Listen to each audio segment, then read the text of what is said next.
Books presents The Enchanted April by Elizabeth Von Arnim. Chapter 1. It began in a woman's club in London on a February afternoon. An uncomfortable club, and a miserable afternoon. When Mrs. Wilkins, who had come down from Hampstead to shop, and had lunched at her club, took up the Times from the table in the smoking-room, and running her listless eye down the agony column saw this: to those who appreciate wisteria and sunshine. Small medieval Italian castle on the shores of the Mediterranean to be let furnished for the month of April. Necessary servants remain. Z. Box 1000, The Times. That was its conception. Yet, as in the case of many another, the conceiver was unaware of it at the moment.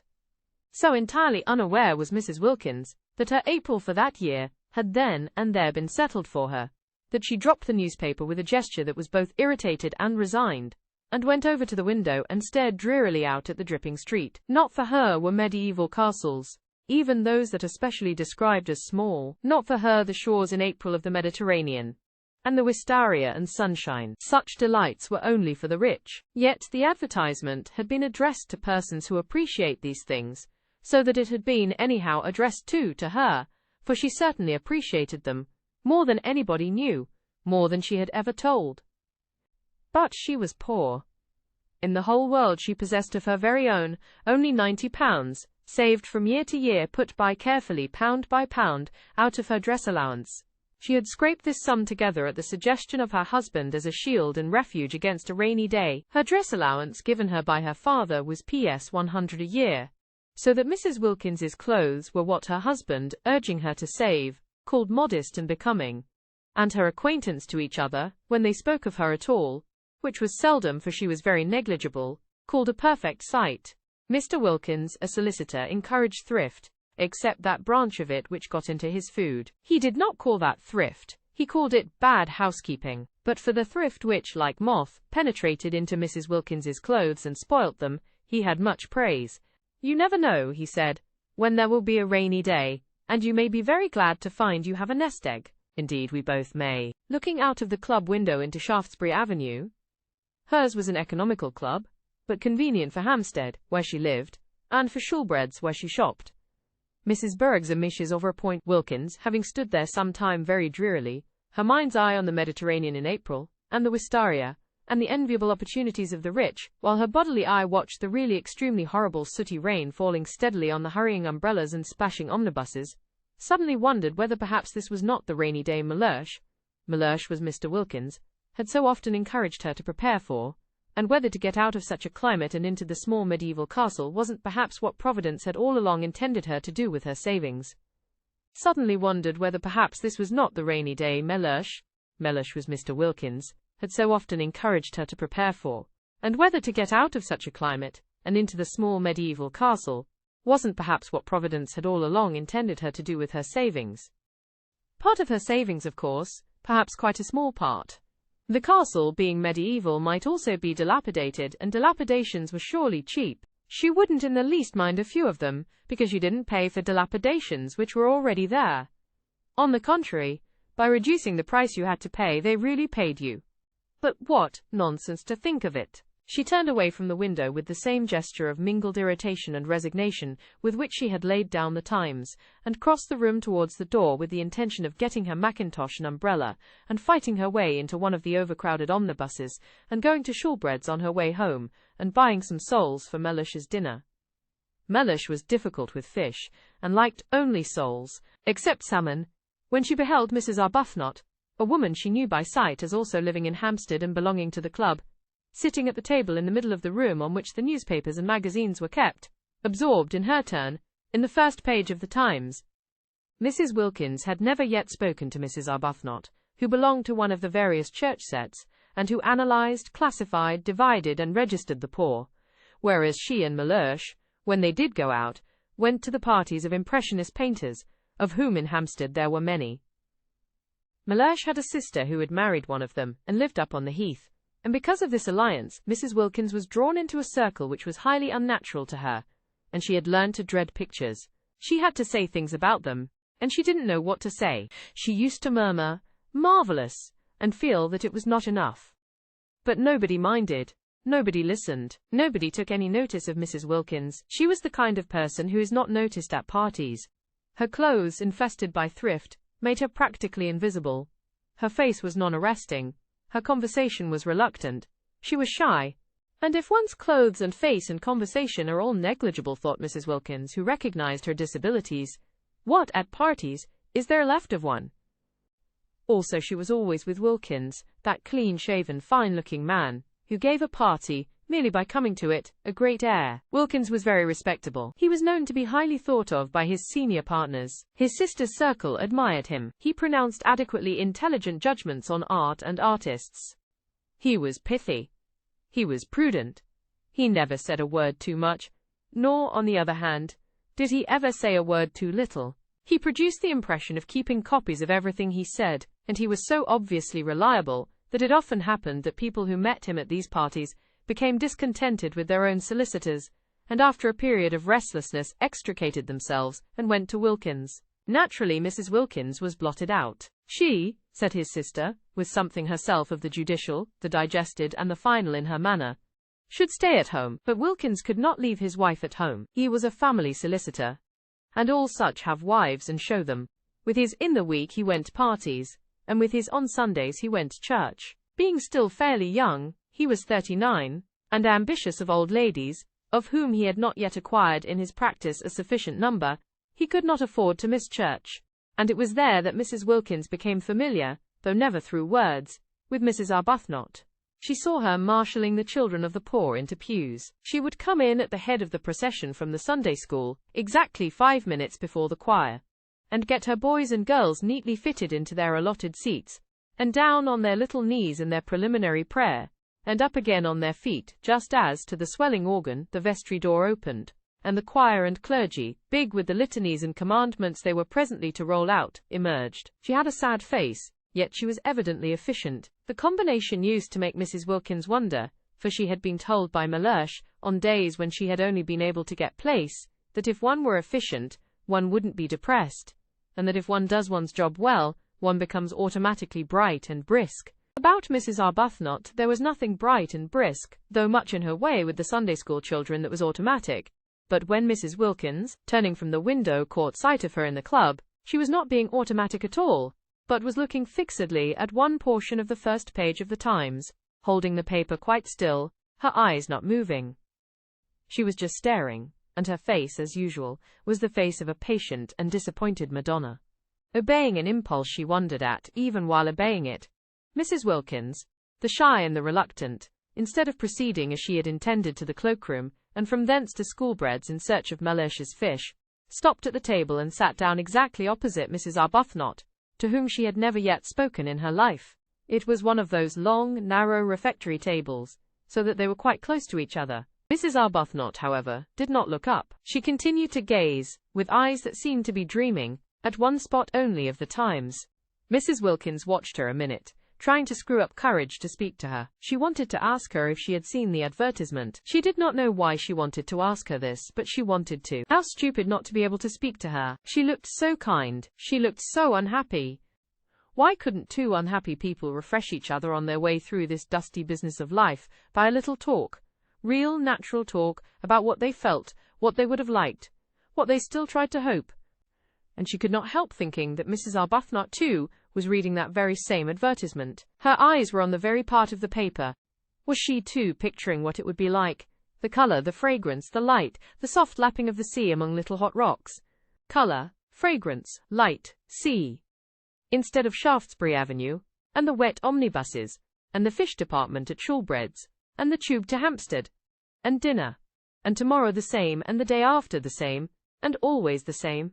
Suddenly Mrs. Wilkins found herself leaning across the table. "Are you reading about the medieval castle and the wisteria?" she heard herself asking. Naturally, Mrs. Arbuthnot was surprised, but she was not half so much surprised as Mrs. Wilkins was at herself for asking. Mrs. Arbuthnot had not yet, to her knowledge, set eyes on the shabby, lank, loosely put-together figure sitting opposite her, with its small, freckled face and big grey eyes almost disappearing under a smashed-down wet-weather hat, and she gazed at her a moment without answering. She was reading about the medieval castle and the wisteria, or rather had read about it 10 minutes before, and since then had been lost in dreams of light, of color, of fragrance, of the soft lapping of the sea among little hot rocks. "Why do you ask me that?" she said in her grave voice, for her training of and by the poor had made her grave and patient. Mrs. Wilkins flushed, and looked excessively shy and frightened. "Oh, only because I saw it too.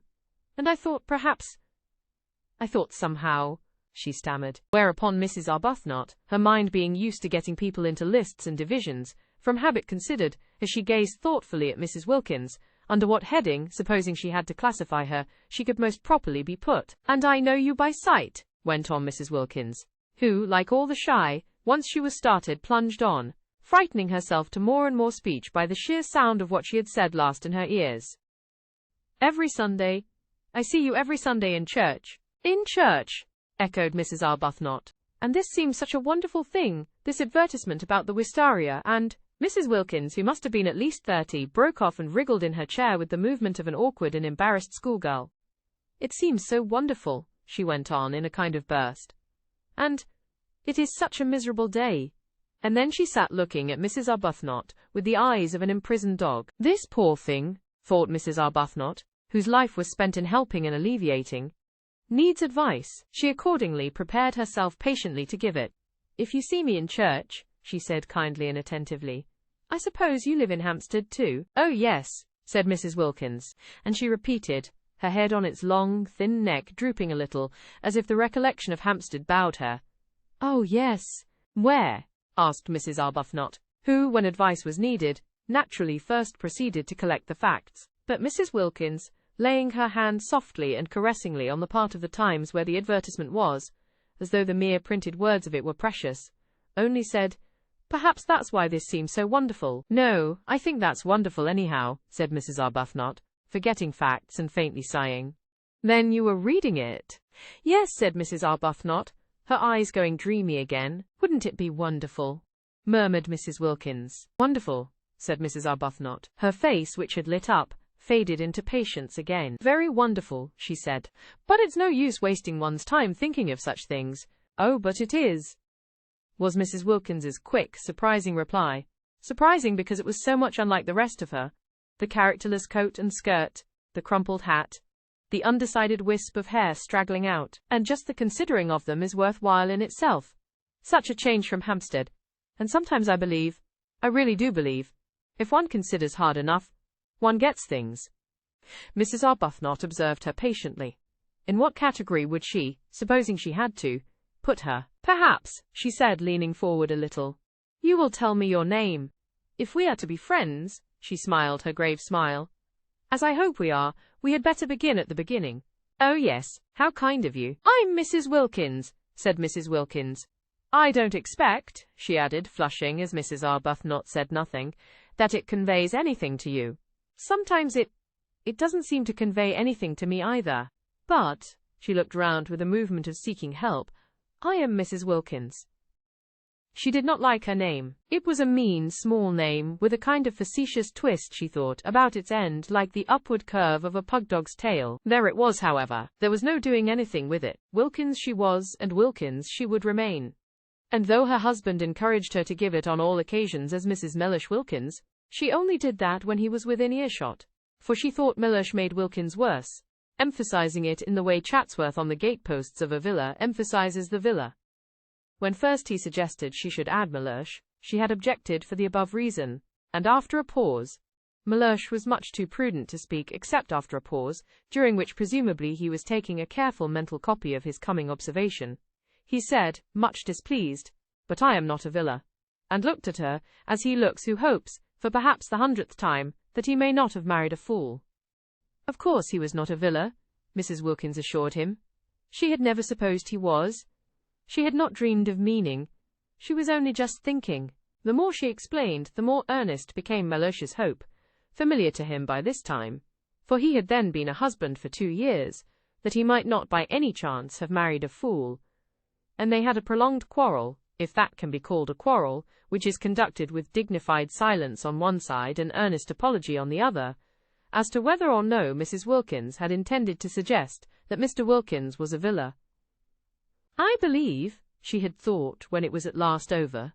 It took a long while.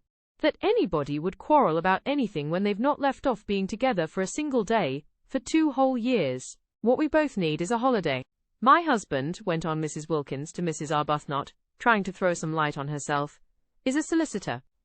She cast about for something she could say elucidatory of Mellersh, and found, he's very handsome.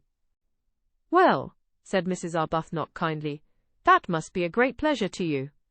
Why? Asked Mrs. Wilkins. Because, said Mrs. Arbuthnot, a little taken aback, for constant intercourse with the poor had accustomed her to have her pronouncements accepted without question. Because beauty, handsomeness, is a gift like any other, and if it is properly used. She trailed off into silence. Mrs. Wilkins's great grey eyes were fixed on her, and it seemed suddenly to Mrs. Arbuthnot that perhaps she was becoming crystallized into a habit of exposition, and of exposition after the manner of nursemaids, through having an audience that couldn't but agree, that would be afraid, if it wished, to interrupt, that didn't know, that was in fact at her mercy. But Mrs. Wilkins was not listening, for just then, absurd as it seemed, a picture had flashed across her brain, and there were 2 figures in it sitting together under a great trailing wisteria that stretched across the branches of a tree she didn't know. And it was herself and Mrs. Arbuthnot. She saw them. And behind them, bright in sunshine, were old grey walls. The medieval castle. She saw it. They were there.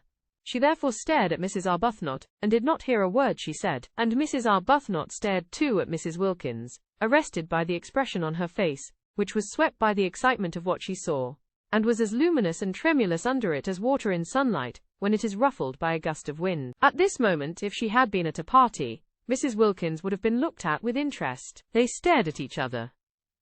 Mrs. Arbuthnot surprised inquiringly, Mrs. Wilkins with the eyes of someone who has had a revelation. Of course, that was how it could be done. She by herself couldn't afford it, and wouldn't be able, even if she could afford it, to go there all alone. But she and Mrs. Arbuthnot together. She leaned across the table. Why don't we try and get it? She whispered. Mrs. Arbuthnot became even more wide-eyed. Get it? She repeated. Yes, said Mrs. Wilkins, still as though she were afraid of being overheard. Not just sit here and say how wonderful, and then go home to Hampstead without having put out a finger.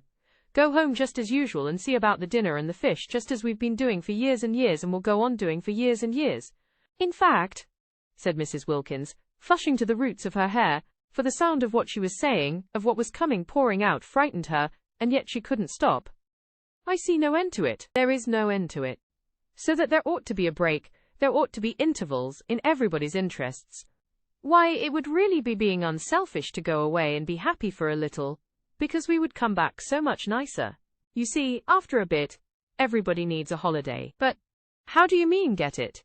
Asked Mrs. Arbuthnot. Take it, said Mrs. Wilkins. Take it? Rent it? Hire it? Have it? But do you mean you and I? Yes. Between us. Share. Then it would only cost half, and you look so. You look exactly as if you wanted it just as much as I do, as if you ought to have a rest. Have something happy happen to you. Why, but we don't know each other. But just think how well we would if we went away together for a month. And I've saved for a rainy day, and I expect so have you, and this is the rainy day. Look at it. She is unbalanced, thought Mrs. Arbuthnot, yet she felt strangely stirred. Think of getting away for a whole month, from everything, to heaven. She shouldn't say things like that, thought Mrs. Arbuthnot. The vicar. Yet she felt strangely stirred. It would indeed be wonderful to have a rest, a cessation. Habit, however, steadied her again, and years of intercourse with the poor made her say, with the slight though sympathetic superiority of the explainer, but then, you see, heaven isn't somewhere else. It is here and now. She became very earnest, just as she did when trying patiently to help and enlighten the poor. Heaven is within us, she said in her gentle, low voice. We are told that on the very highest authority. And you know the lines about the kindred points, don't you? Oh yes, I know them, interrupted Mrs. Wilkins impatiently. The kindred points of heaven and home, continued Mrs. Arbuthnot, who was used to finishing her sentences. Heaven is in our home. It isn't, said Mrs. Wilkins, again surprisingly. Mrs. Arbuthnot was taken aback. Then she said gently, Oh, but it is. It is there if we choose. If we make it. I do choose, and I do make it, and it isn't, said Mrs. Wilkins. Then Mrs. Arbuthnot was silent, for she too sometimes had doubts about homes. She sat and looked uneasily at Mrs. Wilkins, feeling more and more the urgent need to getting her classified. If she could only classify Mrs. Wilkins, get her safely under her proper heading, she felt that she herself would regain her balance, which did seem very strangely to be slipping all to one side, for neither had she had a holiday for years, and the advertisement when she saw it had set her dreaming, and Mrs. Wilkins' excitement about it was infectious, and she had the sensation, as she listened to her impetuous odd talk, and watched her lit-up face, that she was being stirred out of sleep. Clearly Mrs. Wilkins was unbalanced, but Mrs. Arbuthnot had met the unbalanced before. Indeed, she was always meeting them, and they had no effect on her own stability at all, whereas this one was making her feel quite wobbly, quite as though to be off and away from her compass points of God, husband, home and duty. She didn't feel as if Mrs. Wilkins intended Mr. Wilkins to come too, and just for once be happy, would be both good and desirable.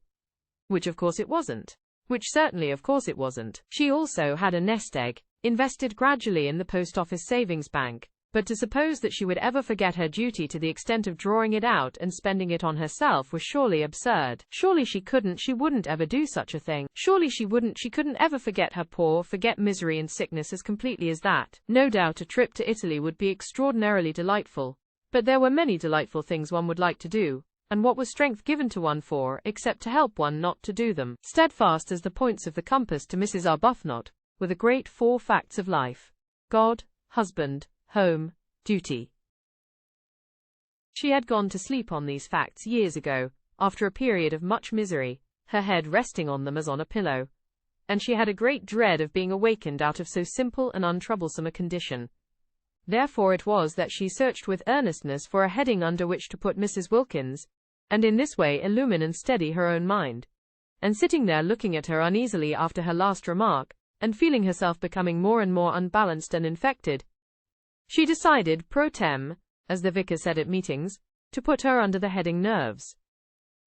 It was just possible that she ought to go straight into the category hysteria, which was often only the antechamber to lunacy. But Mrs. Arbuthnot had learned not to hurry people into their final categories, having on more than one occasion discovered with dismay that she had made a mistake, and how difficult it had been to get them out again, and how crushed she had been with the most terrible remorse. Yes, nerves. Probably she had no regular work for others, thought Mrs. Arbuthnot. No work that would take her outside herself. Evidently she was rudderless, blown about by gusts, by impulses. Nerves was almost certainly her category, or would be quite soon if no one helped her. Poor little thing, thought Mrs. Arbuthnot, her own balance returning hand in hand with her compassion, and unable, because of the table, to see the length of Mrs. Wilkins's legs. All she saw was her small, eager, shy face, and her thin shoulders, and the look of childish longing in her eyes, for something that she was sure was going to make her happy. No, such things didn't make people happy, such fleeting things. Mrs. Arbuthnot had learned in her long life with Frederick. He was her husband, and she had married him at 20 and was now 33, where alone true joys are to be found. They are to be found, she now knew, only in daily, in hourly, living for others. They are to be found only. Hadn't she over and over again taken her disappointments and discouragements there, and come away comforted? At the feet of God. Frederick had been the kind of husband whose wife betakes herself early to the feet of God. From him to them had been a short, though painful step. It seemed short to her in retrospect, but it had really taken the whole of the first year of their marriage, and every inch of the way had been a struggle, and every inch of it was stained, she felt at the time, with her heart's blood. All that was over now. She had long since found peace, and Frederick, from her passionately loved bridegroom, from her worshipped young husband, had become second only to God on her list of duties and forbearances. There he hung, the second in importance, a bloodless thing bled white by her prayers. For years she had been able to be happy only by forgetting happiness. She wanted to stay like that. She wanted to shut out everything that would remind her of beautiful things, that might set her off again longing, desiring. "I'd like so much to be friends," she said earnestly. "Won't you come and see me, or let me come to you sometimes, whenever you feel as if you wanted to talk? I'll give you my address." She searched in her handbag, and then you won't forget." And she found a card and held it out. Mrs. Wilkins ignored the card. "It's so funny," said Mrs. Wilkins, just as if she had not heard her. "But I see us both, you and me, this April in the medieval castle." Mrs. Arbuthnot relapsed into uneasiness. "Do you?" she said, making an effort to stay balanced under the visionary gaze of the shining grey eyes. "Don't you ever see things in a kind of flash before they happen?" asked Mrs. Wilkins. "Never," said Mrs. Arbuthnot. She tried to smile. She tried to smile the sympathetic yet wise and tolerant smile with which she was accustomed to listen to the necessarily biased and incomplete views of the poor. She didn't succeed. The smile trembled out. "Of course," she said in a low voice, almost as if she were afraid the vicar and the savings bank were listening. "It would be most beautiful. Most beautiful." "Even if it were wrong," said Mrs. Wilkins, "it would only be for a month." "That," began Mrs. Arbuthnot, quite clear as to the reprehensibleness of such a point of view, but Mrs. Wilkins stopped her before she could finish. "Anyhow," said Mrs. Wilkins, stopping her, "I'm sure it's wrong to go on being good for too long, till one gets miserable, and I can see you've been good for years and years because you look so unhappy." Mrs. Arbuthnot opened her mouth to protest. "And I've done nothing but duties, things for other people, ever since I was a girl, and I don't believe anybody loves me a bit. The be better. And I long, oh, I long, for something else. Was she going to cry? Mrs. Arbuthnot became acutely uncomfortable and sympathetic. She hoped she wasn't going to cry. Not there. Not in that unfriendly room, with strangers coming and going. But Mrs. Wilkins, after tugging agitatedly at a handkerchief that wouldn't come out of her pocket, did succeed at last in merely apparently blowing her nose with it, and then, blinking her eyes very quickly once or twice, looked at Mrs. Arbuthnot with a quivering air of half-humble, half-frightened apology, and smiled. "Will you believe," she whispered, trying to steady her mouth, evidently dreadfully ashamed of herself, "that I've never spoken to anyone before in my life like this? I can't think, I simply don't know, what has come over me." "It's the advertisement," said Mrs. Arbuthnot, nodding gravely. "Yes," said Mrs. Wilkins, dabbing furtively at her eyes, "and us both being so—" She blew her nose again a little. "Miserable." Chapter 2. Of course Mrs. Arbuthnot was not miserable. How could she be, she asked herself, when God was taking care of her? But she let that pass for the moment unrepudiated, because of her conviction that here was another fellow creature in urgent need of her help, and not just boots and blankets and better sanitary arrangements this time, but the more delicate help of comprehension, of finding the exact right words. The exact right words, she presently discovered, after trying various ones about living for others, and prayer, and the peace to be found in placing oneself unreservedly in God's hands. To meet all these words, Mrs. Wilkins had other words, incoherent, and yet for the moment at least, till one had had more time, difficult to answer. The exact right words were a suggestion that it would do no harm to answer the advertisement. Non-committal. Mere inquiry. And what disturbed Mrs. Arbuthnot about this suggestion was that she did not make it solely to comfort Mrs. Wilkins. She made it because of her own strange longing for the medieval castle. This was very disturbing. There she was, accustomed to direct, to lead, to advise, to support, except Frederick. She long since had learned to leave Frederick to God, being led herself, being influenced and thrown off her feet, by just an advertisement, by just an incoherent stranger. It was indeed disturbing. She failed to understand her sudden longing for what was, after all, self-indulgence, when for years no such desire had entered her heart. "There's no harm in simply asking," she said in a low voice, as if the vicar and the savings bank and all her waiting and dependent poor were listening and condemning. "It isn't as if it committed us to anything," said Mrs. Wilkins, also in a low voice, but her voice shook. They got up simultaneously. Mrs. Arbuthnot had a sensation of surprise that Mrs. Wilkins should be so tall, and went to a writing table, and Mrs. Arbuthnot wrote to Z, Box 1000, The Times, for particulars. She asked for all particulars, but the only one they really wanted was the one about the rent. They both felt that it was Mrs. Arbuthnot who ought to write the letter and do the business part. Not only was she used to organizing and being practical, but she also was older, and certainly calmer, and she herself had no doubt too that she was wiser. Neither had Mrs. Wilkins any doubt of this. The very way Mrs. Arbuthnot parted her hair suggested a great calm that could only proceed from wisdom. That if she was wiser, Older and calmer, Mrs. Arbuthnot's new friend nevertheless seemed to her to be the one who impelled. Incoherent she yet impelled. She appeared to have, apart from her need of help, an upsetting kind of character. She had a curious infectiousness. She led one on, and the way her unsteady mind leaped at conclusions, wrong ones of course, witness the one that she, Mrs. Arbuthnot, was miserable. The way she leaped at conclusions was disconcerting. Whatever she was, however, and whatever her unsteadiness, Mrs. Arbuthnot found herself sharing her excitement and her longing, and when the letter had been posted in the letterbox in the hall, and actually was beyond getting back again, both she and Mrs. Wilkins felt the same sense of guilt. "It only shows," said Mrs. Wilkins in a whisper, as they turned away from the letterbox, "how immaculately good we've been all our lives. The very first time we do anything our husbands don't know about, we feel guilty." "I'm afraid I can't say I've been immaculately good," gently protested Mrs. Arbuthnot, a little uncomfortable at this fresh example of successful leaping at conclusions, for she had not said a word about her feeling of guilt. "Oh, but I'm sure you have. I see you being good, and that's why you're not happy."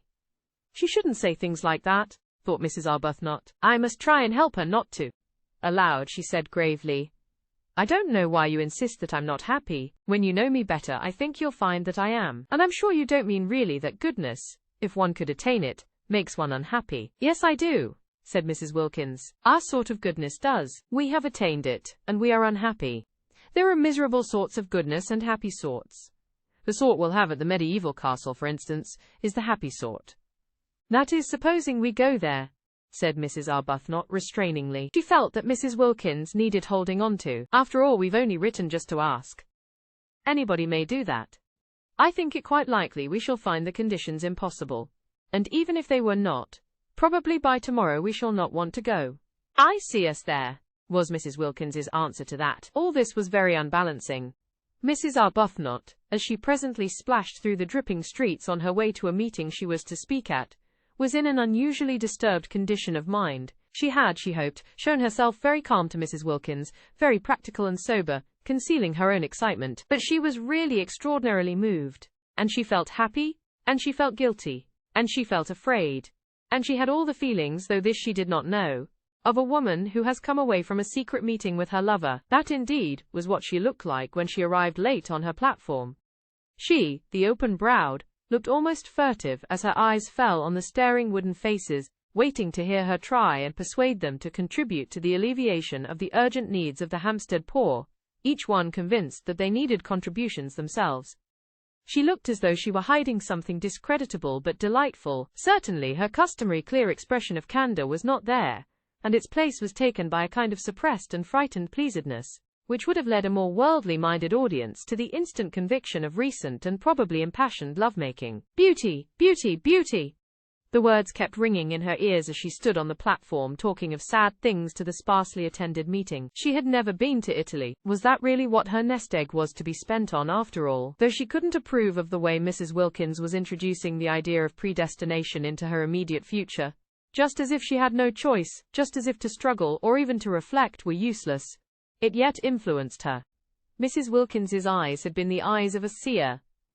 Some people were like that, Mrs. Arbuthnot knew, and if Mrs. Wilkins had actually seen her at the medieval castle, it did seem probable that struggling would be a waste of time. Still, to spend her nest egg on self-indulgence.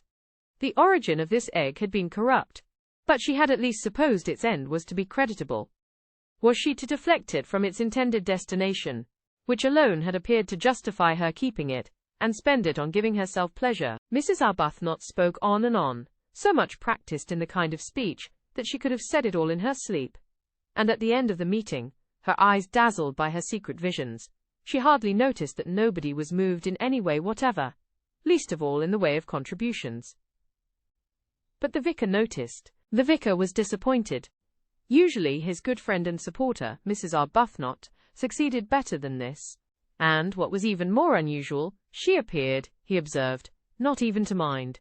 "I can't imagine," he said to her as they parted, speaking irritably, for he was irritated both by the audience and by her, "what these people are coming to. Nothing seems to move them."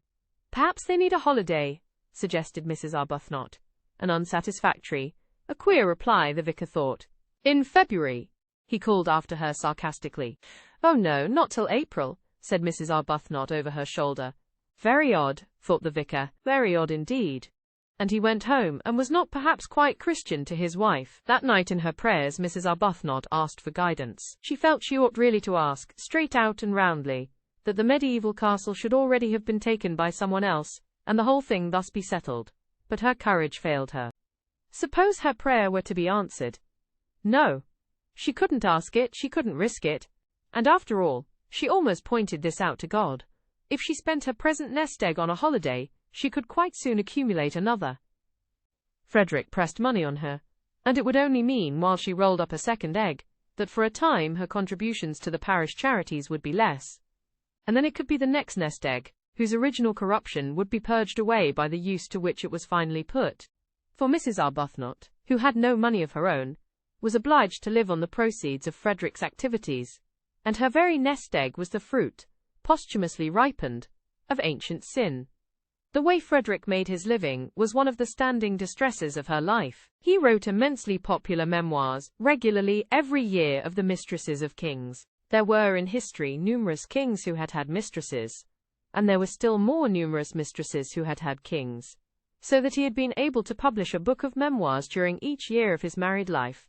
And even so there were great further piles of these ladies waiting to be dealt with. Mrs. Arbuthnot was helpless. Whether she liked it or not, she was obliged to live on the proceeds. He gave her a dreadful sofa once, after the success of his Du Barry memoir, with swollen cushions and soft receptive lap, and it seemed to her a miserable thing that there, in her very home, should flaunt this reincarnation of a dead old French sinner, simply good.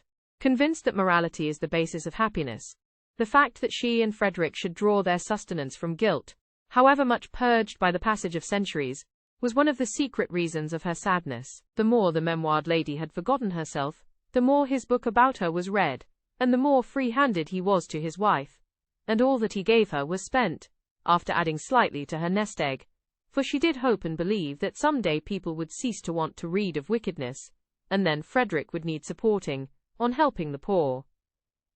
The parish flourished because, to take a handful at random, of the ill behavior of the ladies Du Barry, Montespan, Pompadour, Ninon de l'Enclos, and even of learned Maintenon, the poor were the filter through which the money was passed to come out, Mrs. Arbuthnot hoped, purified. She could do no more. She had tried in days gone by to think the situation out, to discover the exact right course for her to take, but had found it, as she had found Frederick, too difficult, and had left it, as she had left Frederick, to God. Nothing of this money was spent on her house or dress. Those remained, except for the great soft sofa, austere. It was the poor who profited. Their very boots were stout with sins, but how difficult it had been. Mrs. Arbuthnot, groping for guidance, prayed about it to exhaustion.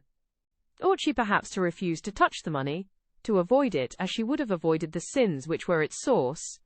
But then what about the parish's boots? She asked the vicar what he thought, and, through much delicate language, evasive and cautious, it did finally appear that he was for the boots.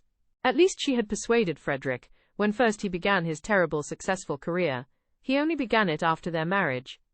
When she married him he had been a blameless official attached to the library of the British Museum, to publish the memoirs under another name, so that she was not publicly branded. Hampstead read the books with glee, and had no idea that their writer lived in its midst. Frederick was almost unknown, even by sight, in Hampstead. He never went to any of its gatherings. Whatever it was he did in the way of recreation was done in London. But he never spoke of what he did or whom he saw. He might have been perfectly friendless for any mention he ever made of friends to his wife. Only the vicar knew where the money for the parish came from, and he regarded it, he told Mrs. Arbuthnot, as a matter of honour not to mention it. And at least her little house was not haunted by the loose-lived ladies, for Frederick did his work away from home. He had 2 rooms near the British Museum, which was the scene of his exhumations, and there he went every morning, and he came back long after his wife was asleep. Sometimes he did not come back at all. Sometimes she did not see him for several days together. Then he would suddenly appear at breakfast, having let himself in with his latchkey the night before, very jovial and good-natured and free-handed, and glad if she would allow him to give her something. A well-fed man, contented with the world. A jolly, full-blooded, satisfied man. And she was always gentle, and anxious that his coffee should be as he liked it. He seemed very happy. Life, she often thought, However much one tabulated was yet a mystery. There were always some people it was impossible to place. Frederick was one of them. He didn't seem to bear the remotest resemblance to the original Frederick. He didn't seem to have the least need of any of the things he used to say were so important and beautiful. Love, home, complete communion of thoughts, complete immersion in each other's interests. After those early painful attempts to hold him up to the point from which they had hand in hand so splendidly started, attempts in which she herself had got terribly hurt, and the Frederick she supposed she had married was mangled out of recognition, she hung him up finally by her bedside, as the chief subject of her prayers, and left him, except for those, entirely to God. She had loved Frederick too deeply to be able now to do anything but pray for him. He had no idea that he never went out of the house without her blessing going with him too, hovering, like a little echo of finished love, round that once dear head. She didn't dare think of him as he used to be, as he had seemed to her to be in those marvelous first days of their love-making, of their marriage. Her child had died, she had nothing, nobody of her own to lavish herself on. The poor became her children, and God the object of her love. What could be happier than such a life, she sometimes asked herself, but her face, and particularly her eyes, continued sad. Perhaps when we're old, perhaps when we are both quite old, she would think wistfully. Chapter 3. The owner of the medieval castle was an Englishman, a Mr. Briggs, who was in London at the moment, and wrote that it had beds enough for 8 people, exclusive of servants, 3 sitting rooms, battlements, dungeons, and electric light. The rent was Ps 60 for the month, the servants' wages were extra, and he wanted references. He wanted assurances that the second half of his rent would be paid, the first half being paid in advance, and he wanted assurances of respectability from a solicitor, or a doctor, or a clergyman. He was very polite in his letter, explaining that his desire for references was what was usual, and should be regarded as a mere formality. Mrs. Arbuthnot and Mrs. Wilkins had not thought of references, and they had not dreamed a rent could be so high. In their minds had floated sums like 3 guineas a week, or less, seeing that the place was small and old. £60 for a single month. It staggered them. Before Mrs. Arbuthnot's eyes rose up boots, endless vistas, all the stout boots that £60 would buy, and besides the rent there would be the servants' wages, and the food, and the railway journeys out and home. While as for references, these did indeed seem a stumbling block. It did seem impossible to give any without making their plan more public than they had intended. They had both, even Mrs. Arbuthnot, lured for once away from perfect candour by the realization of the great saving of trouble and criticism an imperfect explanation would produce. They had both thought it would be a good plan to give out, each to her own circle, their circles being luckily distinct, that each was going to stay with a friend who had a house in Italy. It would be true as far as it went. Miss Wilkins asserted that it would be quite true, but Mrs. Arbuthnot thought it wouldn't be quite, and it was the only way, Mrs. Wilkins said, to keep Mellersh even approximately quiet. To spend any of her money just on the mere getting to Italy would cause him indignation. What he would say if he knew she was renting part of a medieval castle on her own account, Mrs. Wilkins preferred not to think. It would take him days to say it all, and this although it was her very own money, and not a penny of it had ever been his. But I expect, she said, your husband is just the same. I expect all husbands are alike in the long run. Mrs. Arbuthnot said nothing, because her reason for not wanting Frederick to know was the exactly opposite one. Frederick would be only too pleased for her to go. He would not mind it in the very least. Indeed, he would hail such a manifestation of self-indulgence and worldliness with an amusement that would hurt, and urge her to have a good time, and not to hurry home with a crushing detachment. Far better, she thought, to be missed by Mellersh, than to be sped by Frederick. To be missed, to be needed, from whatever motive was, she thought, better than the complete loneliness of not being missed or needed at all. She therefore said nothing, and allowed Mrs. Wilkins to leap at her conclusions unchecked.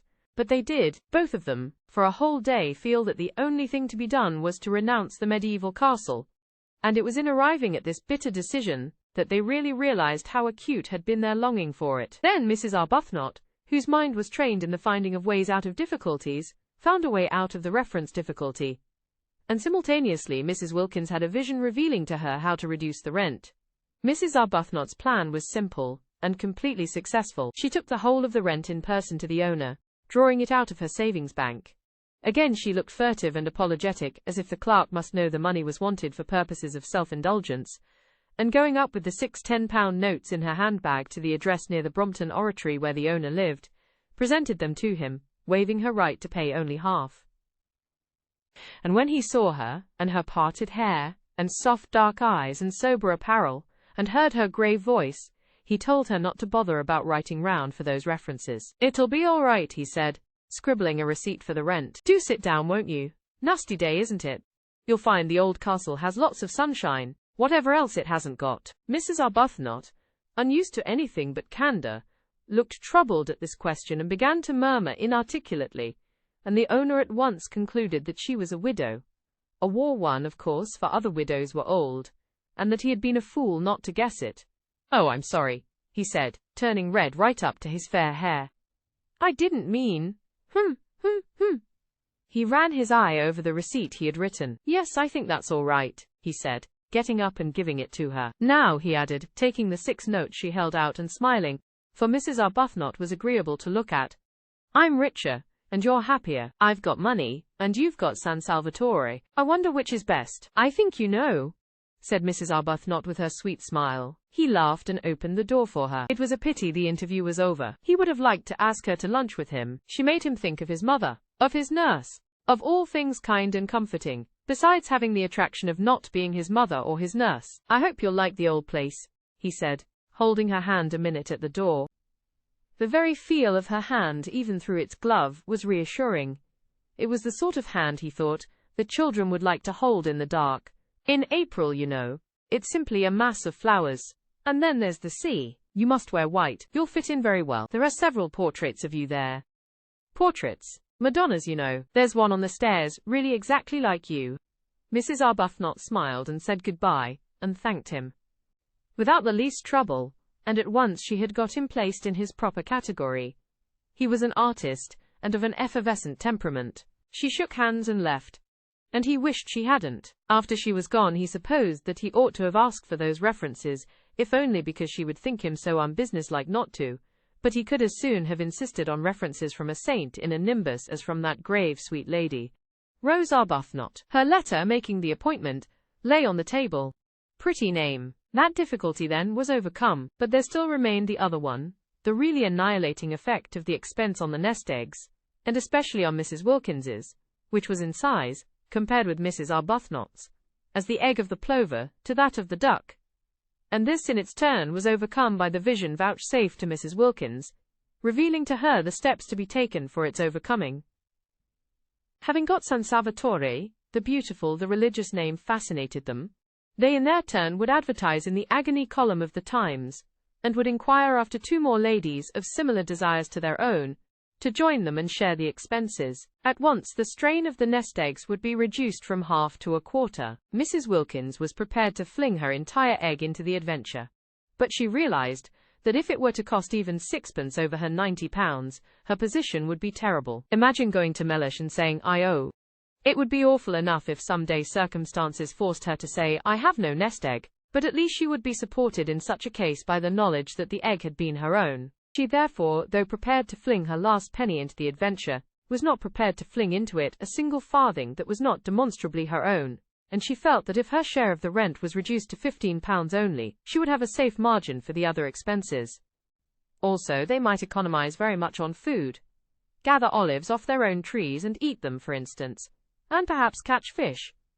Of course, as they pointed out to each other, they could reduce the rent to an almost negligible sum by increasing the number of sharers.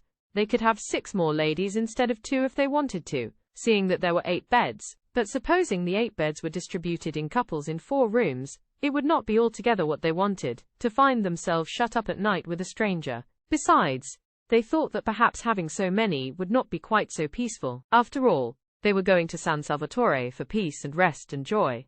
And 6 more ladies, especially if they got into one's bedroom, might a little interfere with that. Speech first. However, there seemed to be only 2 ladies in England at that moment who had any wish to join them, for they had only 2 answers to their advertisement. "Well, we only want 2, said Mrs. Wilkins, quickly recovering, for she had imagined a great rush. "I think a choice would have been a good thing," said Mrs. Arbuthnot. "You mean because then we needn't have had Lady Caroline Dester?" "I didn't say that," gently protested Mrs. Arbuthnot. "We needn't have her," said Mrs. Wilkins. "Just one more person would help us a great deal with the rent. We're not obliged to have two." "But why should we not have her? She seems really quite what we want." "Yes, she does from her letter," said Mrs. Wilkins doubtfully. She felt she would be terribly shy of Lady Caroline. Incredible as it may seem, seeing how they get into everything, Mrs. Wilkins had never come across any members of the aristocracy. They interviewed Lady Caroline, and they interviewed the other applicant, a Mrs. Fisher. Lady Caroline came to the club in Shaftesbury Avenue, and appeared to be wholly taken up by one great longing, a longing to get away from everybody she had ever known. When she saw the club, and Mrs. Arbuthnot, and Mrs. Wilkins, she was sure that here was exactly what she wanted. She would be in Italy, a place she adored. She would not be in hotels, places she loathed. She would not be staying with friends, persons she disliked.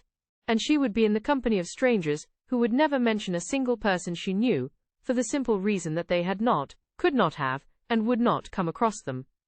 She asked a few questions about the fourth woman, and was satisfied with the answers. Mrs. Fisher, of Prince of Wales Terrace, a widow.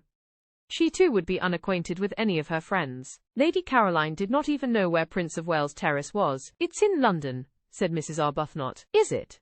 said Lady Caroline. It all seemed most restful. Mrs. Fisher was unable to come to the club because, she explained by letter, she could not walk without a stick. Therefore Mrs. Arbuthnot and Mrs. Wilkins went to her. "But if she can't come to the club, how can she go to Italy?" wondered Mrs. Wilkins aloud. "We shall hear that from her own lips," said Mrs. Arbuthnot. From Mrs. Fisher's lips they merely heard, in reply to delicate questioning, that sitting in trains was not walking about, and they knew that already. Except for the stick, however, she appeared to be a most desirable fourth, quiet, educated, elderly. She was much older than they, or Lady Caroline. Lady Caroline had informed them she was 28. But not so old as to have ceased to be active-minded. She was very respectable indeed, and still wore a complete suit of black, though her husband had died, she told them, 11 years before. Her house was full of signed photographs of illustrious Victorian dead, all of whom she said she had known when she was little. Her father had been an eminent critic, and in his house she had seen practically everybody who was anybody in letters and art. Carlyle had scowled at her. Matthew Arnold had held her on his knee. Tennyson had sonorously rallied her on the length of her pigtail. She animatedly showed them the photographs, hung everywhere on her walls, pointing out the signatures with her stick, and she neither gave any information about her own husband, nor asked for any about the husbands of her visitors, which was the greatest comfort. Indeed, she seemed to think that they also were widows, for on inquiring who the fourth lady was to be, and being told it was a Lady Caroline Dester, she said, "Is she a widow too?" And on their explaining that she was not, because she had not yet been married, observed with abstracted amiability, "All in good time." But Mrs. Fisher's very abstractedness, and she seemed to be absorbed chiefly in the interesting people she used to know, and in their memorial photographs, and quite a good part of the interview was taken up by reminiscent anecdote of Carlyle, Meredith, Matthew Arnold, Tennyson, and a host of others. Her very abstractedness was a recommendation. She only asked, she said, to be allowed to sit quiet in the sun and remember. That was all Mrs. Arbuthnot and Mrs. Wilkins asked of their sharers. It was their idea of a perfect sharer that she should sit quiet in the sun and remember, rousing herself on Saturday evening sufficiently to pay her share. Mrs. Fisher was very fond too, she said, of flowers. And once when she was spending a weekend with her father at Box Hill. Who lived at Box Hill? Interrupted Mrs. Wilkins, who hung on Mrs. Fisher's reminiscences, intensely excited by meeting somebody who had actually been familiar with all the really and truly and undoubtedly great, actually seen them, heard them talking, touched them. Mrs. Fisher looked at her over the top of her glasses in some surprise. Mrs. Wilkins, in her eagerness to tear the heart out quickly of Mrs. Fisher's reminiscences, afraid that at any moment Mrs. Arbuthnot would take her away, and she wouldn't have heard half, had already interrupted several times with questions which appeared ignorant to Mrs. Fisher. "Meredith, of course," said Mrs. Fisher rather shortly. "I remember a particular weekend," she continued. "My father often took me, but I always remember this weekend particularly." "Did you know Keats?" eagerly interrupted Mrs. Wilkins. Mrs. Fisher, after a pause, said with subacid reserve that she had been unacquainted with both Keats and Shakespeare. "Oh, of course! How ridiculous of me!" cried Mrs. Wilkins, flushing scarlet. "It's because," she floundered, "it's because the immortals somehow still seem alive, don't they? As if they were here, going to walk into the room in another minute, and one forgets they are dead. In fact, one knows perfectly well that they're not dead, not nearly so dead as you and I even now, she assured Mrs. Fisher, who observed her over the top of her glasses. I thought I saw Keats the other day, Mrs. Wilkins incoherently proceeded, driven on by Mrs. Fisher's look over the top of her glasses. In Hampstead, crossing the road in front of that house, you know, the house where he lived. Mrs. Arbuthnot said they must be going. Mrs. Fisher did nothing to prevent them. I really thought I saw him, protested Mrs. Wilkins, appealing for belief first to one and then to the other, while waves of color passed over her face, and totally unable to stop because of Mrs. Fisher's glasses and the steady eyes looking at her over their tops. I believe I did see him. He was dressed in a... Even Mrs. Arbuthnot looked at her now, and in her gentlest voice said they would be late for lunch. It was at this point that Mrs. Fisher asked for references. She had no wish to find herself shut up for 4 weeks with somebody who saw things. It is true that there were 3 sitting rooms, besides the garden and the battlements at San Salvatore, so that there would be opportunities of withdrawal from Mrs. Wilkins. But it would be disagreeable to Mrs. Fisher, for instance, if Mrs. Wilkins were suddenly to assert that she saw Mr. Fisher. Mr. Fisher was dead. Let him remain so. She had no wish to be told he was walking about the garden. The only reference she really wanted, for she was much too old and firmly seated in her place in the world for questionable associates to matter to her, was one with regard to Mrs. Wilkins's health. Was her health quite normal? Was she an ordinary, everyday, sensible woman? Mrs. Fisher felt that if she were given even one address, she would be able to find out what she needed. So she asked for references, and her visitors appeared to be so much taken aback, Mrs. Wilkins, indeed, was instantly sobered, that she added, "It is usual." Mrs. Wilkins found her speech first. "But," she said, "aren't we the ones who ought to ask for some from you?" And this seemed to Mrs. Arbuthnot, too, the right attitude. Surely it was they who were taking Mrs. Fisher into their party, and not Mrs. Fisher who was taking them into it. For answer, Mrs. Fisher, leaning on her stick, went to the writing table, and in a firm hand wrote down 3 names and offered them to Mrs. Wilkins. And the names were so respectable, they were so momentous, they were so nearly august, that just to read them was enough. The President of the Royal Academy, the Archbishop of Canterbury, and the Governor of the Bank of England. Who would dare disturb such personages in their meditations with inquiries as to whether a female friend of theirs was all she should be?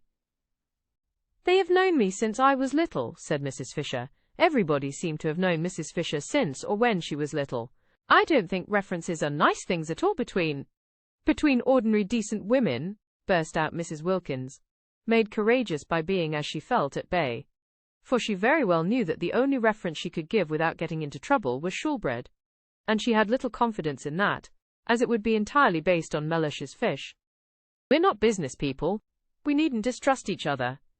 And Mrs. Arbuthnot said with a dignity that yet was sweet, "I'm afraid references do bring an atmosphere into our holiday plan that isn't quite what we want, and I don't think we'll take yours up or give you any ourselves. So that I suppose you won't wish to join us." And she held out her hand in goodbye. Then Mrs. Fisher, her gaze diverted to Mrs. Arbuthnot, who inspired trust and liking even in tube officials, felt that she would be idiotic to lose the opportunity of being in Italy in the particular conditions offered, and that she and this calm-browed woman between them would certainly be able to curb the other one when she had her attacks. So she said, taking Mrs. Arbuthnot's offered hand, "Very well, I waive references." She waived references. The two, as they walked to the station in Kensington High Street, could not help thinking that this way of putting it was lofty. Even Mrs. Arbuthnot, spendthrift of excuses for lapses, thought Mrs. Fisher might have used other words. And Mrs. Wilkins, by the time she got to the station, and the walk and the struggle on the crowded pavement with other people's umbrellas, had warmed her blood, actually suggested waiving Mrs. Fisher. "If there is any waiving to be done, do let us be the ones who waive," she said eagerly. But Mrs. Arbuthnot, as usual, held on to Mrs. Wilkins, and presently, having cooled down in the train, Mrs. Wilkins announced that at San Salvatore Mrs. Fisher would find her level. "I see her finding her level there," she said, her eyes very bright. Whereupon Mrs. Arbuthnot, sitting with her quiet hands folded, turned over in her mind how best she could help Mrs. Wilkins not to see quite so much, or at least, if she must see, to see in silence. Chapter 4. It had been arranged that Mrs. Arbuthnot and Mrs. Wilkins, travelling together, should arrive at San Salvatore on the evening of March 31st. The owner, who told them how to get there, appreciated their disinclination to begin their time in it on April 1st. and Lady Caroline and Mrs. Fisher, as yet unacquainted and therefore under no obligations to bore each other on the journey, for only towards the end would they find out by a process of sifting who they were to arrive on the morning of April 2nd. In this way everything would be got nicely ready for the two who seemed, in spite of the equality of the sharing, yet to have something about them of guests. There were disagreeable incidents towards the end of March, when Mrs. Wilkins, her heart in her mouth and her face a mixture of guilt, terror and determination, told her husband that she had been invited to Italy, and he declined to believe it. Of course he declined to believe it. Nobody had ever invited his wife to Italy before. There was no precedent. He required proofs. The only proof was Mrs. Arbuthnot, and Mrs. Wilkins had produced her. But after what entreaties, what passionate persuading! Mrs. Arbuthnot had not imagined she would have to face Mr. Wilkins and say things to him that were short of the truth, and it brought home to her what she had for some time suspected, that she was slipping more and more away from God. Indeed, the whole of March was filled with unpleasant, anxious moments. It was an uneasy month. Mrs. Arbuthnot's conscience, made supersensitive by years of pampering, could not reconcile what she was doing with its own high standard of what was right. It gave her little peace. It nudged her at her prayers. It punctuated her entreaties for divine guidance with disconcerting questions, such as, "Are you not a hypocrite? Do you really mean that? Would you not frankly be disappointed if that prayer were granted?" The prolonged wet, raw weather was on the side too of her conscience, producing far more sickness than usual among the poor. They had bronchitis, they had fevers, there was no end to the distress.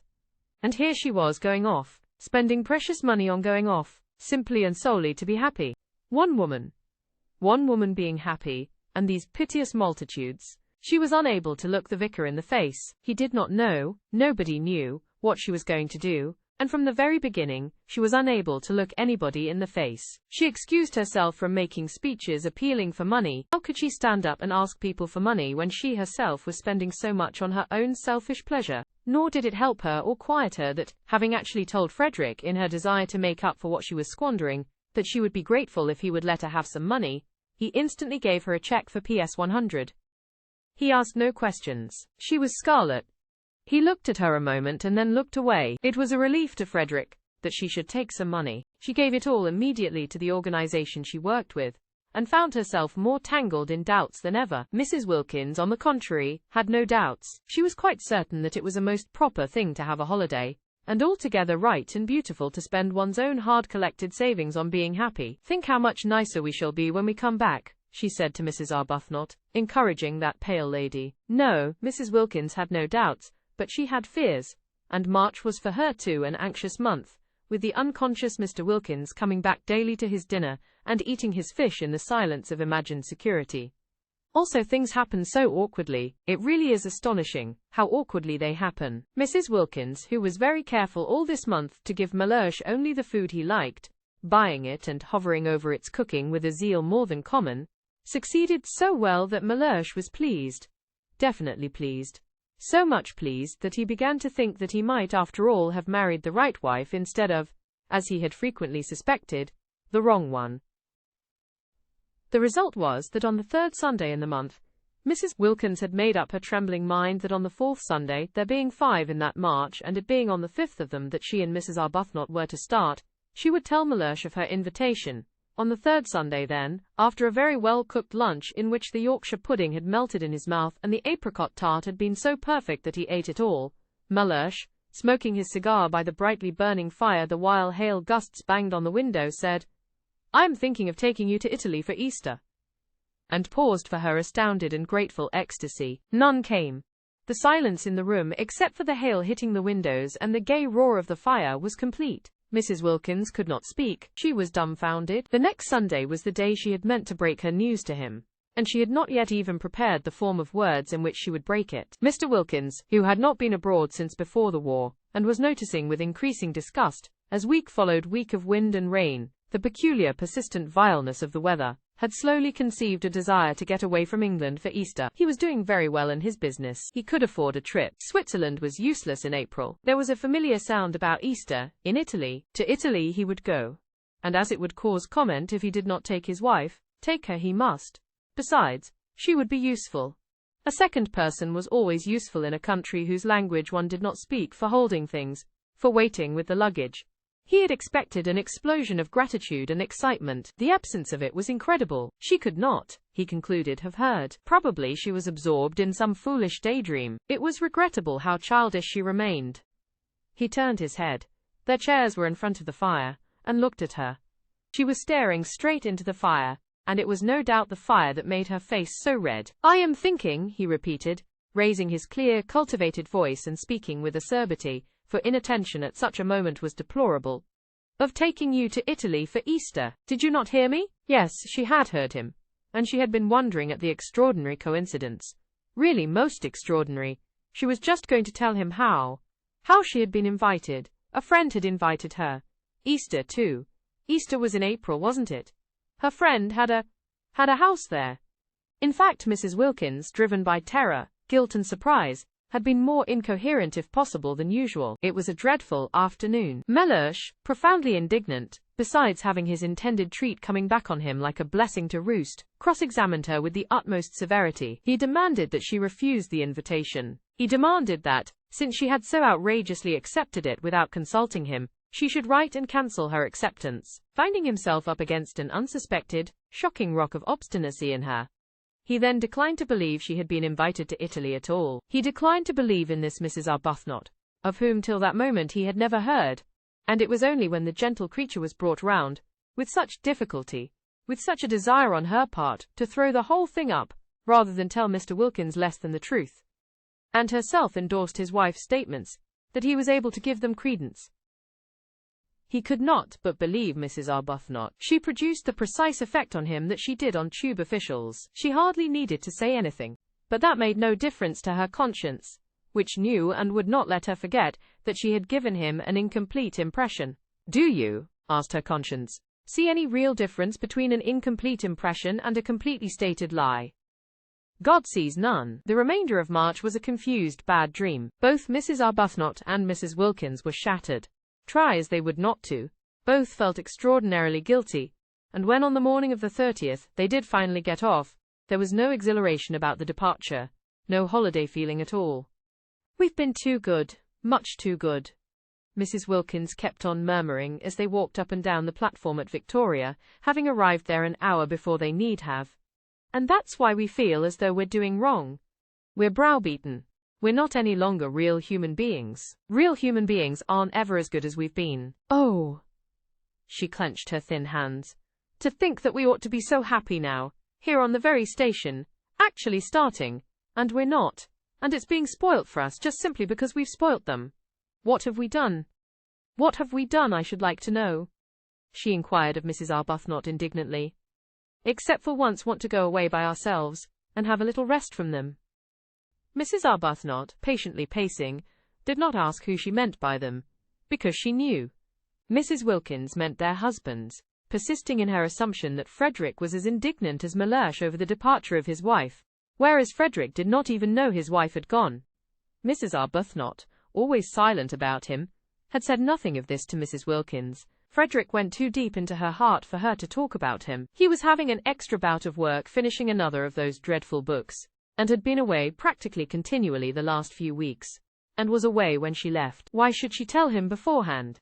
Sure as she so miserably was that he would have no objection to anything she did, she merely wrote him a note, and put it on the hall table ready for him if and when he should come home. She said she was going for a month's holiday as she needed a rest, and she had not had one for so long, and that Gladys, the efficient parlour-maid, had orders to see to his comforts. She did not say where she was going. There was no reason why she should. He would not be interested. He would not care. The day was wretched, blustering and wet. The crossing was atrocious, and they were very sick. But after having been very sick, just to arrive at Calais and not be sick was happiness. And it was there that the real splendor of what they were doing first began to warm their benumbed spirits. It got hold of Mrs. Wilkins first, and spread from her like a rose-colored flame over her pale companion. Mellersh, at Calais, where they restored themselves with soles, because of Mrs. Wilkins's desire to eat a sole Mellersh wasn't having. Mellersh at Calais had already begun to dwindle and seem less important.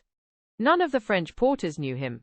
Not a single official at Calais cared a fig for Mellersh. In Paris there was no time to think of him because their train was late, and they only just caught the Turin train at the Gare de Lyon. and by the afternoon of the next day, when they got into Italy, England, Frederick, Mellersh, the vicar, the poor, Hampstead, the club, Shoolbred, everybody and everything, the whole inflamed sore dreariness had faded to the dimness of a dream. Chapter 5. It was cloudy in Italy, which surprised them. They had expected brilliant sunshine, but never mind, it was Italy, and the very clouds looked fat. Neither of them had ever been there before. Both gazed out of the windows with rapt faces. The hours flew as long as it was daylight, and after that there was the excitement of getting nearer, getting quite near, getting there. At Genoa, it had begun to rain. Genoa. Imagine actually being at Genoa, seeing its name written up in the station just like any other name. At Nervi it was pouring, and when at last, towards midnight, for again the train was late, they got to Mezzago, the rain was coming down in what seemed solid sheets, but it was Italy. Nothing it did could be bad. The very rain was different. Straight rain, falling properly onto one's umbrella. Not that violently blowing English stuff that got in everywhere, and it did leave off, and when it did, behold, the earth would be strewn with roses. Mr. Briggs, San Salvatore's owner, had said, "You get out at Mezzago, and then you drive." But he had forgotten what he amply knew, that trains in Italy are sometimes late, and he had imagined his tenants arriving at Mezzago at 8 o'clock, and finding a string of flies to choose from. The train was 4 hours late, and when Mrs. Arbuthnot and Mrs. Wilkins scrambled down the ladder-like high steps of their carriage into the black downpour, their skirts sweeping off great pools of sooty, wet because their hands were full of suitcases, if it had not been for the vigilance of Domenico, the gardener at San Salvatore, they would have found nothing for them to drive in. All ordinary flies had long since gone home. Domenico, foreseeing this, had sent his aunt's fly, driven by her son his cousin, and his aunt and her fly lived in Castagneto, the village crouching at the feet of San Salvatore, and therefore, however late the train was, the fly would not dare come home without containing that which it had been sent to fetch. Domenico's cousin's name was Beppo, and he presently emerged out of the dark where Mrs. Arbuthnot and Mrs. Wilkins stood, uncertain what to do next after the train had gone on, for they could see no porter, and they thought from the feel of it that they were standing not so much on a platform as in the middle of the permanent way. Beppo, who had been searching for them, emerged from the dark with a kind of pounce, and talked Italian to them vociferously. Beppo was a most respectable young man, but he did not look as if he were, especially not in the dark, and he had a dripping hat slouched over one eye. They did not like the way he seized their suitcases. He could not be, they thought, a porter. However, they presently, from out of his streaming talk, discerned the words, San Salvatore, and after that they kept on saying them to him, for it was the only Italian they knew, as they hurried after him, unwilling to lose sight of their suitcases, stumbling across rails and through puddles out to where in the road a small high fly stood. Its hood was up, and its horse was in an attitude of thought. They climbed in, and the minute they were in, Mrs. Wilkins, indeed, could hardly be called in. The horse awoke with a start from its reverie, and immediately began going home rapidly. Without Beppo, without the suitcases. Beppo darted after him, making the night ring with his shouts, and caught the hanging reins just in time. He explained proudly, and as it seemed to him with perfect clearness, that the horse always did that, being a fine animal full of corn and blood, and cared for by him, Beppo, as if he were his own son, and the ladies must not be alarmed. He had noticed they were clutching each other, but clear and loud and profuse of words though he was, they only looked at him blankly. He went on talking, however, while he piled the suitcases up round them, sure that sooner or later they must understand him, especially as he was careful to talk very loud and illustrate everything he said with the simplest elucidatory gestures. But they both continued only to look at him. They both, he noticed sympathetically, had white faces, fatigued faces, and they both had big eyes, fatigued eyes. They were beautiful ladies, he thought, and their eyes, looking at him over the tops of the suitcases, watching his every movement, there were no trunks, only numbers of suitcases, were like the eyes of the Mother of God. The only thing the ladies said, and they repeated it at regular intervals, even after they had started, gently prodding him as he sat on his box to call his attention to it, was, San Salvatore? And each time he answered vociferously, encouragingly, Si, San Salvatore. We don't know, of course, if he's taking us there, said Mrs. Arbuthnot, at last in a low voice, after they had been driving, as it seemed to them, a long while, and had got off the paving stones of the sleep-shrouded town, and were out on a winding road, with what they could just see was a low wall on their left, beyond which was a great black emptiness, and the sound of the sea. On their right was something close and steep, and high and black. Rocks, they whispered to each other. Huge rocks. No, we don't know, agreed Mrs. Wilkins, a slight coldness passing down her spine. They felt very uncomfortable. It was so late. It was so dark. The road was so lonely. Suppose a wheel came off. Suppose they met fascisti, or the opposite of fascisti. How sorry they were now that they had not slept at Genoa, and come on the next morning in daylight. But that would have been the 1st of April, said Mrs. Wilkins in a low voice. It is that now, said Mrs. Arbuthnot beneath her breath. So it is, murmured Mrs. Wilkins. They were silent. Beppo turned round on his box, a disquieting habit already noticed, for surely his horse ought to be carefully watched, and again addressed them with what he was convinced was lucidity, no patois, and the clearest explanatory movements. How much they wished their mothers had made them learn Italian when they were little. If only now they could have said, "Please sit round the right way and look after the horse." They did not even know what horse was in Italian. It was contemptible to be so ignorant. In their anxiety, for the road twisted round great jutting rocks, and on their left was only the low wall to keep them out of the sea should anything happen, they too began to gesticulate, waving their hands at Beppo, pointing ahead. They wanted him to turn round again and face his horse, that was all. He thought they wanted him to drive faster, and there followed a terrifying 10 minutes, during which, as he supposed, he was gratifying them. He was proud of his horse, and it could go very fast. He rose in his seat, the whip cracked, the horse rushed forward, the rocks leaped towards them, the little fly swayed, the suitcases heaved, Mrs. Arbuthnot and Mrs. Wilkins clung. In this way they continued, swaying, heaving, clattering, clinging, till at a point near Castagneto there was a rise in the road, and on reaching the foot of the rise, the horse, who knew every inch of the way, stopped suddenly, throwing everything in the fly into a heap, and then proceeded up at the slowest of walks. Beppo twisted himself round to receive their admiration, laughing with pride in his horse. There was no answering laugh from the beautiful ladies. Their eyes, fixed on him, seemed bigger than ever, and their faces against the black of the night showed milky. But here at least, once they were up the slope, were houses. The rocks left off, and there were houses. The low wall left off, and there were houses. The sea shrunk away, and the sound of it ceased, and the loneliness of the road was finished. No lights anywhere, of course, nobody to see them pass. And yet Beppo, when the houses began, after looking over his shoulder and shouting, "Castagneto" at the ladies, once more stood up and cracked his whip, and once more made his horse dash forward. "We shall be there in a minute," Mrs. Arbuthnot said to herself, holding on. "We shall soon stop now," Mrs. Wilkins said to herself, holding on. They said nothing aloud, because nothing would have been heard above the whip cracking, and the wheel clattering, and the boisterous inciting noises Beppo was making at his horse. Anxiously they strained their eyes for any sight of the beginning of San Salvatore. They had supposed and hoped that after a reasonable amount of village a medieval archway would loom upon them, and through it they would drive into a garden, and draw up at an open welcoming door, with light streaming from it and those servants standing in it, who, according to the advertisement, remained. Instead the fly suddenly stopped. Peering out they could see they were still in the village street, with small dark houses each side, and Beppo, throwing the reins over the horse's back as if completely confident this time that he would not go any farther, got down off his box. At the same moment, springing as it seemed out of nothing, a man and several half-grown boys appeared on each side of the fly, and began dragging out the suitcases. "No, no, San Salvatore! San Salvatore!" exclaimed Mrs. Wilkins, trying to hold on to what suitcases she could. "See, San Salvatore!"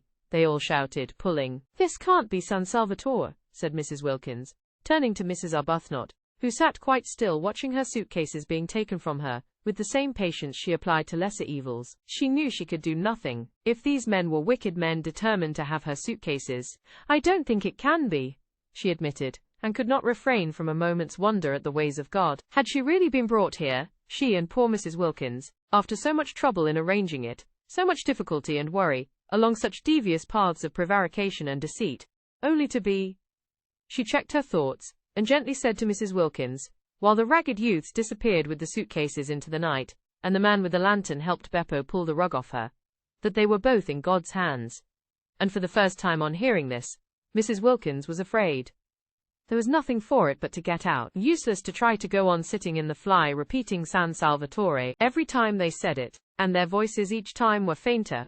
Beppo and the other man merely echoed it in a series of loud shouts. If only they had learned Italian when they were little. If only they could have said, "We wish to be driven to the door," but they did not even know what door was in Italian.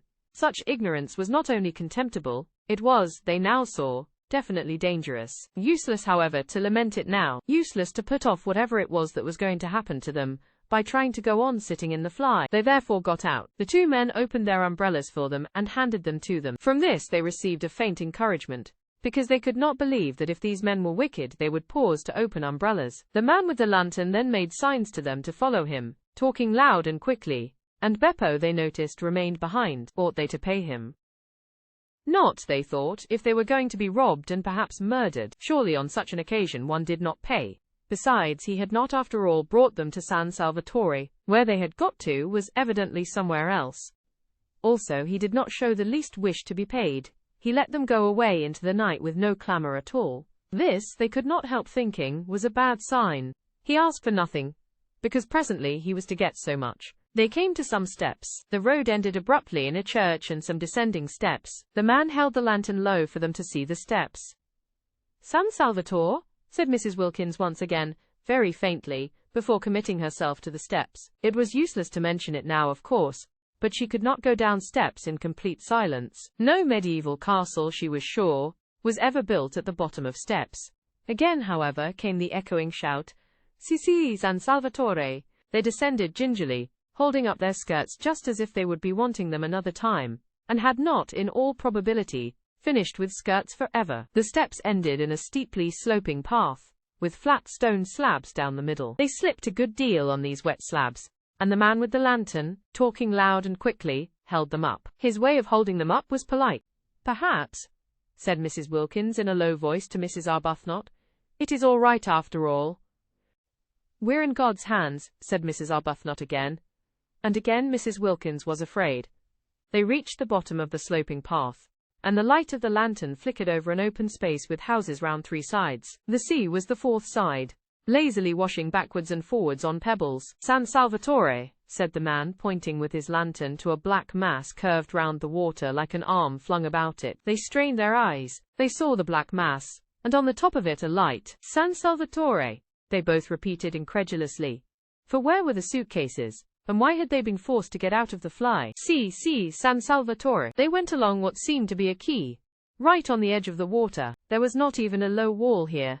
Nothing to prevent the man with the lantern tipping them in if he wanted to. He did not, however, tip them in. Perhaps it was all right after all, Mrs. Wilkins again suggested to Mrs. Arbuthnot, on noticing this, who this time was herself beginning to think that it might be, and said no more about God's hands. The flicker of the lantern danced along, reflected in the wet pavement of the quay. Out to the left in the darkness, and evidently at the end of a jetty, was a red light. They came to an archway with a heavy iron gate. The man with the lantern pushed the gate open. This time they went up steps instead of down, and at the top of them was a little path that wound upwards among flowers. They could not see the flowers, but the whole place was evidently full of them. It here dawned on Mrs. Wilkins that perhaps the reason why the fly had not driven them up to the door was that there was no road, only a footpath. That also would explain the disappearance of the suitcases. She began to feel confident that they would find their suitcases waiting for them when they got up to the top. San Salvatore was, it seemed, on the top of a hill, as a medieval castle should be. At a turn of the path they saw above them, much nearer now and shining more brightly, the light they had seen from the quay. She told Mrs. Arbuthnot of her dawning belief, and Mrs. Arbuthnot agreed that it was very likely a true one. Once more, but this time in a tone of real hopefulness, Mrs. Wilkins said, pointing upwards at the black outline against the only slightly less black sky, "San Salvatore?" And once more, but this time comfortingly, encouragingly, came back the assurance, "Si, San Salvatore." They crossed a little bridge, over what was apparently a ravine, and then came a flat bit with long grass at the sides and more flowers. They felt the grass flicking wet against their stockings, and the invisible flowers were everywhere. Then up again through trees, along a zigzag path with the smell all the way of the flowers they could not see. The warm rain was bringing out all the sweetness. Higher and higher they went in this sweet darkness, and the red light on the jetty dropped farther and farther below them. The path wound round to the other side of what appeared to be a little peninsula. The jetty and the red light disappeared. Across the emptiness on their left were distant lights. "Mezzago," said the man, waving his lantern at the lights. "Si," they answered, for they had by now learned see, upon which the man congratulated them in a great flow of polite words, not one of which they understood, on their magnificent Italian. For this was Domenico, the vigilant and accomplished gardener of San Salvatore, the prop and stay of the establishment, the resourceful, the gifted, the eloquent, the courteous, the intelligent Domenico. Only they did not know that yet, and he did in the dark, and even sometimes in the light, look with his knife-sharp swarthy features and swift panther movements, very like somebody wicked. They passed along another flat bit of path, with a black shape like a high wall towering above them on their right, and then the path went up again under trellises, and trailing sprays of scented things caught at them and shook raindrops on them, and the light of the lantern flickered over lilies, and then came a flight of ancient steps worn with centuries, and then another iron gate, and then they were inside, though still climbing a twisting flight of stone steps with old walls on either side like the walls of dungeons, and with a vaulted roof. At the top was a wrought iron door, and through it shone a flood of electric light. "Ecco," said Domenico, lithely running up the last few steps ahead and pushing the door open. And there they were, arrived, and it was San Salvatore, and their suitcases were waiting for them, and they had not been murdered. They looked at each other's white faces and blinking eyes very solemnly. It was a wonderful moment. Here they were, in their medieval castle at last. Their feet touched its stones. Mrs. Wilkins put her arm round Mrs. Arbuthnot's neck and kissed her.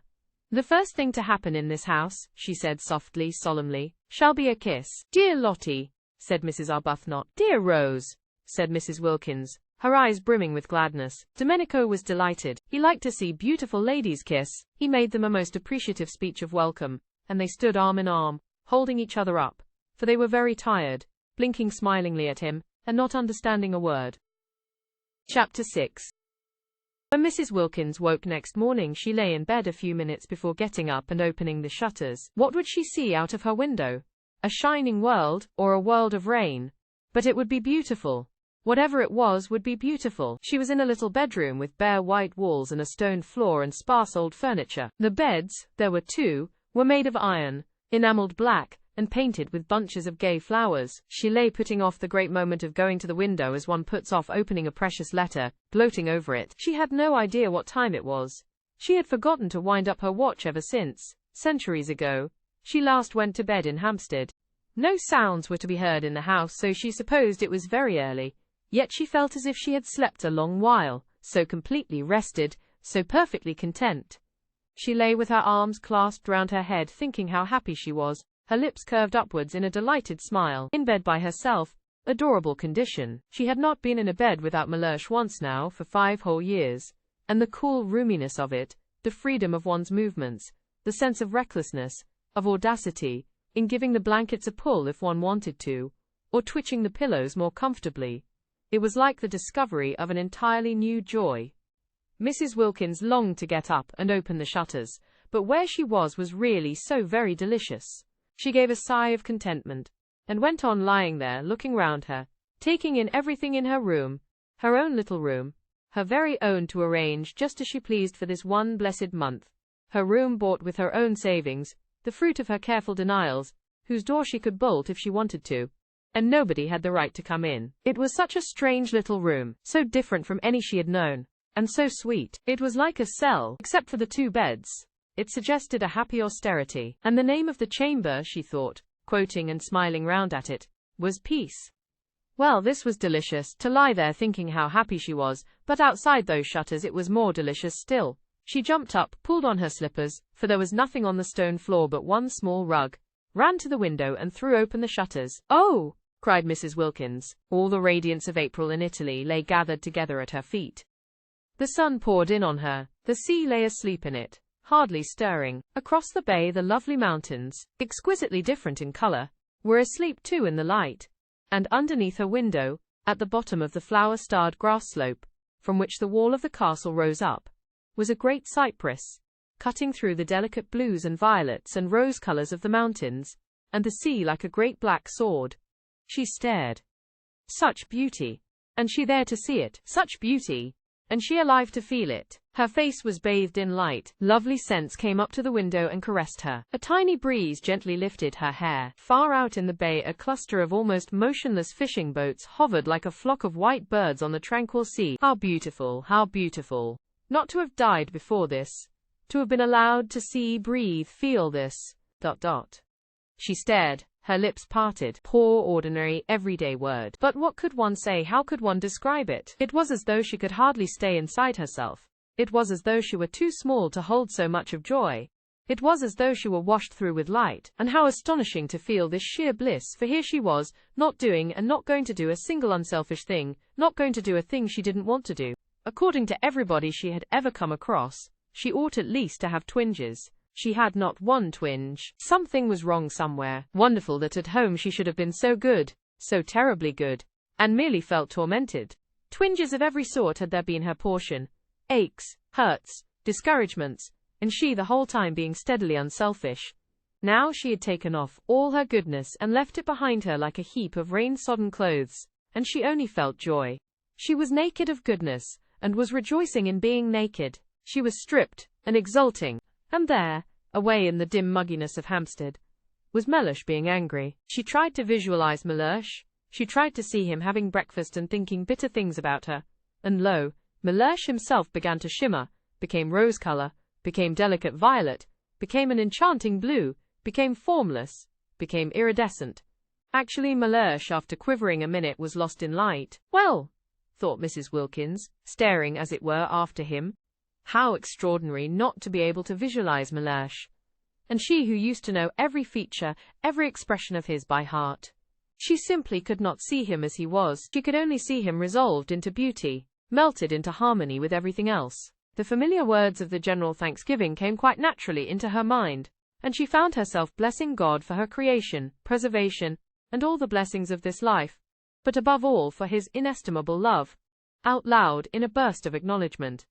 While Mellersh, at that moment angrily pulling on his boots before going out into the dripping streets, was indeed thinking bitter things about her, she began to dress, choosing clean white clothes in honor of the summer's day, unpacking her suitcases, tidying her adorable little room. She moved about with quick, purposeful steps, her long, thin body held up straight, her small face, so much puckered at home with effort and fear, smoothed out. All she had been and done before this morning, all she had felt and worried about, was gone. Each of her worries behaved as the image of Mellersh had behaved, and dissolved into color and light. And she noticed things she had not noticed for years. When she was doing her hair in front of the glass she noticed it, and thought, why, what pretty stuff. For years she had forgotten she had such a thing as hair, plaiting it in the evening, and unplaiting it in the morning, with the same hurry and indifference with which she laced and unlaced her shoes. Now she suddenly saw it, and she twisted it round her fingers before the glass, and was glad it was so pretty. Mellersh couldn't have seen it either, for he had never said a word about it. Well, when she got home she would draw his attention to it. Mellersh, she would say, look at my hair. Aren't you pleased you've got a wife with hair like curly honey? She laughed. She had never said anything like that to Mellersh yet, and the idea of it amused her. But why had she not? Oh yes, she used to be afraid of him. Funny to be afraid of anybody, and especially of one's husband, whom one saw in his more simplified moments, such as asleep, and not breathing properly through his nose. When she was ready, she opened her door to go across to see if Rose, who had been put the night before by a sleepy maidservant into a cell opposite, were awake. She would say good morning to her, and then she would run down and stay with that cypress tree till breakfast was ready, and after breakfast she wouldn't so much as look out of a window, till she had helped Rose get everything ready for Lady Caroline and Mrs. Fisher. There was much to be done that day, settling in, arranging the rooms. She mustn't leave Rose to do it alone. They would make it all so lovely for the two to come, have such an entrancing vision ready for them of little cells bright with flowers. She remembered she had wanted Lady Caroline not to come, fancy wanting to shut someone out of heaven because she thought she would be shy of her. And as though it mattered if she were, and as though she would be anything so self-conscious as shy. Besides, what a reason! She could not accuse herself of goodness over that. And she remembered she had wanted not to have Mrs. Fisher either, because she had seemed lofty. How funny of her! So funny to worry about such little things, making them important. The bedrooms and two of the sitting rooms at San Salvatore were on the top floor, and opened into a roomy hall, with a wide glass window at the north end. San Salvatore was rich in small gardens in different parts and on different levels. The garden this window looked down on was made on the highest part of the walls, and could only be reached through the corresponding spacious hall on the floor below. When Mrs. Wilkins came out of her room, this window stood wide open, and beyond it in the sun was a Judas tree in full flower. There was no sign of anybody, no sound of voices or feet. Tubs of arum lilies stood about on the stone floor, and on a table flamed a huge bunch of fierce nasturtiums, spacious, flowery, silent, with the wide window at the end opening into the garden, and the Judas tree absurdly beautiful in the sunshine, it seemed to Mrs. Wilkins, arrested on her way across to Mrs. Arbuthnot. Too good to be true. Was she really going to live in this for a whole month? Up to now she had had to take what beauty she could as she went along, snatching at little bits of it when she came across it. A patch of daisies on a fine day in a Hampstead field, a flash of sunset between two chimney pots. She had never been in definitely, completely beautiful places. She had never been even in a venerable house, and such a thing as a profusion of flowers in her rooms was unattainable to her. Sometimes in the spring she had bought 6 tulips at Shoolbred's, unable to resist them, conscious that Mellersh, if he knew what they had cost, would think it inexcusable. But they had soon died, and then there were no more. As for the Judas tree, she hadn't an idea what it was, and gazed at it out there against the sky, with the rapt expression of one who sees a heavenly vision. Mrs. Arbuthnot, coming out of her room, found her there like that, standing in the middle of the hall staring. Now what does she think she sees now? Thought Mrs. Arbuthnot. We are in God's hands, said Mrs. Wilkins, turning to her, speaking with extreme conviction. Oh, said Mrs. Arbuthnot quickly, her face, which had been covered with smiles when she came out of her room, falling. Why, what has happened? For Mrs. Arbuthnot had woken up with such a delightful feeling of security, of relief, and she did not want to find she had not, after all, escaped from the need of refuge. She had not even dreamed of Frederick. For the first time for years she had been spared the nightly dream that he was with her, that they were heart to heart, and its miserable awakening. She had slept like a baby, and had woken up confident. She had found there was nothing she wished to say in her morning prayer except, thank you. It was disconcerting to be told she was, after all, in God's hands. I hope nothing has happened? She asked anxiously. Mrs. Wilkins looked at her a moment and laughed. How funny, she said, kissing her. What is funny? Asked Mrs. Arbuthnot, her face clearing because Mrs. Wilkins laughed. We are. This is everything. It's all so wonderful. It's so funny and so adorable that we should be in it. I dare say when we finally reach heaven, the one they talk about so much, we shan't find it a bit more beautiful. Mrs. Arbuthnot relaxed to smiling security again. Isn't it divine? She said. Were you ever in your life so happy?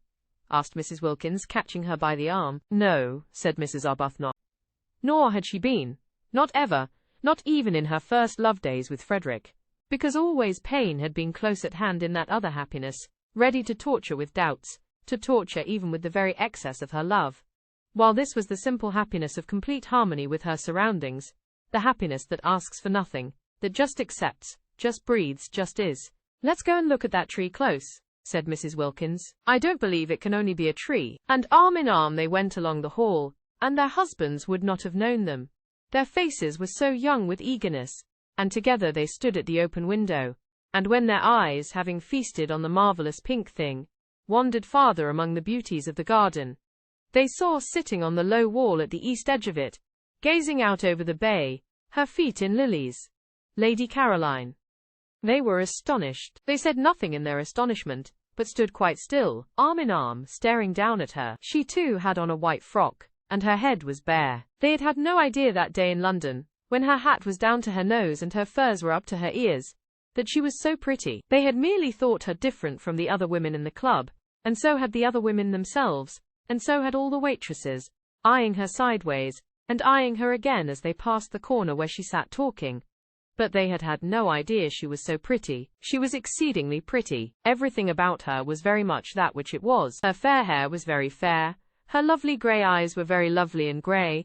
Her dark eyelashes were very dark. Her white skin was very white. Her red mouth was very red. She was extravagantly slender, the merest thread of a girl, though not without little curves beneath her thin frock, where little curves should be.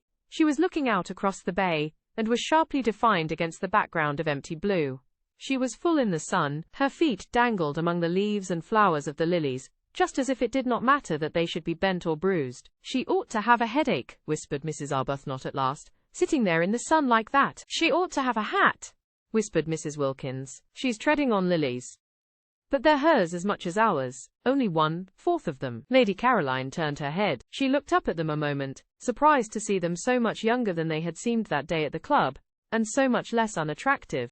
Indeed, they were really almost quite attractive, if anyone could ever be really quite attractive in the wrong clothes. Her eyes, swiftly glancing over them, took in every inch of each of them in the half-second, before she smiled and waved her hand and called out, "Good morning." There was nothing, she saw at once, to be hoped for in the way of interest from their clothes. She did not consciously think this, for she was having a violent reaction against beautiful clothes, and the slavery they impose on one. Her experience being that the instant one had got them, they took one in hand, and gave one no peace till they had been everywhere, and been seen by everybody. You didn't take your clothes to parties, they took you. It was quite a mistake to think that a woman, a really well-dressed woman, wore out her clothes. It was the clothes that wore out the woman, dragging her about at all hours of the day and night. No wonder men stayed young longer. Just new trousers couldn't excite them. She couldn't suppose that even the newest trousers ever behaved like that, taking the bit between their teeth. Her images were disorderly, but she thought as she chose. She used what images she liked. As she got off the wall and came towards the window, it seemed a restful thing to know she was going to spend an entire month with people in dresses made as she dimly remembered dresses used to be made 5 summers ago. "I got here yesterday morning," she said, looking up at them and smiling. She really was bewitching. She had everything, even a dimple. "It's a great pity," said Mrs. Arbuthnot, smiling back, "because we were going to choose the nicest room for you." "Oh, but I've done that," said Lady Caroline. "At least I think it's the nicest. It looks 2 ways. I adore a room that looks 2 ways, don't you? Over the sea to the west, and over this Judas tree to the north." "And we had meant to make it pretty for you with flowers," said Mrs. Wilkins. "Oh, Domenico did that. I told him to directly I got here. He's the gardener. He's wonderful." "It's a good thing, of course," said Mrs. Arbuthnot a little hesitatingly, "to be independent, and to know exactly what one wants." "Yes, it saves trouble," agreed Lady Caroline. "But one shouldn't be so independent," said Mrs. Wilkins, "as to leave no opportunity for other people to exercise their benevolences on one." Lady Caroline, who had been looking at Mrs. Arbuthnot, now looked at Mrs. Wilkins. That day at that queer club, she had had merely a blurred impression of Mrs. Wilkins, for it was the other one who did all the talking, and her impression had been of somebody so shy, so awkward that it was best to take no notice of her. She had not even been able to say goodbye properly, doing it in an agony, turning red, turning damp. Therefore she now looked at her in some surprise.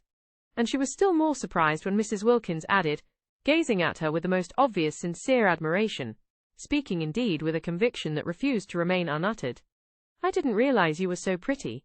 She stared at Mrs. Wilkins. She was not usually told this quite so immediately and roundly, abundantly as she was used to it. Impossible not to be after 28 solid years. It surprised her to be told it with such bluntness, and by a woman. "It's very kind of you to think so," she said.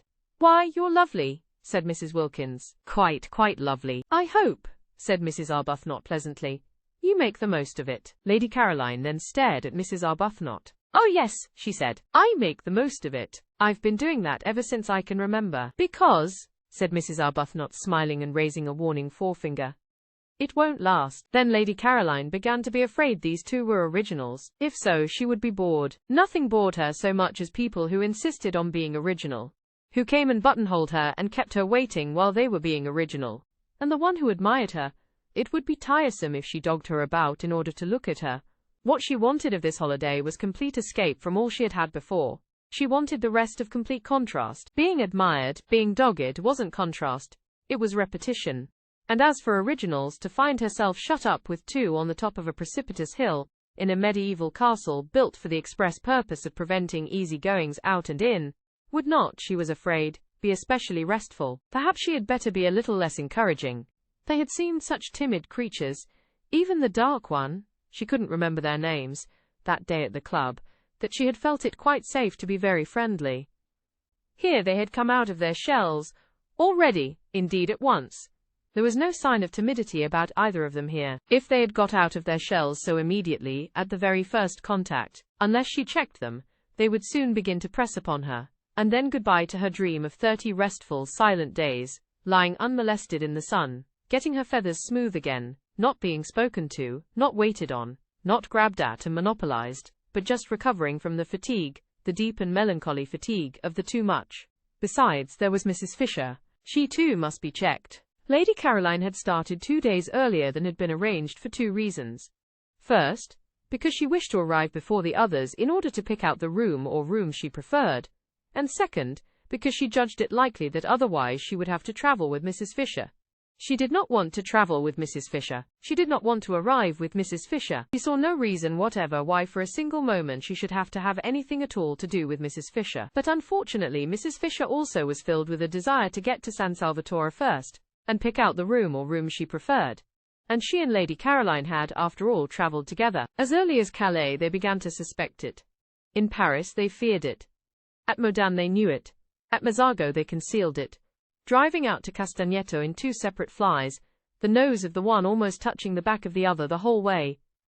But when the road suddenly left off at the church and the steps, further evasion was impossible. And faced by this abrupt and difficult finish to their journey, there was nothing for it but to amalgamate. Because of Mrs. Fisher's stick, Lady Caroline had to see about everything. Mrs. Fisher's intentions, she explained from her fly when the situation had become plain to her, were active, but her stick prevented their being carried out. The 2 drivers told Lady Caroline boys would have to carry the luggage up to the castle, and she went in search of some, while Mrs. Fisher waited in the fly because of her stick. Mrs. Fisher could speak Italian, but only, she explained, the Italian of Dante, which Matthew Arnold used to read with her when she was a girl, and she thought this might be above the heads of boys. Therefore Lady Caroline, who spoke ordinary Italian very well, was obviously the one to go and do things. "I am in your hands," said Mrs. Fisher, sitting firmly in her fly. "You must please regard me as merely an old woman with a stick."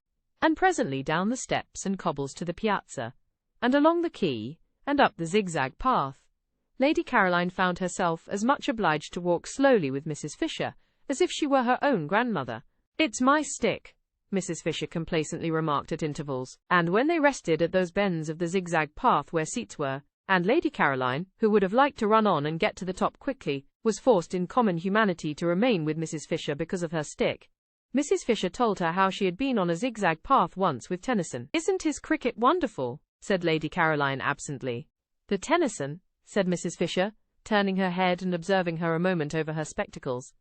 "Isn't he?" said Lady Caroline. "I am speaking," said Mrs. Fisher, "of Alfred." "Oh," said Lady Caroline.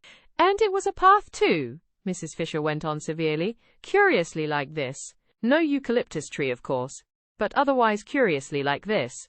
And at one of the bends he turned and said to me, I see him now turning and saying to me." Yes, Mrs. Fisher would have to be checked, and so would these 2 up at the window. She had better begin at once. She was sorry she had got off the wall.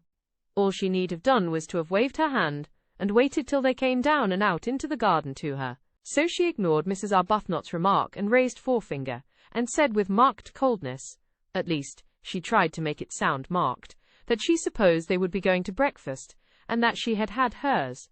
But it was her fate that however coldly she sent forth her words, they came out sounding quite warm and agreeable. That was because she had a sympathetic and delightful voice, due entirely to some special formation of her throat and the roof of her mouth, and having nothing whatever to do with what she was feeling. Nobody in consequence ever believed they were being snubbed. It was most tiresome, and if she stared icily, it did not look icy at all, because her eyes, lovely to begin with, had the added loveliness of very long, soft, dark eyelashes. No icy stare could come out of eyes like that. It got caught and lost in the soft eyelashes, and the person stared at merely thought they were being regarded with a flattering and exquisite attentiveness. And if ever she was out of humour, or definitely cross, and who would not be sometimes in such a world, she only looked so pathetic that people all rushed to comfort her, if possible by means of kissing. It was more than tiresome, it was maddening. Nature was determined that she should look and sound angelic. She could never be disagreeable or rude, without being completely misunderstood. "I had my breakfast in my room," she said, trying her utmost to sound curt. "Perhaps I'll see you later." And she nodded, and went back to where she had been sitting on the wall, with the lilies being nice and cool round her feet. Chapter 7. Their eyes followed her admiringly. They had no idea they had been snubbed. It was a disappointment, of course, to find she had forestalled them, and that they were not to have the happiness of preparing for her, of watching her face when she arrived and first saw everything. But there was still Mrs. Fisher. They would concentrate on Mrs. Fisher, and would watch her face instead. Only, like everybody else, they would have preferred to watch Lady Caroline's. Perhaps then, as Lady Caroline had talked of breakfast, they had better begin by going and having it, for there was too much to be done that day to spend any more time gazing at the scenery. Servants to be interviewed, the house to be gone through and examined, and finally Mrs. Fisher's room to be got ready and adorned.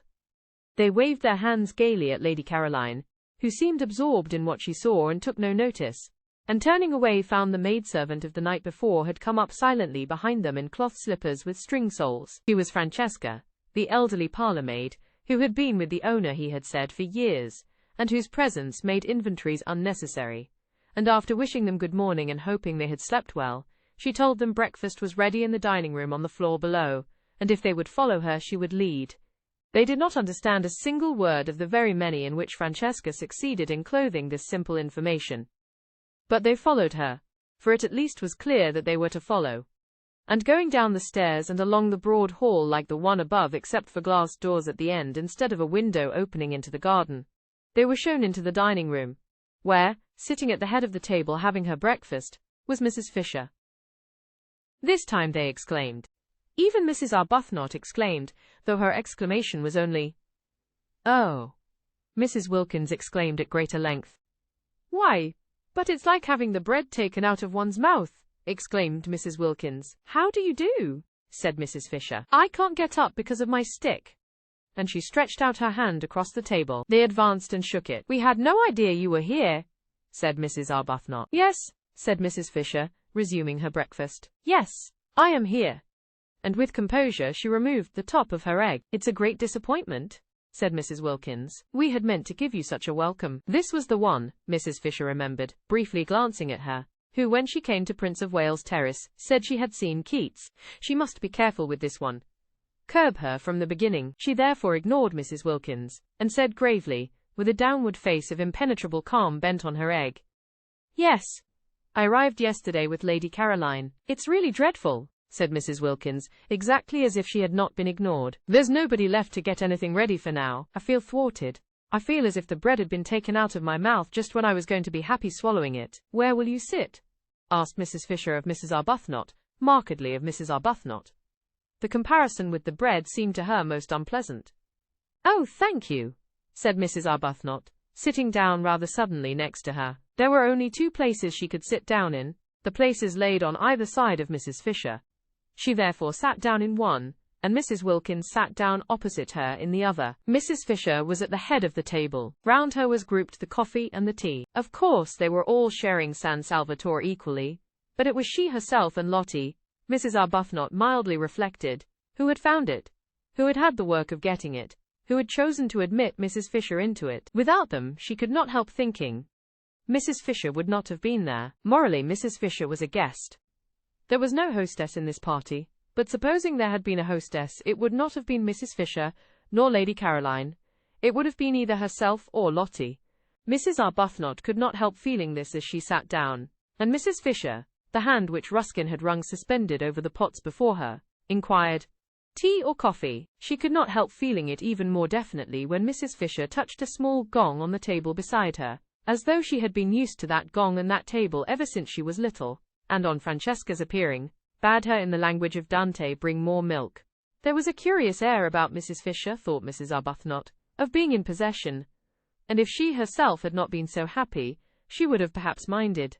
Mrs. Wilkins noticed it too, but it only made her discursive brain think of cuckoos. She would no doubt immediately have begun to talk of cuckoos, incoherently, unrestrainably and deplorably, if she had been in the condition of nerves and shyness she was in last time she saw Mrs. Fisher. But happiness had done away with shyness. She was very serene. She could control her conversation. She did not have horrified to listen to herself saying things she had no idea of saying when she began. She was quite at her ease and completely natural. The disappointment of not going to be able to prepare a welcome for Mrs. Fisher had evaporated at once, for it was impossible to go on being disappointed in heaven. Nor did she mind her behaving as hostess. What did it matter? You did not mind things in heaven. She and Mrs. Arbuthnot therefore sat down more willingly than they otherwise would have done, one on either side of Mrs. Fisher, and the sun pouring through the two windows facing east across the bay flooded the room, and there was an open door leading into the garden, and the garden was full of many lovely things, especially freesias. The delicate and delicious fragrance of the freesias came in through the door, and floated round Mrs. Wilkins's enraptured nostrils. Freesias in London were quite beyond her. Occasionally she went into a shop and asked what they cost, so as just to have an excuse for lifting up a bunch and smelling them, well knowing that it was something awful like a shilling for about 3 flowers. Here they were, everywhere, bursting out of every corner and carpeting the rose beds. Imagine it, having freesias to pick in armsful if you wanted to, and with glorious sunshine flooding the room, and in your summer frock, and it's being only the 1st of April. I suppose you realize, don't you, that we've got to heaven, she said, beaming at Mrs. Fisher with all the familiarity of a fellow angel. They are considerably younger than I had supposed, thought Mrs. Fisher, and not nearly so plain, and she mused a moment, while she took no notice of Mrs. Wilkins's exuberance, on their instant and agitated refusal that day at Prince of Wales Terrace to have anything to do with the giving or the taking of references. Nothing could affect her, of course, nothing that anybody did. She was far too solidly seated in respectability. At her back stood massively in a tremendous row those 3 great names she had offered, and they were not the only ones she could turn to for support and countenance. Even if these young women, she had no grounds for believing the one out in the garden to be really Lady Caroline Dester. She had merely been told she was. Even if these young women should all turn out to be what Browning used to call, how well she remembered his amusing and delightful way of putting things, fly-by-nights, what could it possibly, or in any way matter to her? Let them fly by night if they wished. One was not 65 for nothing. In any case there would only be 4 weeks of it, at the end of which, she would see no more of them. And in the meanwhile there were plenty of places where she could sit quietly away from them and remember. Also there was her own sitting room, a charming room, all honey-coloured furniture and pictures, with windows to the sea towards Genoa, and a door opening on to the battlements. The house possessed 2 sitting rooms, and she had explained to that pretty creature Lady Caroline, certainly a pretty creature, whatever else she was. Tennyson would have enjoyed taking her for blows on the Downs, who had seemed inclined to appropriate the honey-coloured one, that she needed some little refuge entirely to herself because of her stick. Nobody wants to see an old woman hobbling about everywhere, she had said. I shall be quite content to spend much of my time by myself in here, or sitting out on these convenient battlements. And she had a very nice bedroom too. It looked 2 ways, across the bay to the morning sun, she liked the morning sun, and on to the garden. There were only 2 of these bedrooms with cross views in the house, she and Lady Caroline had discovered, and they were by far the airiest. They each had 2 beds in them, and she and Lady Caroline had had the extra beds taken out at once and put into 2 of the other rooms. In this way there was much more space and comfort. Lady Caroline indeed had turned hers into a bed-sitting room, with the sofa out of the bigger drawing-room and the writing table and the most comfortable chair. But she herself had not had to do that because she had her own sitting room, equipped with what was necessary. Lady Caroline had thought at first of taking the bigger sitting room entirely for her own, because the dining room on the floor below could quite well be used between meals to sit in by the 2 others, and was a very pleasant room with nice chairs. But she had not liked the bigger sitting room shape. It was a round room in the tower, with deep slit windows pierced through the massive walls, and a domed and ribbed ceiling arranged to look like an open umbrella, and it seemed a little dark. Undoubtedly Lady Caroline had cast covetous glances at the honey-coloured room, and if she, Mrs. Fisher, had been less firm, would have installed herself in it, which would have been absurd. I hope, said Mrs. Arbuthnot, smilingly making an attempt to convey to Mrs. Fisher, that though she, Mrs. Fisher, might not be exactly a guest, she certainly was not in the very least a hostess. Your room is comfortable. Quite, said Mrs. Fisher. Will you have some more coffee? No thank you, will you? No thank you. There were 2 beds in my bedroom, filling it up unnecessarily, and I had one taken out. It has made it much more convenient. Oh, that's why I've got 2 beds in my room, exclaimed Mrs. Wilkins, illuminated. The second bed in her little cell had seemed an unnatural and inappropriate object from the moment she saw it. I gave no directions, said Mrs. Fisher, addressing Mrs. Arbuthnot. I merely asked Francesca to remove it. I have 2 in my room as well, said Mrs. Arbuthnot. Your second one must be Lady Caroline's. She had hers removed too, said Mrs. Fisher. It seems foolish to have more beds in a room than there are occupiers. But we haven't got any husbands here either, said Mrs. Wilkins. And I don't see any use in extra beds in one's room if one hasn't got husbands to put in them. Can't we have them taken away too? Beds, said Mrs. Fisher coldly. cannot be removed from one room after another. They must remain somewhere. Mrs. Wilkins's remarks seemed to Mrs. Fisher persistently unfortunate. Each time she opened her mouth, she said something best left unsaid. Loose talk about husbands had never in Mrs. Fisher's circle been encouraged. In the 80s, when she chiefly flourished, husbands were taken seriously as the only real obstacles to sin. Beds too, if they had to be mentioned, were approached with caution, and a decent reserve prevented them and husbands ever being spoken of in the same breath. She turned more markedly than ever to Mrs. Arbuthnot. "Do let me give you a little more coffee," she said. "No, thank you. But won't you have some more?" "No, indeed. I never have more than 2 cups at breakfast. Would you like an orange?" "No, thank you." "Would you?" "No, I don't eat fruit at breakfast. It is an American fashion, which I am too old now to adopt. Have you had all you want?" "Quite, have you?" Mrs. Fisher paused before replying. Was this a habit, this trick of answering a simple question with the same question? If so, it must be curbed, for no one could live for 4 weeks in any real comfort with somebody who had a habit. She glanced at Mrs. Arbuthnot, and her parted hair and gentle brow reassured her.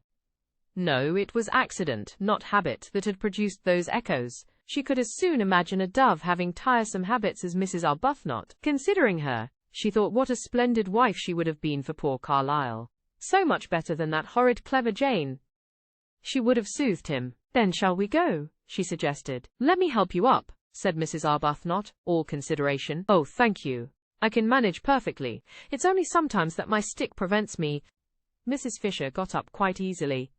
Mrs. Arbuthnot had hovered over her for nothing. "I'm going to have one of these gorgeous oranges," said Mrs. Wilkins, staying where she was and reaching across to a black bowl piled with them. "Rose, how can you resist them? Look, have this one. Do have this, beauty." And she held out a big one. "No, I'm going to see to my duties," said Mrs. Arbuthnot, moving towards the door. "You'll forgive me for leaving you, won't you?" she added politely to Mrs. Fisher. Mrs. Fisher moved towards the door too, quite easily, almost quickly. Her stick did not hinder her at all. She had no intention of being left with Mrs. Wilkins. "What time would you like to have lunch?" Mrs. Arbuthnot asked her, trying to keep her head as at least a non-guest, if not precisely a hostess, above water. "Lunch," said Mrs. Fisher, "is at 12:30. "You shall have it at 12:30 then," said Mrs. Arbuthnot. "I'll tell the cook.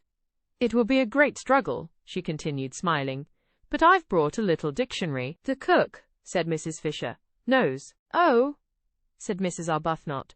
"Lady Caroline has already told her," said Mrs. Fisher. "Oh," said Mrs. Arbuthnot again. "Yes, Lady Caroline speaks the kind of Italian cooks understand. I am prevented going into the kitchen because of my stick, and even if I were able to go, I fear I shouldn't be understood."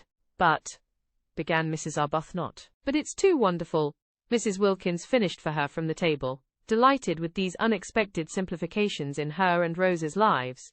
"Why, we've got positively nothing to do here, either of us, except just be happy. You wouldn't believe," she said, turning her head and speaking straight to Mrs. Fisher, portions of orange in either hand, "how terribly good Rose and I have been for years without stopping, and how much now we need a perfect rest." And Mrs. Fisher, going without answering her out of the room, said to herself, she shall be curbed. Chapter 8. Presently, when Mrs. Wilkins and Mrs. Arbuthnot, unhampered by any duties, wandered out and down the worn stone steps, and under the pergola into the lower garden, Mrs. Wilkins said to Mrs. Arbuthnot, who seemed pensive, "Don't you see that if somebody else does the ordering, it frees us?" Mrs. Arbuthnot said she did see, but nevertheless she thought it rather silly to have everything taken out of their hands. "I love things to be taken out of my hands," said Mrs. Wilkins. "But we found San Salvatore," said Mrs. Arbuthnot, "and it is rather silly that Mrs. Fisher should behave as if it belonged only to her." "What is rather silly," said Mrs. Wilkins with much serenity, "is to mind. I can't see the least point in being an authority at the price of one's liberty." Mrs. Arbuthnot said nothing to that for 2 reasons. First, because she was struck by the remarkable and growing calm of the hitherto incoherent and excited Lottie, and secondly, because what she was looking at was so very beautiful. All down the stone steps on either side were periwinkles in full flower, and she could now see what it was that had caught at her the night before and brushed, wet and scented, across her face. It was wisteria. Wisteria and sunshine. She remembered the advertisement, Here indeed were both in profusion. The wistaria was tumbling over itself in its excess of life, its prodigality of flowering.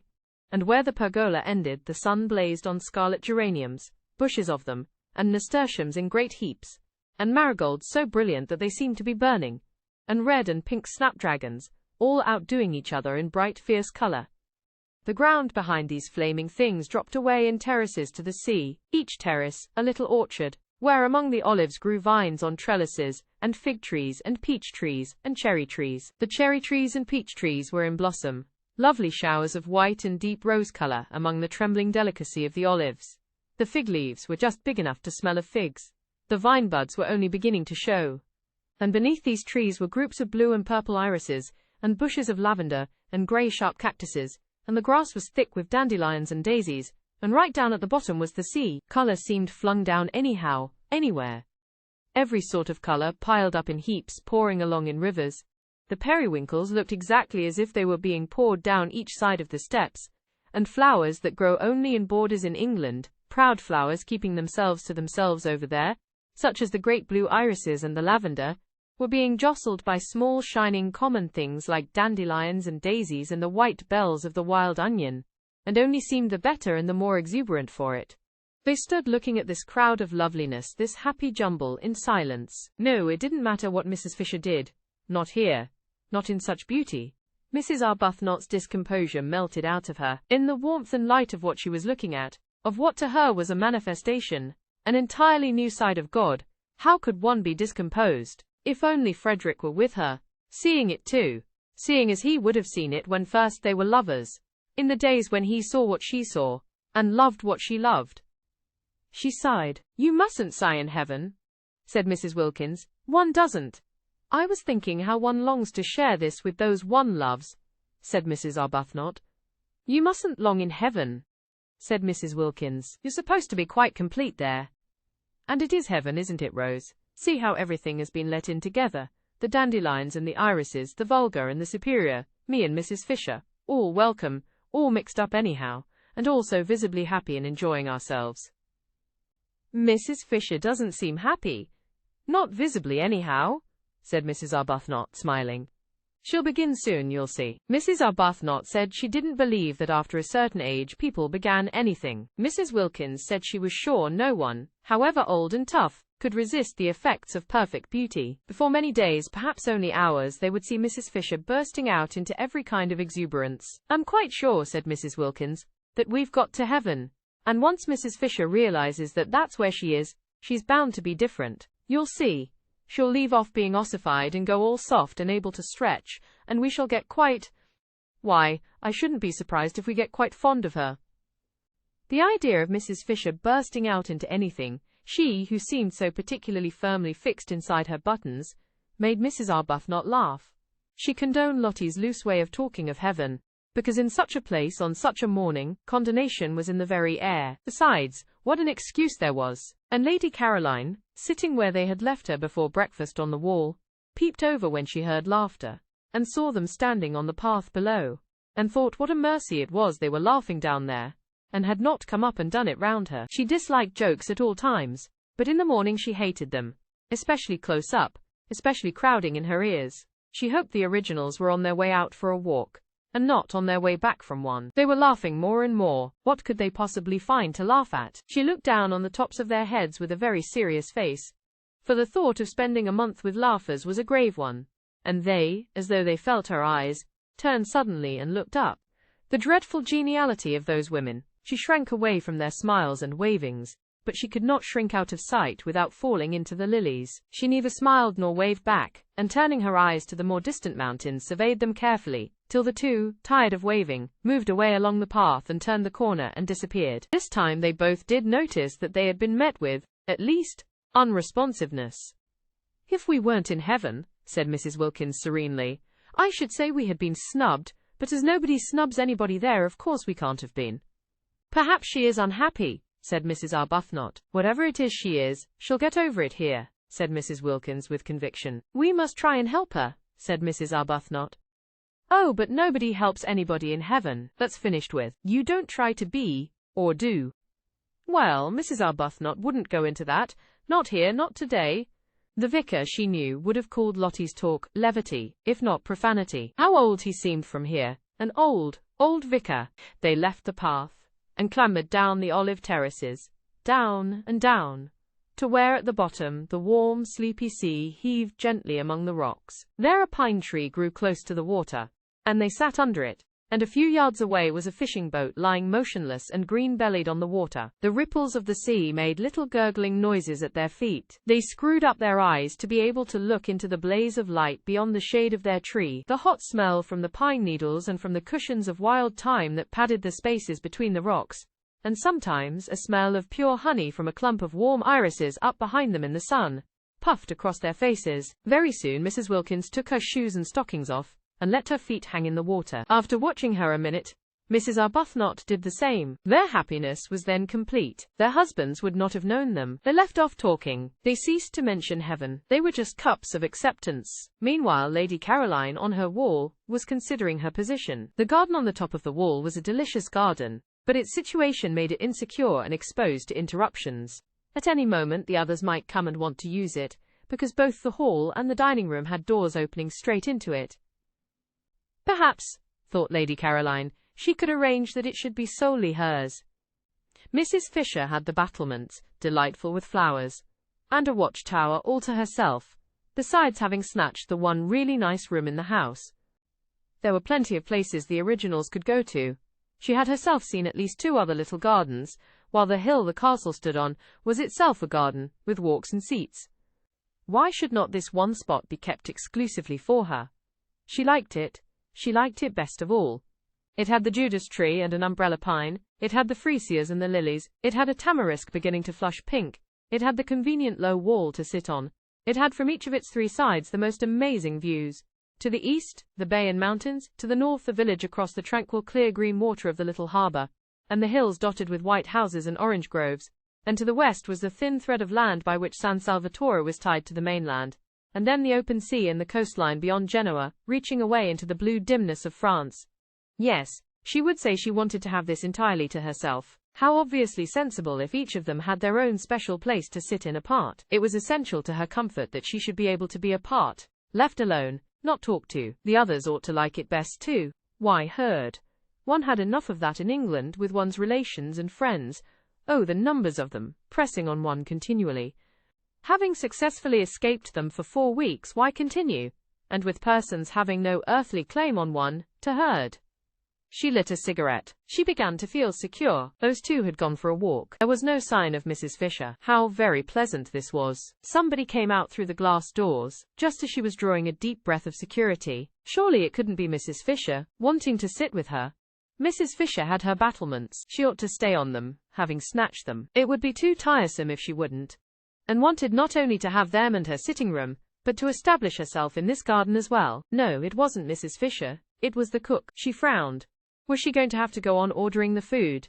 Surely one or other of those 2 waving women would do that now. The cook, who had been waiting in increasing agitation in the kitchen, watching the clock getting nearer to lunchtime while she still was without knowledge of what lunch was to consist of, had gone at last to Mrs. Fisher, who had immediately waved her away. She then wandered about the house seeking a mistress, any mistress who would tell her what to cook, and finding none, and at last, directed by Francesca, who always knew where everybody was, came out to Lady Caroline.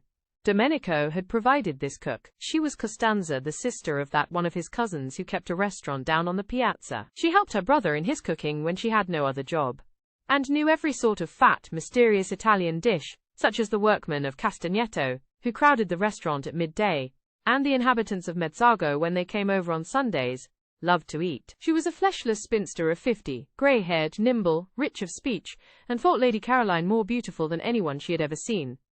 And so did Domenico, and so did the boy Giuseppe who helped Domenico and was besides his nephew, and so did the girl Angela who helped Francesca and was besides Domenico's niece, and so did Francesca herself. Domenico and Francesca, the only 2 who had seen them, thought the 2 ladies who arrived last very beautiful, but compared to the fair young lady who arrived first, they were as candles to the electric light that had lately been installed, and as the tin tubs in the bedrooms to the wonderful new bathroom their master had arranged on his last visit. Lady Caroline scowled at the cook. The scowl, as usual, was transformed on the way into what appeared to be an intent and beautiful gravity. and Costanza threw up her hands and took the saints aloud to witness that here was the very picture of the Mother of God. Lady Caroline asked her crossly what she wanted, and Costanza's head went on one side with delight at the sheer music of her voice. She said, after waiting a moment in case the music was going to continue, for she didn't wish to miss any of it, that she wanted orders. She had been to the Signorina's mother, but in vain. "She is not my mother," repudiated Lady Caroline angrily, and her anger sounded like the regretful wail of a melodious orphan. Costanza poured forth pity. She too, she explained, had no mother. Lady Caroline interrupted with the curt information that her mother was alive and in London. Costanza praised God and the saints that the young lady did not yet know what it was like to be without a mother. Quickly enough did misfortunes overtake one. No doubt the young lady already had a husband. No, said Lady Caroline icily. Worse than jokes in the morning did she hate the idea of husbands, and everybody was always trying to press them on her. All her relations, all her friends, all the evening papers. After all, she could only marry one anyhow. But you would think from the way everybody talked, and especially those persons who wanted to be husbands, that she could marry at least a dozen. Her soft, pathetic no made Costanza, who was standing close to her, well with sympathy. Poor little one, said Costanza, moved actually to pat her encouragingly on the shoulder. Take hope, there is still time. For lunch, said Lady Caroline freezingly, marveling as she spoke that she should be patted. She who had taken so much trouble to come to a place remote and hidden, where she could be sure that among other things of a like oppressive nature, pattings also were not. We will have. Costanza became businesslike. She interrupted with suggestions, and her suggestions were all admirable and all expensive. Lady Caroline did not know they were expensive, and fell in with them at once. They sounded very nice. Every sort of young vegetables and fruits came into them, and much butter, and a great deal of cream, and incredible numbers of eggs. Costanza said enthusiastically at the end, as a tribute to this acquiescence, that of the many ladies and gentlemen she had worked for on temporary jobs such as this, she preferred the English ladies and gentlemen. She more than preferred them. They roused devotion in her, for they knew what to order. They did not skimp. They refrained from grinding down the faces of the poor. From this, Lady Caroline concluded that she had been extravagant, and promptly countermanded the cream. Costanza's face fell, for she had a cousin who had a cow, and the cream was to have come from them both. And perhaps we had better not have chickens, said Lady Caroline. Costanza's face fell more, for her brother at the restaurant kept chickens in his backyard, and many of them were ready for killing. Also, do not order strawberries till I have consulted with the other ladies, said Lady Caroline, remembering that it was only the 1st of April, and that perhaps people who lived in Hampstead might be poor. Indeed, must be poor, or why live in Hampstead? It is not I who am mistress here. Is it the old one? Asked Costanza, her face very long. No, said Lady Caroline. Which of the other two ladies is it? Neither, said Lady Caroline. Then Costanza's smiles returned, for the young lady was having fun with her, and making jokes. She told her so, in her friendly Italian way, and was genuinely delighted. I never make jokes, said Lady Caroline briefly. You had better go, or lunch will certainly not be ready by 12:30. And these curt words came out sounding so sweet, that Costanza felt as if kind compliments were being paid her, and forgot her disappointment about the cream and the chickens, and went away all gratitude and smiles. This, thought Lady Caroline, will never do. I haven't come here to housekeep, and I won't. She called Costanza back. Costanza came running. The sound of her name in that voice enchanted her. I have ordered the lunch for today, said Lady Caroline with the serious angel face that was hers when she was annoyed. And I have also ordered the dinner. But from now on you will go to one of the other ladies for orders.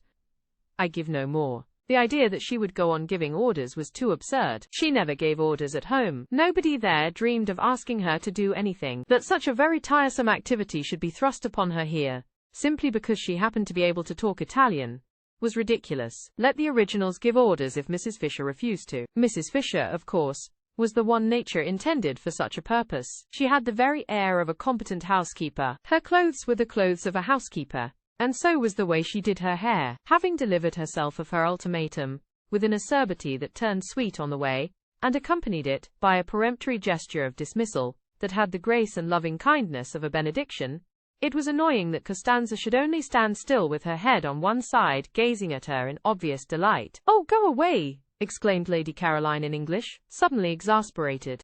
There had been a fly in her bedroom that morning which had stuck just as Costanza was sticking. Only one. but it might have been a myriad. It was so tiresome from daylight on.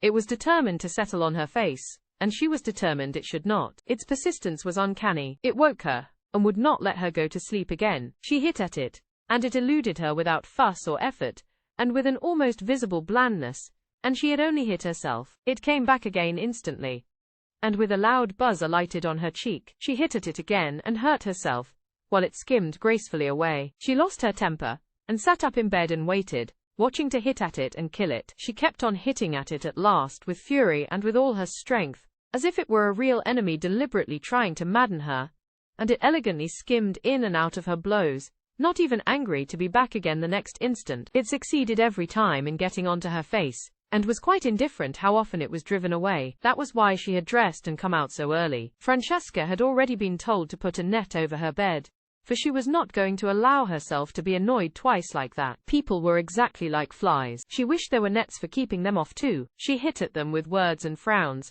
and like the fly they slipped between her blows and were untouched. Worse than the fly, they seemed unaware that she had even tried to hit them. The fly at least did for a moment go away. With human beings the only way to get rid of them was to go away herself. That was what, so tired she had done this April. And having got close up to the details of life at San Salvatore, it appeared that here too she was not to be let alone.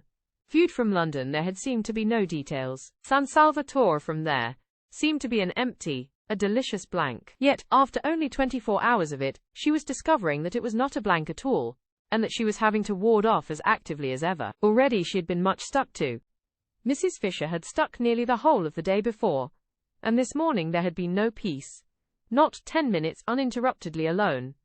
Costanza, of course, had finally to go because she had to cook, but hardly had she gone before Domenico came. He came to water and tie up. That was natural, since he was the gardener, but he watered and tied up all the things that were nearest to her. He hovered closer and closer. He watered to excess.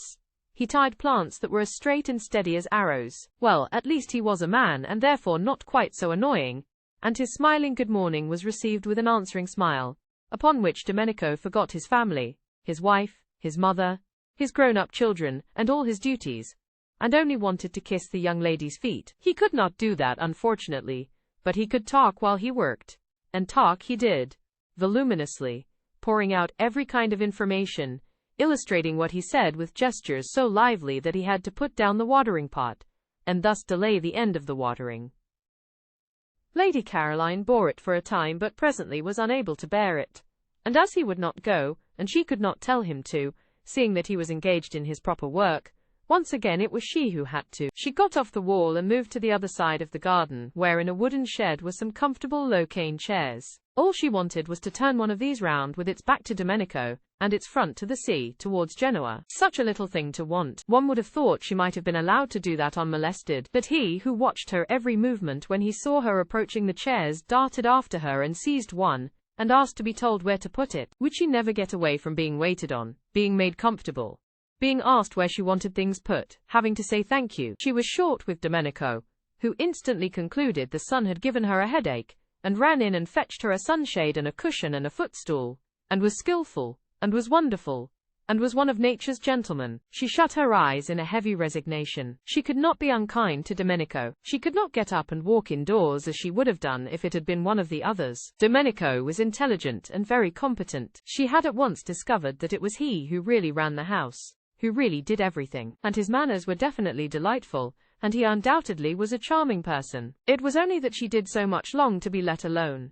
If only she could be left quite quiet for this 1 month, she felt that she might perhaps make something of herself after all. She kept her eyes shut, because then he would think she wanted to sleep and would go away. Domenico's romantic Italian soul melted within him at the sight, for having her eyes shut was extraordinarily becoming to her. He stood entranced, quite still, and she thought he had stolen away, so she opened them again. No, there he was, staring at her. Even he.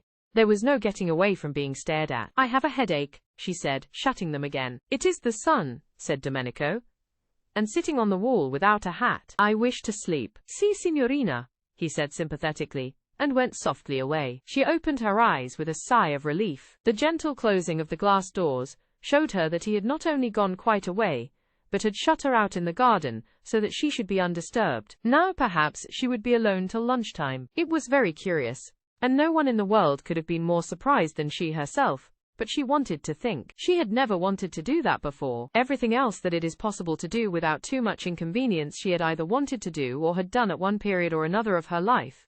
But not before had she wanted to think. She had come to San Salvatore with the single intention of lying comatose for 4 weeks in the sun, somewhere where her parents and friends were not, lapped in forgetfulness, stirring herself only to be fed.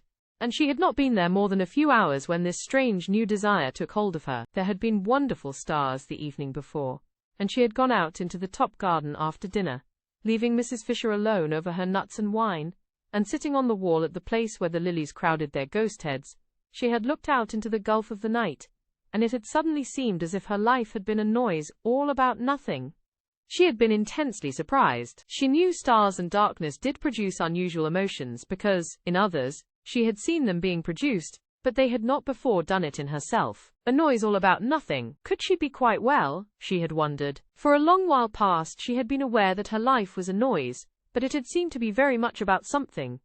A noise indeed, about so much that she felt she must get out of earshot for a little, or she would be completely and perhaps permanently deafened. But suppose it was only a noise about nothing? She had not had a question like that in her mind before. It had made her feel lonely. She wanted to be alone, but not lonely. That was very different. That was something that ached and hurt dreadfully right inside one. It was what one dreaded most. It was what made one go to so many parties, and lately even the parties had seemed once or twice not to be a perfectly certain protection. Was it possible that loneliness had nothing to do with circumstances but only with the way one met them? Perhaps she had thought she had better go to bed. She couldn't be very well. She went to bed. And in the morning, after she had escaped the fly, and had her breakfast and got out again into the garden, there was this same feeling again, and in broad daylight. Once more she had that really rather disgusting suspicion that her life till now had not only been loud but empty.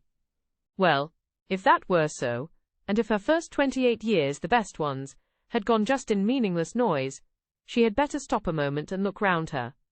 Pause, as they said in tiresome novels, and consider. She hadn't got many sets of 28 years. One more would see her growing very like Mrs. Fisher. 2 more. She averted her eyes. Her mother would have been concerned if she had known. Her mother doted. Her father would have been concerned too, for he also doted. Everybody doted. And when, melodiously obstinate, she had insisted on going off to entomb herself in Italy for a whole month, with queer people she had got out of an advertisement, refusing even to take her maid, the only explanation her friends could imagine was that poor Scrap, such was her name among them, had overdone it, and was feeling a little nervy. Her mother had been distressed at her departure. It was such an odd thing to do. Such a sign of disappointment. She encouraged the general idea of the verge of a nervous breakdown. If she could have seen her adored Scrap, more delightful to look upon than any other mother's daughter had ever yet been, the object of her utmost pride, the source of all her fondest hopes, sitting staring at the empty noonday Mediterranean considering her 3 possible sets of 28 years, she would have been miserable. To go away alone was bad. To think was worse. No good could come out of the thinking of a beautiful young woman. Complications could come out of it in profusion, but no good. The thinking of the beautiful was bound to result in hesitations, in reluctances, in unhappiness all round. And here, if she could have seen her, sat her Scrap thinking quite hard. And such things. Such old things. Things nobody ever began to think, till they were at least 40. Chapter 9. That one of the 2 sitting rooms which Mrs. Fisher had taken for her own was a room of charm and character. She surveyed it with satisfaction on going into it after breakfast, and was glad it was hers. It had a tiled floor, and walls the colour of pale honey, and inlaid furniture the colour of amber, and mellow books, many in ivory or lemon-coloured covers. There was a big window overlooking the sea towards Genoa, and a glass door through which she could proceed out onto the battlements and walk along past the quaint and attractive watchtower. In itself, a room with chairs and a writing table, to where on the other side of the tower the battlements ended in a marble seat, and one could see the western bay, and the point round which began the Gulf of Spezia. Ummerswid, her south view between these 2 stretches of sea, was another hill, higher than San Salvatore, the last of the little peninsula, with the bland turrets of a smaller and uninhabited castle on the top, on which the setting sun still shone when everything else was sunk in shadow. Yes, she was very comfortably established here, and receptacles, Mrs. Fisher did not examine their nature closely, but they seemed to be small stone troughs, or perhaps little sarcophagi, ringed round the battlements with flowers. These battlements, she thought, considering them, would have been a perfect place for her to pace up and down gently in moments when she least felt the need of her stick, or to sit in on the marble seat, having first put a cushion on it, if there had not unfortunately been a second glass door opening onto them, destroying their complete privacy, spoiling her feeling that the place was only for her. The second door belonged to the round drawing-room, which both she and Lady Caroline had rejected as too dark. That room would probably be sat in by the women from Hampstead, and she was afraid they would not confine themselves to sitting in it, but would come out through the glass door and invade her battlements. This would ruin the battlements. It would ruin them as far as she was concerned if they were to be overrun. Or even if not actually overrun, they were liable to be raked by the eyes of persons inside the room. No one could be perfectly at ease if they were being watched and knew it. What she wanted, what she surely had a right to, was privacy. She had no wish to intrude on the others. Why then should they intrude on her? And she could always relax her privacy if, when she became better acquainted with her companions, she should think it worthwhile. But she doubted whether any of the three would so develop as to make her think it worthwhile. Hardly anything was really worthwhile, reflected Mrs. Fisher, except the past. It was astonishing, it was simply amazing, the superiority of the past to the present. Those friends of hers in London, solid persons of her own age, knew the same past that she knew, could talk about it with her, could compare it as she did with the tinkling present, and in remembering great men forget for a moment the trivial and barren young people who still, in spite of the war, seemed to litter the world in such numbers. She had not come away from these friends, these conversable, ripe friends, in order to spend her time in Italy chatting with three persons of another generation and defective experience. She had come away merely to avoid the treacheries of a London April. It was true what she had told the two who came to Prince of Wales Terrace, that all she wished to do at San Salvatore was to sit by herself in the sun and remember. They knew this, for she had told them. It had been plainly expressed and clearly understood. Therefore she had a right to expect them to stay inside the round drawing-room, and not to emerge interruptingly onto her battlements. But would they? The doubt spoilt her morning. It was only towards lunchtime that she saw a way to be quite safe, and ringing for Francesca bade her in slow and majestic Italian shut the shutters of the glass door of the round drawing-room, and then, going with her into the room, which had become darker than ever in consequence, but also, Mrs. Fisher observed to Francesca, who was being voluble, would because of this very darkness remain agreeably cool, and after all there were the numerous slit windows in the walls to let in light, and it was nothing to do with her if they did not let it in. She directed the placing of a cabinet of curios. This would discourage egress. Then she rang for Domenico, and caused him to move one of the flower-filled sarcophagi across the door on its outside. This would discourage ingress. No one, said Domenico, hesitating, will be able to use the door. No one, said Mrs. Fisher firmly, will wish to. She then retired to her sitting-room, and from a chair placed where she could look straight onto them, gazed at her battlements, secured to her now completely, with calm pleasure. Being here, she reflected placidly, was much cheaper than being in a hotel, and, if she could keep off the others, immeasurably more agreeable. She was paying for her rooms, extremely pleasant rooms, now that she was arranged in them. Ps. 3 a week, which came to about 8 shillings a day, battlements, watchtower and all. Where else abroad could she live as well for so little, and have as many baths as she liked, for 8 shillings a day? Of course she did not yet know what her food would cost, but she would insist on carefulness over that, though she would also insist on its being carefulness combined with excellence. The two were perfectly compatible, if the caterer took pains. The servants' wages, she had ascertained, were negligible, owing to the advantageous exchange, so that there was only the food to cause her anxiety. If she saw signs of extravagance, she would propose that they each hand over a reasonable sum every week to Lady Caroline, which should cover the bills, any of it that was not used to be returned, and if it were exceeded, the loss to be borne by the caterer.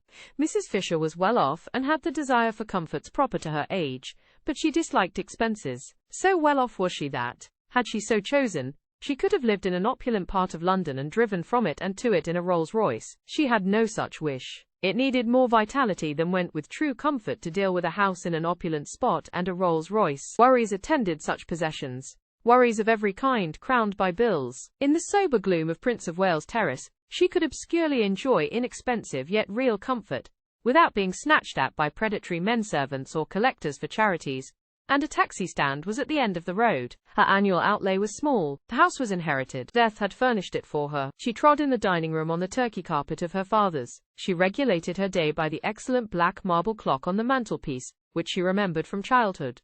Her walls were entirely covered by the photographs her illustrious deceased friends had given either herself or her father, with their own handwriting across the lower parts of their bodies, and the windows, shrouded by the maroon curtains of all her life, were decorated besides with the selfsame aquariums to which she owed her first lessons in sea lore, and in which still swam slowly the goldfishes of her youth. Were they the same goldfish?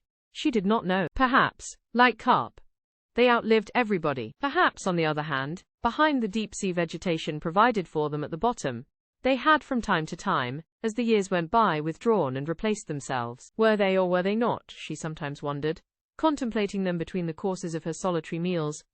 The same goldfish that had that day been there when Carlyle, how well she remembered it, angrily strode up to them, in the middle of some argument with her father that had grown heated, and striking the glass smartly with his fist, had put them to flight, shouting as they fled, "Och, ye deaf devils! Och, ye lucky deaf devils! Ye can't hear anything of the blasted, blethering, doddering, glycit fool stuff your maester talks, can ye?" Or words to that effect. Dear, great-souled Carlyle. Such natural gushings forth, such true freshness, such real grandeur. Rugged, if you will. Yes, undoubtedly sometimes rugged and startling in a drawing-room, but magnificent. Who was there now to put beside him? Who was there to mention in the same breath?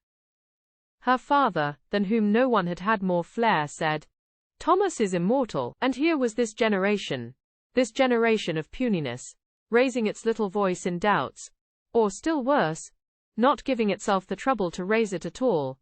Not.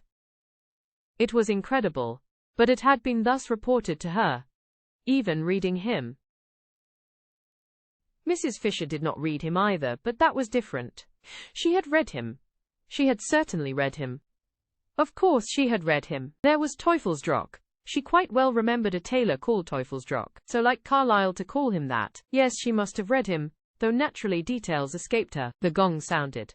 Lost in reminiscence, Mrs. Fisher had forgotten time, and hastened to her bedroom to wash her hands and smooth her hair. She did not wish to be late and set a bad example, and perhaps find her seat at the head of the table taken.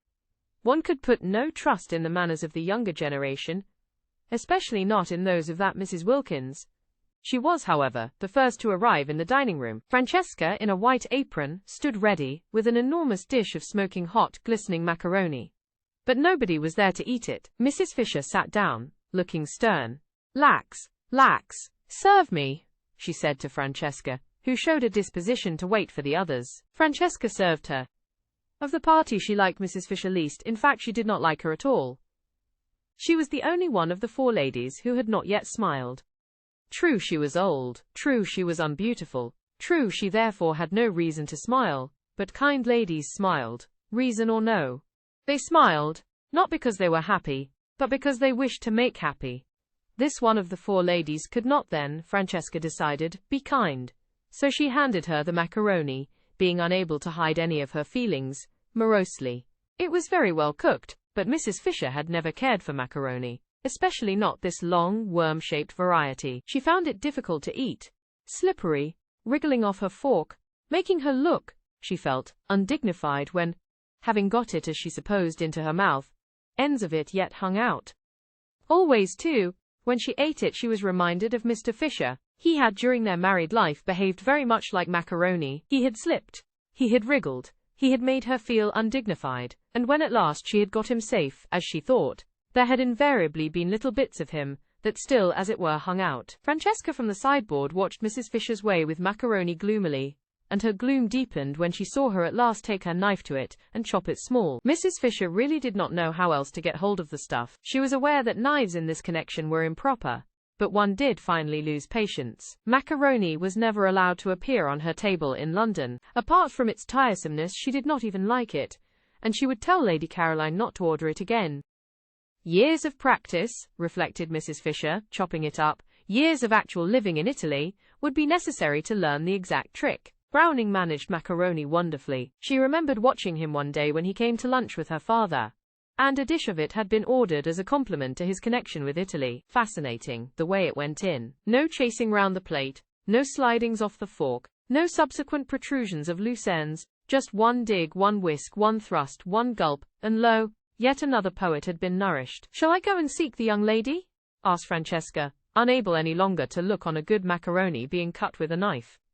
Mrs. Fisher came out of her reminiscent reflections with difficulty. "She knows lunch is at 12:30, she said. "They all know." "She may be asleep," said Francesca. "The other ladies are further away, but this one is not far away." "Beat the gong again then," said Mrs. Fisher. What manners, she thought. What manners? It was not an hotel, and considerations were due. She must say she was surprised at Mrs. Arbuthnot, who had not looked like somebody unpunctual. Lady Caroline, too. She had seemed amiable and courteous, whatever else she might be. From the other one, of course, she expected nothing. Francesca fetched the gong, and took it out into the garden and advanced, beating it as she advanced, close up to Lady Caroline, who, still stretched in her low chair, waited till she had done, and then turned her head, and in the sweetest tones poured forth what appeared to be music, but was really invective. Francesca did not recognize the liquid flow as invective. How was she to, when it came out sounding like that? And with her face all smiles, for she could not but smile when she looked at this young lady, she told her the macaroni was getting cold. "When I do not come to meals, it is because I do not wish to come to meals," said the irritated Scrap, "and you will not in future disturb me." "Is she ill?" asked Francesca, sympathetic but unable to stop smiling. Never had she seen hair so beautiful, like pure flax, like the hair of northern babes. On such a little head only blessing could rest. On such a little head the nimbus of the holiest saints could fitly be placed. Scrap shut her eyes and refused to answer.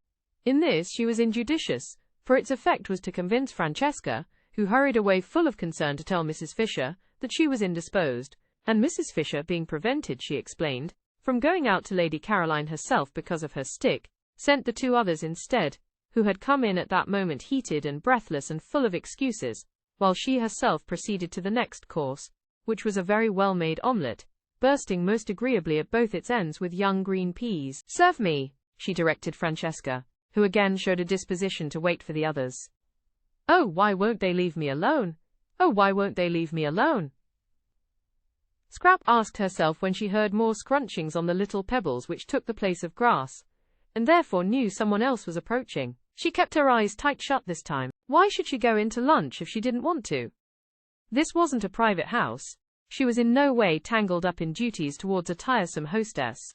For all practical purposes San Salvatore was an hotel, and she ought to be let alone to eat or not to eat, exactly as if she really had been in a hotel. But the unfortunate Scrap could not just sit still and close her eyes without rousing that desire to stroke and pet in her beholders, with which she was only too familiar. Even the cook had patted her, and now a gentle hand, how well she knew and how much she dreaded gentle hands, was placed on her forehead. "I'm afraid you're not well," said a voice that was not Mrs. Fisher's, and therefore must belong to one of the originals. "I have a headache," murmured Scrap. Perhaps it was best to say that. Perhaps it was the shortest cut to peace. "I'm so sorry," said Mrs. Arbuthnot softly, for it was her hand being gentle. "And I," said Scrap to herself, "who thought if I came here I would escape mothers." "Don't you think some tea would do you good?" asked Mrs. Arbuthnot tenderly. Tea? The idea was abhorrent to Scrap. In this heat to be drinking tea in the middle of the day. "No," she murmured. "I expect what would really be best for her," said another voice, "is to be left quiet." How sensible, thought Scrap, and raised the eyelashes of one eye just enough to peep through and see who was speaking. It was the freckled original. The dark one, then, was the one with the hand. The freckled one rose in her esteem. "But I can't bear to think of you with a headache and nothing being done for it," said Mrs. Arbuthnot. "Would a cup of strong black coffee?" Scrap said no more. She waited, motionless and dumb, till Mrs. Arbuthnot should remove her hand. After all, she couldn't stand there all day, and when she went away she would have to take her hand with her.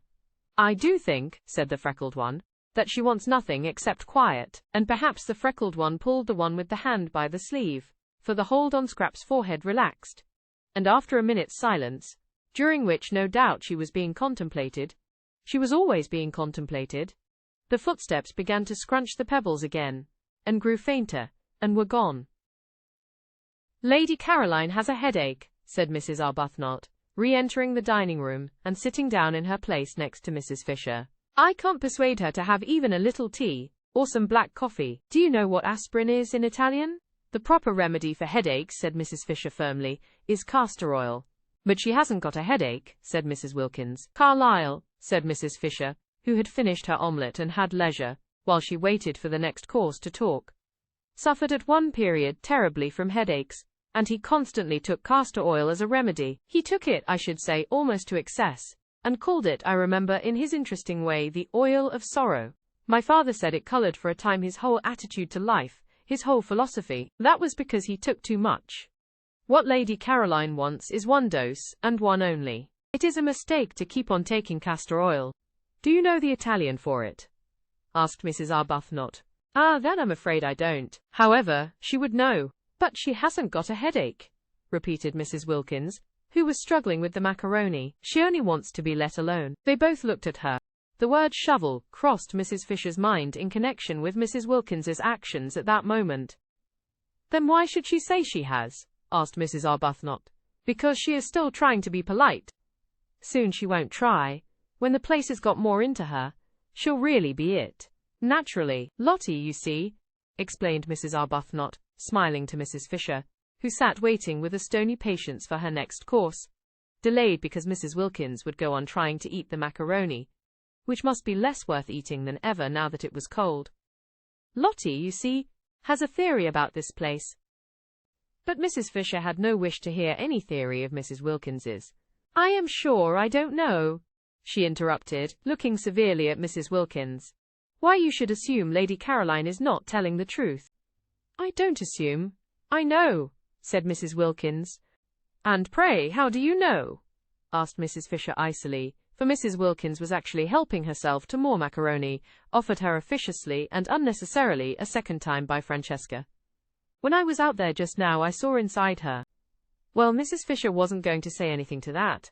She wasn't going to trouble to reply to downright idiocy. Instead, she sharply rapped the little table gong by her side, though there was Francesca standing at the sideboard, and said, for she would wait no longer for her next course, serve me. And Francesca, it must have been willful, offered her the macaroni again. Chapter 10. There was no way of getting into or out of the top garden at San Salvatore, except through the two glass doors, unfortunately side by side of the dining room and the hall. A person in the garden who wished to escape unseen could not, for the person to be escaped from would be met on the way. It was a small, oblong garden, and concealment was impossible. What trees there were, the Judas tree, the tamarisk, the umbrella pine, grew close to the low parapets. Rose bushes gave no real cover, one step to right or left of them, and the person wishing to be private was discovered. Only the northwest corner was a little place jutting out from the great wall, a kind of excrescence or loop, no doubt used in the old distrustful days for observation, where it was possible to sit really unseen, because between it and the house was a thick clump of daphne. Scrap, after glancing round to see that no one was looking, got up and carried her chair into this place, stealing away as carefully on tiptoe as those steal whose purpose is sin. There was another excrescence on the walls just like it at the northeast corner.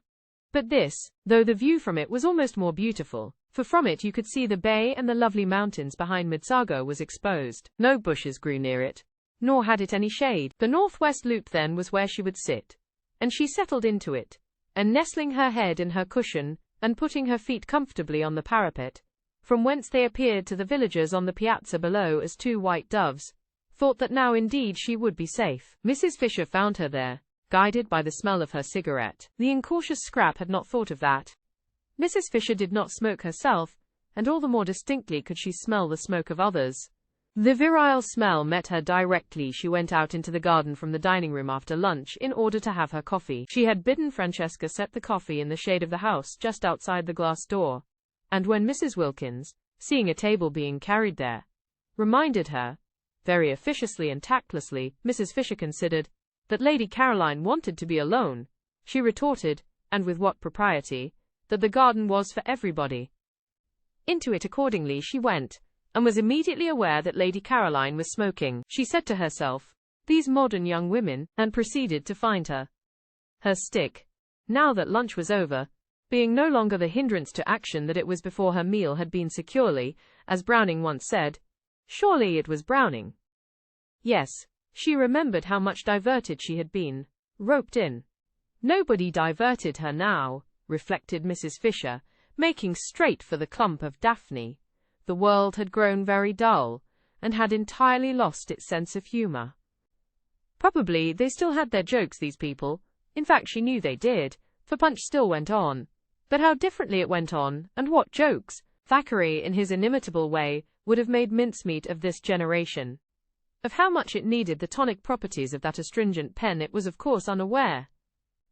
It no longer even held him, at least so she had been informed, in any particular esteem. Well, she could not give it eyes to see and ears to hear, and a heart to understand, but she could and would give it, represented and united in the form of Lady Caroline, a good dose of honest medicine. "I hear you are not well," she said, standing in the narrow entrance of the loop, and looking down with the inflexible face of one who is determined to do good at the motionless and apparently sleeping Scrap. Mrs. Fisher had a deep voice, very like a man's, for she had been overtaken by that strange masculinity that sometimes pursues a woman during the last lapse of her life. Scrap tried to pretend that she was asleep, but if she had been, her cigarette would not have been held in her fingers but would have been lying on the ground. She forgot this. Mrs. Fisher did not, and coming inside the loop, sat down on a narrow stone seat built out of the wall. For a little she could sit on it. For a little, till the chill began to penetrate. She contemplated the figure before her, undoubtedly a pretty creature, and one that would have had a success at Farringford. Strange how easily even the greatest men were moved by exteriors. She had seen with her own eyes Tennyson turn away from everybody. Turn, positively, his back on a crowd of eminent people assembled to do him honor, and withdraw to the window with a young person nobody had ever heard of, who had been brought there by accident, and whose one and only merit, if it be a merit, that which is conferred by chance, was beauty. All over before you can turn round. An affair, one might almost say, of minutes. Well, while it lasted it did seem able to do what it liked with men. Even husbands were not immune. There had been passages in the life of Mr. Fisher. "I expect the journey has upset you," she said in her deep voice. "What you want is a good dose of some simple medicine. I shall ask Domenico if there is such a thing in the village as castor oil." Scrap opened her eyes and looked straight at Mrs. Fisher. "Ah," said Mrs. Fisher. "I knew you were not asleep. If you had been, you would have let your cigarette fall to the ground." Scrap threw the cigarette over the parapet. "Waste?" said Mrs. Fisher. "I don't like smoking for women, but I still less like waste. What does one do with people like this?" Scrap asked herself, her eyes fixed on Mrs. Fisher in what felt to her an indignant stare, but appeared to Mrs. Fisher as really charming docility. "Now you'll take my advice," said Mrs. Fisher, touched, "and not neglect what may very well turn into an illness. We are in Italy, you know, and one has to be careful. You ought, to begin with, to go to bed." "I never go to bed," snapped Scrap. And it sounded as moving, as forlorn as that line spoken years and years ago by an actress playing the part of Poor Joe in dramatized version of Bleak House. "I'm always moving on," said Poor Joe in this play, urged to do so by a policeman. And Mrs. Fisher, then a girl, had laid her head on the red velvet parapet of the front row of the dress circle, and wept aloud. It was wonderful, Scrap's voice. It had given her, in the 10 years since she came out, all the triumphs that intelligence and wit can have, because it made whatever she said seem memorable. She ought, with a throat formation like that, to have been a singer, but in every kind of music Scrap was dumb except this one music of the speaking voice. And what a fascination, what a spell lay in that! Such was the loveliness of her face and the beauty of her colouring, that there was not a man into whose eyes at the sight of her there did not leap a flame of intensest interest. But when he heard her voice, the flame in that man's eyes was caught and fixed. It was the same with every man, educated and uneducated, old, young, desirable themselves or undesirable, men of her own world and bus conductors, generals and Tommies. During the war she had had a perplexing time. Bishops equally with vergers. Round about her confirmation startling occurrences had taken place, wholesome and unwholesome, rich and penniless, brilliant or idiotic, and it made no difference at all what they were, or how long and securely married. Into the eyes of every one of them when they saw her leapt this flame, and when they heard her it stayed there. Scrap had had enough of this look. It only led to difficulties. At first it had delighted her. She had been excited, triumphant. To be apparently incapable of doing or saying the wrong thing, to be applauded, listened to, petted, adored wherever she went, and when she came home to find nothing there either but the most indulgent, proud fondness. Why, how extremely pleasant! And so easy too. No preparation necessary for this achievement, no hard work, nothing to learn. She need take no trouble. She had only to appear, and presently say something. But gradually experiences gathered round her. After all, she had to take trouble. She had to make efforts, because, she discovered with astonishment and rage, she had to defend herself. That look, that leaping look, meant that she was going to be grabbed at. Some of those who had it were more humble than others, especially if they were young. But they all, according to their several ability, grabbed. And she, who had entered the world so jauntily with her head in the air, and the completest confidence in anybody whose hair was grey, began to distrust, and then to dislike, and soon to shrink away from, and presently to be indignant. Sometimes it was just as if she didn't belong to herself, wasn't her own at all, but was regarded as a universal thing, a sort of beauty of all work, really men. And she found herself involved in queer, vague quarrels, being curiously hated. Really women. And when the war came and she flung herself into it along with everybody else, it finished her. Really generals, the war finished Scrap. It killed the one man she felt safe with, whom she would have married, and it finally disgusted her with love. Since then she had been embittered. She was struggling as angrily in the sweet stuff of life as a wasp got caught in honey. Just as desperately did she try to unstick her wings. It gave her no pleasure to outdo other women. She didn't want their tiresome men. What could one do with men when one had got them? None of them would talk to her of anything but the things of love. And how foolish and fatiguing that became after a bit. It was as though a healthy person with a normal hunger was given nothing whatever to eat but sugar. Love. Love. The very word made her want to slap somebody. Why should I love you? Why should I? She would ask, amazed sometimes, when somebody was always trying, to propose to her. But she never got a real answer, only further incoherence. A deep cynicism took hold of the unhappy Scrap. Her inside grew hoary with disillusionment, while her gracious and charming outside continued to make the world more beautiful. What had the future in it for her? She would not be able, after such a preparation, to take hold of it. She was fit for nothing. She had wasted all this time being beautiful. Presently she wouldn't be beautiful, and what then? Scrap didn't know what then. It appalled her to wonder even. Tired as she was of being conspicuous, she was at least used to that. She had never known anything else. And to become inconspicuous, to fade, to grow shabby and dim, would probably be most painful. And once she began, what years and years of it there would be.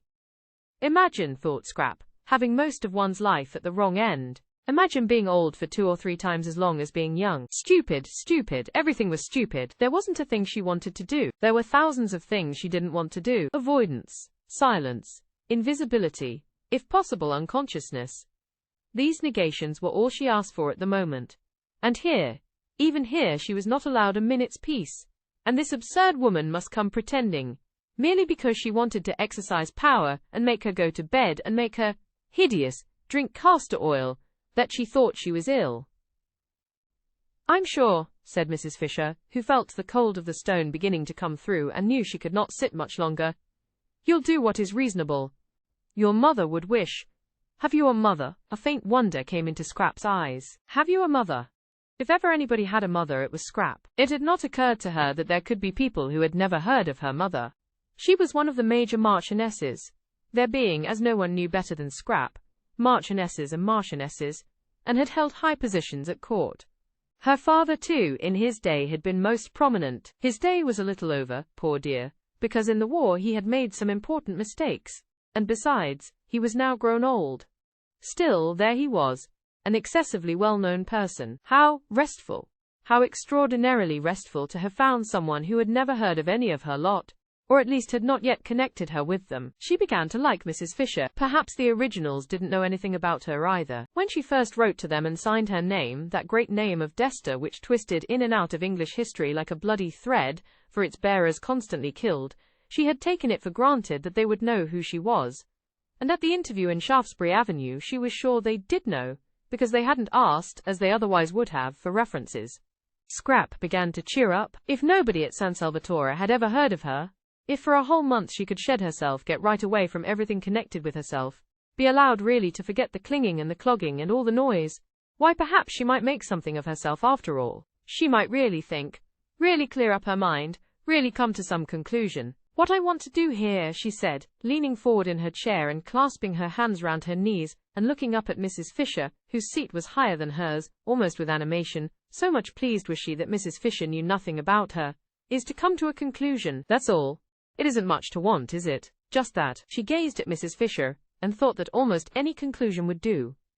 The great thing was to get hold of something, catch something tight, cease to drift. Mrs. Fisher's little eyes surveyed her. "I should say," she said, "that what a young woman like you wants is a husband and children." "Well, that's one of the things I'm going to consider," said Scrap amiably, "but I don't think it would be a conclusion." "And meanwhile," said Mrs. Fisher, getting up, for the cold of the stone was now through, "I shouldn't trouble my head if I were you with considerings and conclusions. Women's heads weren't made for thinking, I assure you. I should go to bed and get well." "I am well," said Scrap. "Then why did you send a message that you were ill?" "I didn't." "Then I've had all the trouble of coming out here for nothing." "But wouldn't you prefer coming out and finding me well than coming out and finding me ill?" asked Scrap, smiling. Even Mrs. Fisher was caught by the smile. "Well, you're a pretty creature," she said forgivingly. "It's a pity you weren't born 50 years ago. My friends would have liked looking at you." "I'm very glad I wasn't," said Scrap. "I dislike being looked at." "Absurd," said Mrs. Fisher, growing stern again. "That's what you are made for, young women like you. For what else, pray? And I assure you that if my friends had looked at you, you would have been looked at by some very great people." "I dislike very great people," said Scrap, frowning. There had been an incident quite recently. Really potentates. "What I dislike," said Mrs. Fisher, now as cold as the stone she had got up from, "is the pose of the modern young woman. It seems to me pitiful, positively pitiful, in its silliness." And, her stick crunching the pebbles, she walked away. "That's all right," Scrap said to herself, dropping back into her comfortable position with her head in the cushion and her feet on the parapet. If only people would go away, she didn't in the least mind why they went. "Don't you think darling Scrap is growing a little, just a little, peculiar?" her mother had asked her father, a short time before that latest peculiarity of the flight to San Salvatore, uncomfortably struck by the very odd things Scrap said, and the way she had taken to slinking out of reach whenever she could, and avoiding everybody except such a sign of age, quite young men, almost boys. "Eh? What? Peculiar? Well, let her be peculiar if she likes. A woman with her looks can be any damned thing she pleases," was the infatuated answer. "I do let her," said her mother meekly, and indeed, if she did not, what difference would it make? Mrs. Fisher was sorry she had bothered about Lady Caroline. She went along the hall towards her private sitting room, and her stick as she went struck the stone floor with a vigor in harmony with her feelings. Sheer silliness, these poses. She had no patience with them. Unable to be or do anything of themselves, the young of the present generation tried to achieve a reputation for cleverness by decrying all that was obviously great and obviously good, and by praising everything, however obviously bad, that was different. Apes, thought Mrs. Fisher, roused. Apes, apes, and in her sitting room she found more apes, or what seemed to her in her present mood more, for there was Mrs. Arbuthnot placidly drinking coffee, while at the writing table she already looked upon as sacred, using her pen, her own pen, brought for her hand alone from Prince of Wales Terrace, sat Mrs. Wilkins writing, at the table, in her room, with her pen. "Isn't this a delightful place?" said Mrs. Arbuthnot cordially. "We have just discovered it." "I'm writing to Mellersh," said Mrs. Wilkins, turning her head and also cordially, as though, Mrs. Fisher thought, she cared a straw who she was writing to and anyhow knew who the person she called Mellersh was. "He'll want to know," said Mrs. Wilkins, optimism induced by her surroundings, "that I've got here safely." Chapter 11. The sweet smells that were everywhere in San Salvatore were alone enough to produce concord. They came into the sitting room from the flowers on the battlements, and met the ones from the flowers inside the room, and almost, thought Mrs. Wilkins, could be seen greeting each other with a holy kiss. Who could be angry in the middle of such gentlenesses?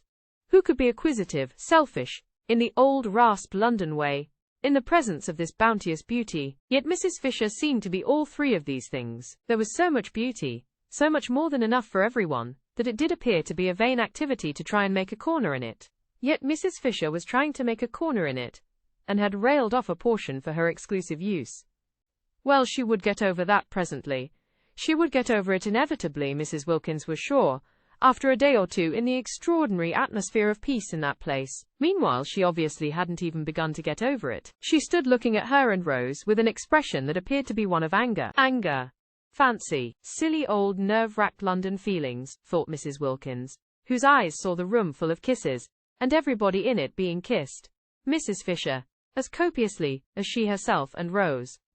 "You don't like us being in here," said Mrs. Wilkins, getting up and at once, after her manner, fixing on the truth. "Why, I should have thought," said Mrs. Fisher, leaning on her stick, "you could have seen that it is my room." "You mean because of the photographs," said Mrs. Wilkins. Mrs. Arbuthnot, who was a little red and surprised, got up too. "And the notepaper," said Mrs. Fisher. "Notepaper with my London address on it," she pointed. It was still in Mrs. Wilkins's hand. "Is yours? I'm very sorry," said Mrs. Wilkins, laying it on the table. And she added, smiling, that it had just been writing some very amiable things. "But why?" asked Mrs. Arbuthnot, who found herself unable to acquiesce in Mrs. Fisher's arrangements without at least a gentle struggle. "Ought we not to be here? It's a sitting room." "There is another one," said Mrs. Fisher. "You and your friend cannot sit in 2 rooms at once, and if I have no wish to disturb you in yours, I am unable to see why you should wish to disturb me in mine." "But why?" began Mrs. Arbuthnot again. "It's quite natural," Mrs. Wilkins interrupted, for Rose was looking stubborn. And turning to Mrs. Fisher, she said that although sharing things with friends was pleasant, she could understand that Mrs. Fisher, still steeped in the Prince of Wales Terrace attitude to life, did not yet want to, but that she would get rid of that after a bit and feel quite different. "Soon you'll want us to share," said Mrs. Wilkins reassuringly. "Why, you may even get so far as asking me to use your pen if you knew I hadn't got one." Mrs. Fisher was moved almost beyond control by this speech. To have a ramshackle young woman from Hampstead, patting her on the back as it were, in breezy certitude that quite soon she would improve, stirred her more deeply than anything had stirred her since her first discovery that Mr. Fisher was not what he seemed. Mrs. Wilkins must certainly be curbed. But how?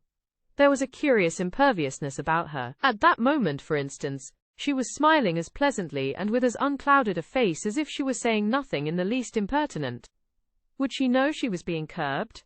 If she didn't know, if she were too tough to feel it, then what? Nothing, except avoidance, except, precisely, one's own private sitting room. "I'm an old woman," said Mrs. Fisher, "and I need a room to myself. I cannot get about, because of my stick. As I cannot get about, I have to sit. Why should I not sit quietly and undisturbed, as I told you in London I intended to? If people are to come in and out all day long, chattering and leaving doors open, you will have broken the agreement, which was that I was to be quiet." "But we haven't the least wish," began Mrs. Arbuthnot, who was again cut short by Mrs. Wilkins. "We are only too glad," said Mrs. Wilkins, "for you to have this room if it makes you happy. We didn't know about it, that's all. We wouldn't have come in if we had. Not till you invited us anyhow.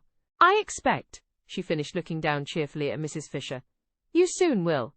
And picking up her letter, she took Mrs. Arbuthnot's hand and drew her towards the door. Mrs. Arbuthnot did not want to go. She, the mildest of women, was filled with a curious and surely unchristian desire to stay and fight. Not, of course, really, nor even with any definitely aggressive words. No, she only wanted to reason with Mrs. Fisher, and to reason patiently.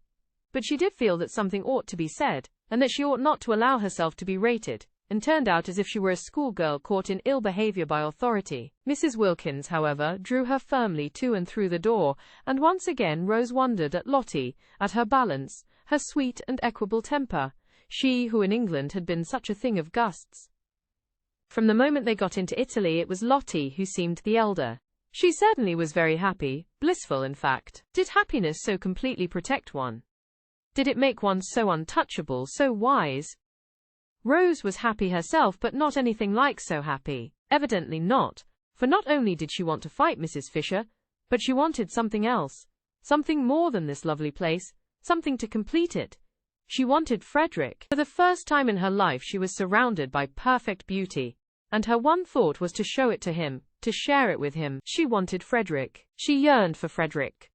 Ah! If only Frederick. "Poor old thing," said Mrs. Wilkins, shutting the door gently on Mrs. Fisher and her triumph. "Fancy on a day like this." "She's a very rude old thing," said Mrs. Arbuthnot. "She'll get over that." I'm sorry we chose just her room to go and sit in. It's much the nicest, said Mrs. Arbuthnot. And it isn't hers. Oh, but there are lots of other places, and she's such a poor old thing. Let her have the room. Whatever does it matter? And Mrs. Wilkins said she was going down to the village to find out where the post office was, and post her letter to Mellersh. And would Rose go too? I've been thinking about Mellersh, said Mrs. Wilkins as they walked one behind the other, down the narrow zigzag path up which they had climbed in the rain the night before. She went first.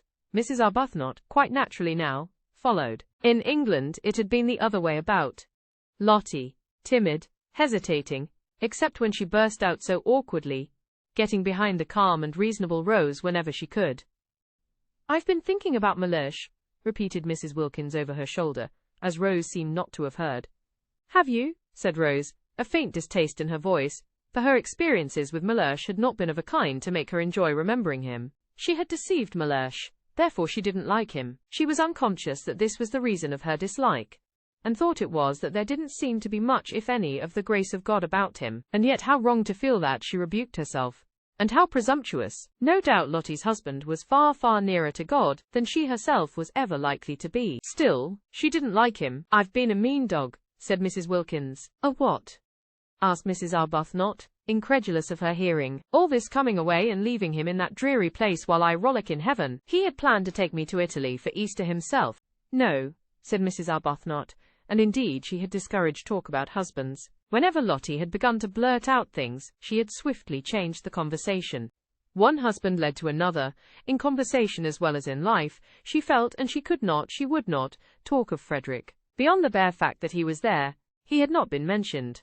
Mellersh had had to be mentioned because of his obstructiveness, but she had carefully kept him from overflowing outside the limits of necessity. Well, he did, said Mrs. Wilkins. He had never done such a thing in his life before, and I was horrified.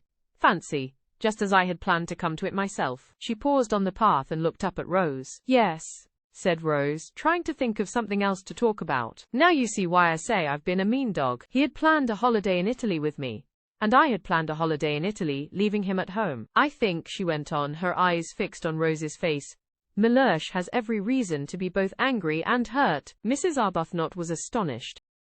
The extraordinary quickness with which, hour by hour, under her very eyes, Lottie became more selfless, disconcerted her. She was turning into something surprisingly like a saint.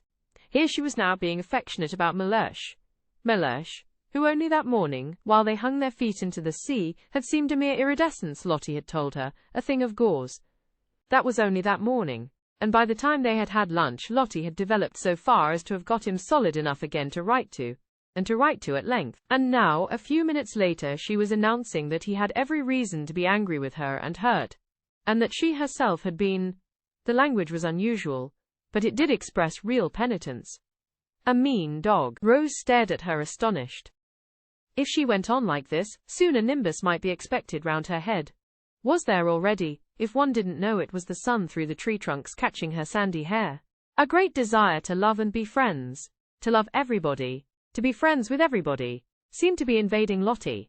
A desire for sheer goodness. Rose's own experience was that goodness, the state of being good, was only reached with difficulty and pain. It took a long time to get to it. In fact, one never did get to it. Or if for a flashing instant one did, it was only for a flashing instant. Desperate perseverance was needed to struggle along its path, and all the way was dotted with doubts. Lottie simply flew along. She had certainly, thought Rose, not got rid of her impetuousness. It had merely taken another direction. She was now impetuously becoming a saint. Could one really attain goodness so violently? Wouldn't there be an equally violent reaction? I shouldn't, said Rose with caution, looking down into Lottie's bright eyes. The path was steep so that Lottie was well below her. I shouldn't be sure of that too quickly. But I am sure of it. And I've written and told him so. Rose stared. Why, but only this morning? She began. It's all in this, interrupted Lottie, tapping the envelope and looking pleased. What, everything? You mean about the advertisement and my savings being spent? Oh no, not yet. But I'll tell him all that when he comes. When he comes, repeated Rose. I've invited him to come and stay with us. Rose could only go on staring. It's the least I could do. Besides, look at this. Lottie waved her hand. Disgusting not to share it. I was a mean dog to go off and leave him, but no dog I've ever heard of was ever as mean as I'd be if I didn't try and persuade Mellish to come out and enjoy this too. It's barest decency that he should have some of the fun out of my nest egg. After all, he has housed me and fed me for years. One shouldn't be churlish. But do you think he'll come? Oh, I hope so, said Lottie with the utmost earnestness, and added, poor lamb. At that, Rose felt she would like to sit down. Mellish a poor lamb? That same Mellish, who a few hours before was mere shimmer. There was a seat at the bend of the path, and Rose went to it and sat down. She wished to get her breath, gain time. If she had time, she might perhaps be able to catch up the leaping Lottie, and perhaps be able to stop her before she committed herself to what she probably presently would be sorry for. Mellish at San Salvatore. Mellish, from whom Lottie had taken such pains so recently to escape. I see him here, said Lottie, as if in answer to her thoughts. Rose looked at her with real concern, for every time Lottie said in that convinced voice, I see, what she saw came true. Then it was to be supposed that Mr. Wilkins too would presently come true. I wish, said Rose anxiously. I understood you. Don't try, said Lottie, smiling. But I must. Because I love you. Dear Rose, said Lottie, swiftly bending down and kissing her. You're so quick, said Rose. I can't follow your developments. I can't keep touch. It was what happened with Freda. She broke off and looked frightened. The whole idea of our coming here, she went on again as Lottie didn't seem to have noticed, was to get away, wasn't it? Well, we've got away. And now, after only a single day of it, you want to write to the very people. She stopped. The very people we were getting away from, finished Lottie. It's quite true. It seems idiotically illogical. But I'm so happy, I feel so fearfully wholesome. This place, why, it makes me feel flooded with love. And she stared down at Rose, in a kind of radiant surprise. Rose was silent a moment. Then she said, and do you think it will have the same effect on Mr. Wilkins? Lottie laughed.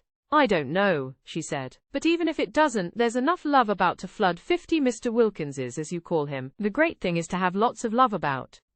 I don't see, she went on, at least I don't see here, though I did at home, that it matters who loves as long as somebody does. I was a stingy beast at home, and used to measure and count. I had a queer obsession about justice, as though justice mattered, as though justice can really be distinguished from vengeance. It's only love that's any good. At home I wouldn't love Mellish unless he loved me back exactly as much. Absolute fairness. Did you ever? And as he didn't, neither did I. And the aridity of that house.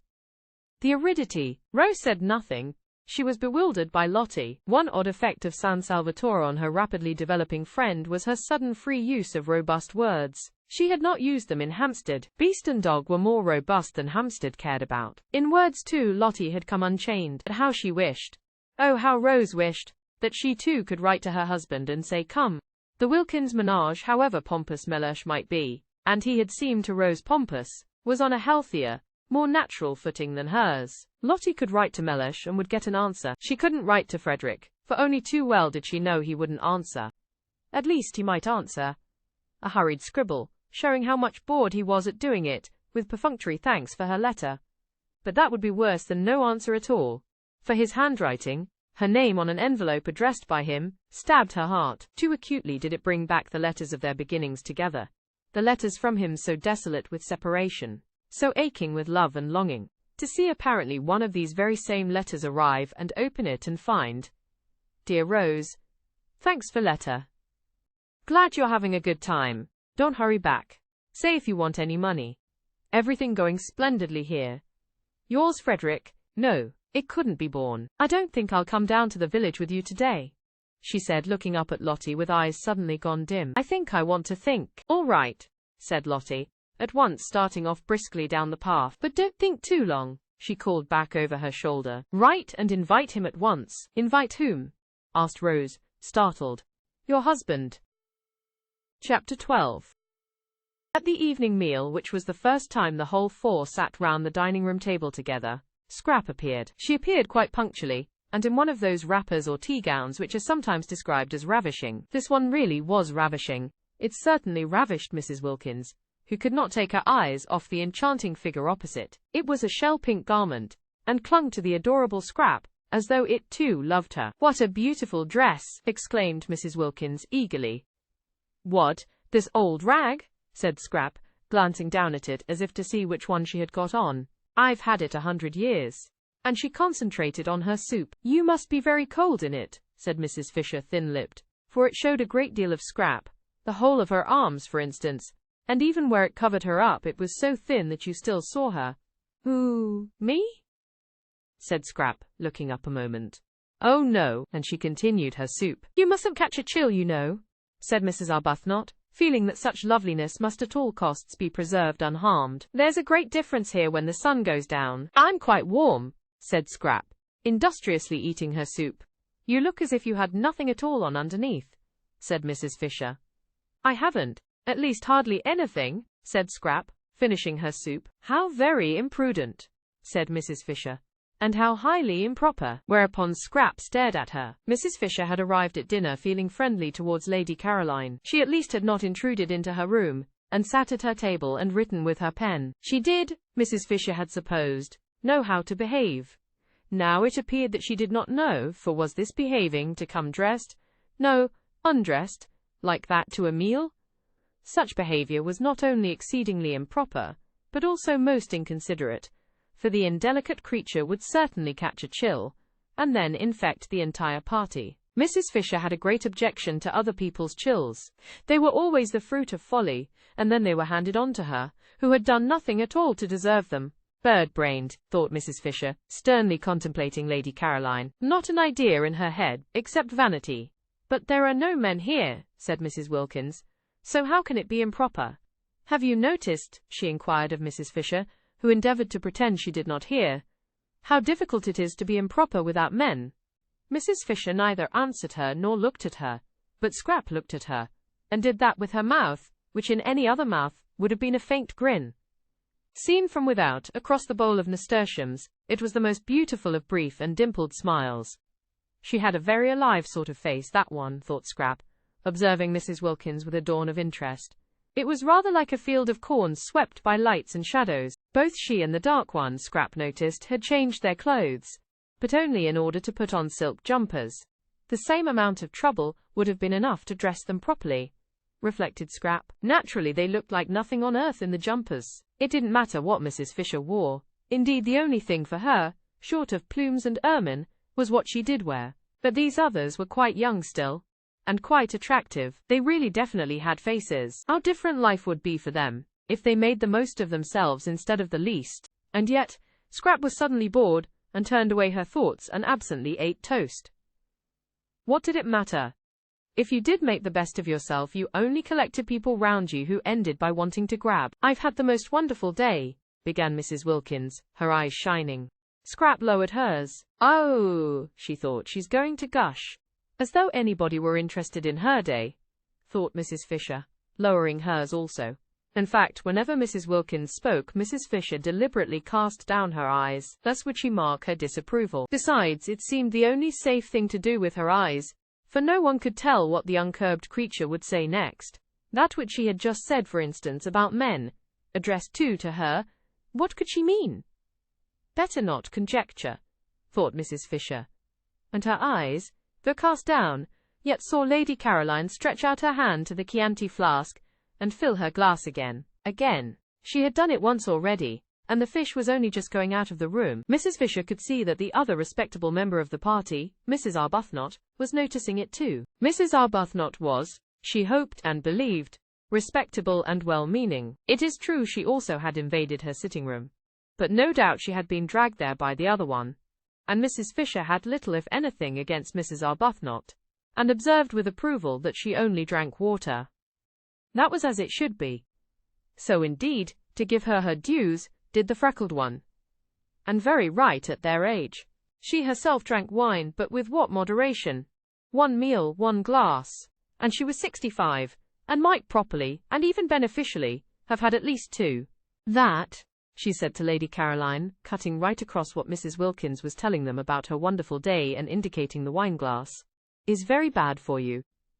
Lady Caroline, however, could not have heard, for she continued to sip, her elbow on the table, and listen to what Mrs. Wilkins was saying. And what was it she was saying? She had invited somebody to come and stay. A man. Mrs. Fisher could not credit her ears. Yet it evidently was a man, for she spoke of the person as he. Suddenly, and for the first time, but then this was most important, Mrs. Fisher addressed Mrs. Wilkins directly. She was 65 and cared very little what sorts of women she happened to be with for a month. But if the women were to be mixed with men, it was a different proposition altogether. She was not going to be made a cat's paw of. She had not come out there to sanction by her presence what used in her day to be called fast behavior. Nothing had been said at the interview in London about men. If there had been, she would have declined, of course, to come. "What is his name?" asked Mrs. Fisher, abruptly interposing. Mrs. Wilkins turned to her, with a slight surprise. "Wilkins," she said. "Wilkins?" "Yes, the name, and his." "A relation, not blood. A connection? A husband." Mrs. Fisher once more cast down her eyes. She could not talk to Mrs. Wilkins. There was something about the things she said. A husband, suggesting one of many. Always that unseemly twist to everything. Why could she not say my husband? Besides, Mrs. Fisher had, she herself, knew not for what reason, taken both the Hampstead young women for widows. War ones. There had been an absence of mention of husbands at the interview, which would not, she considered, be natural if such persons did after all exist. And if a husband was not a relation, who was? Not blood. What a way to talk! Why, a husband was the first of all relations. How well she remembered Ruskin. No, it was not Ruskin. It was the Bible that said a man should leave his father and mother and cleave only to his wife, showing that she became by marriage an even more than blood relation. And if the husband's father and mother were to be nothing to him compared to his wife, how much less than nothing ought the wife's father and mother be to her compared to her husband? She herself had been unable to leave her father and mother in order to cleave to Mr. Fisher, because they were no longer, when she married, alive. But she certainly would have left them if they had been there to leave. Not blood, indeed. Silly talk. The dinner was very good. Succulence succeeded succulence. Costanza had determined to do as she chose in the matter of cream and eggs the first week, and see what happened at the end of it when the bills had to be paid. Her experience of the English was that they were quiet about bills. They were shy of words. They believed readily. Besides, who was the mistress here? In the absence of a definite one, it occurred to Costanza that she might as well be the mistress herself. So she did as she chose about the dinner. And it was very good. The four, however, were so much preoccupied by their own conversation that they ate it without noticing how good it was. Even Mrs. Fisher, she who in such matters was manly, did not notice. The entire excellent cooking was to her as though it were not, which shows how much she must have been stirred. She was stirred. It was that Mrs. Wilkins. She was enough to stir anybody, and she was undoubtedly encouraged by Lady Caroline, who in her turn was no doubt influenced by the Chianti. Mrs. Fisher was very glad there were no men present, for they certainly would have been foolish about Lady Caroline. She was precisely the sort of young woman to unbalance them. Especially, Mrs. Fisher recognized at that moment. Perhaps it was the Chianti momentarily intensifying her personality, but she was undeniably most attractive. And there were few things Mrs. Fisher disliked more than having to look on, while sensible, intelligent men, who the moment before were talking seriously and interestingly about real matters, became merely foolish and simpering. She had seen them actually simpering, just because in walked a bit of bird-brained beauty. Even Mr. Gladstone, that great wise statesman, whose hand had once rested for an unforgettable moment solemnly on her head, would have, she felt, on perceiving Lady Caroline, left off talking sense and horribly embarked on badinage. "You see," Mrs. Wilkins said, a silly trick that, with which she mostly began her sentences. Mrs. Fisher each time wished to say, "Pardon me, I do not see, I hear." But why trouble?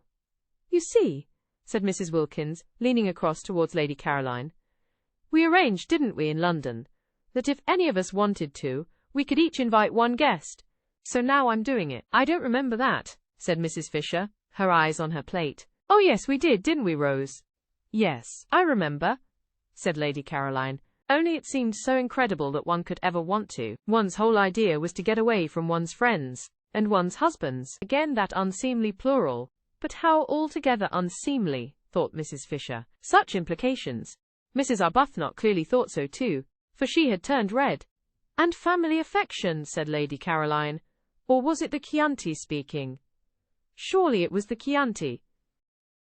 "And the want of family affection," said Mrs. Wilkins. What a light she was throwing on her home life and real character. "That wouldn't be so bad," said Lady Caroline. "I'd stay with that. It would give one room." "Oh no, no, it's dreadful," cried Mrs. Wilkins. "It's as if one had no clothes on." "But I like that," said Lady Caroline. Really? Said Mrs. Fisher. It's a divine feeling getting rid of things, said Lady Caroline, who was talking altogether to Mrs. Wilkins, and paid no attention to the other two. Oh, but in a bitter wind to have nothing on and know there never will be anything on, and you going to get colder and colder till at last you die of it. That's what it was like, living with somebody who didn't love one.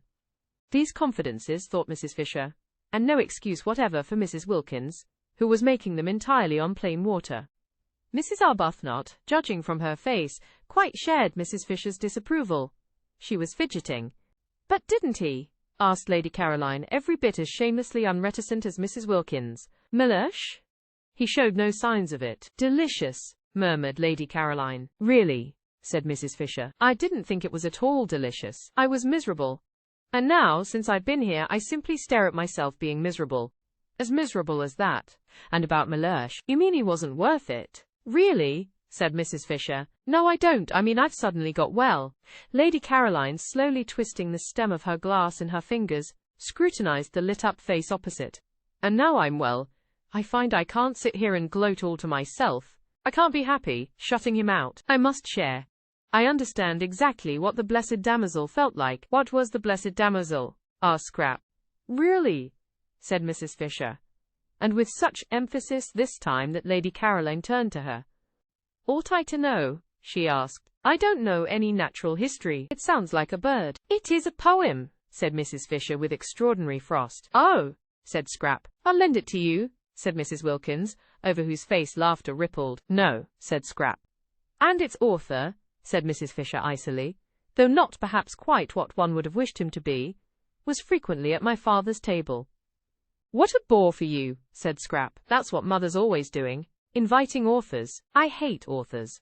I wouldn't mind them so much if they didn't write books. Go on about Mellersh, she said, turning to Mrs. Wilkins. Really? Said Mrs. Fisher. All those empty beds, said Mrs. Wilkins. What empty beds? Asked Scrap. The ones in this house. Why, of course they each ought to have somebody happy inside them. 8 beds, and only 4 people. It's dreadful, dreadful to be so greedy and keep everything just for oneself. I want Rose to ask her husband out too. You and Mrs. Fisher haven't got husbands, but why not give some friend a glorious time? Rose bit her lip.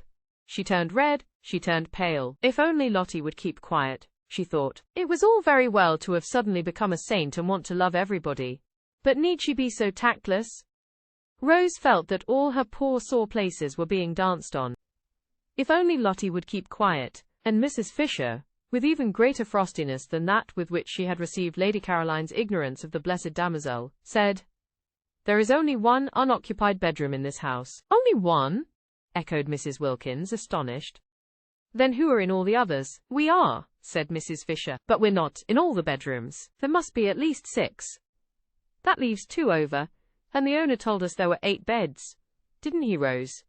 There are 6 bedrooms, said Mrs. Fisher, for both she and Lady Caroline had thoroughly searched the house on arriving, in order to see which part of it they would be most comfortable in.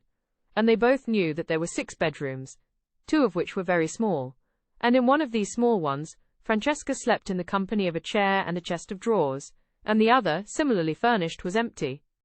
Mrs. Wilkins and Mrs. Arbuthnot had hardly looked at the house, having spent most of their time out of doors gaping at the scenery, and had, in the agitated inattentiveness of their minds when first they began negotiating for San Salvatore, got into their heads that the 8 beds of which the owner spoke were the same as 8 bedrooms, which they were not.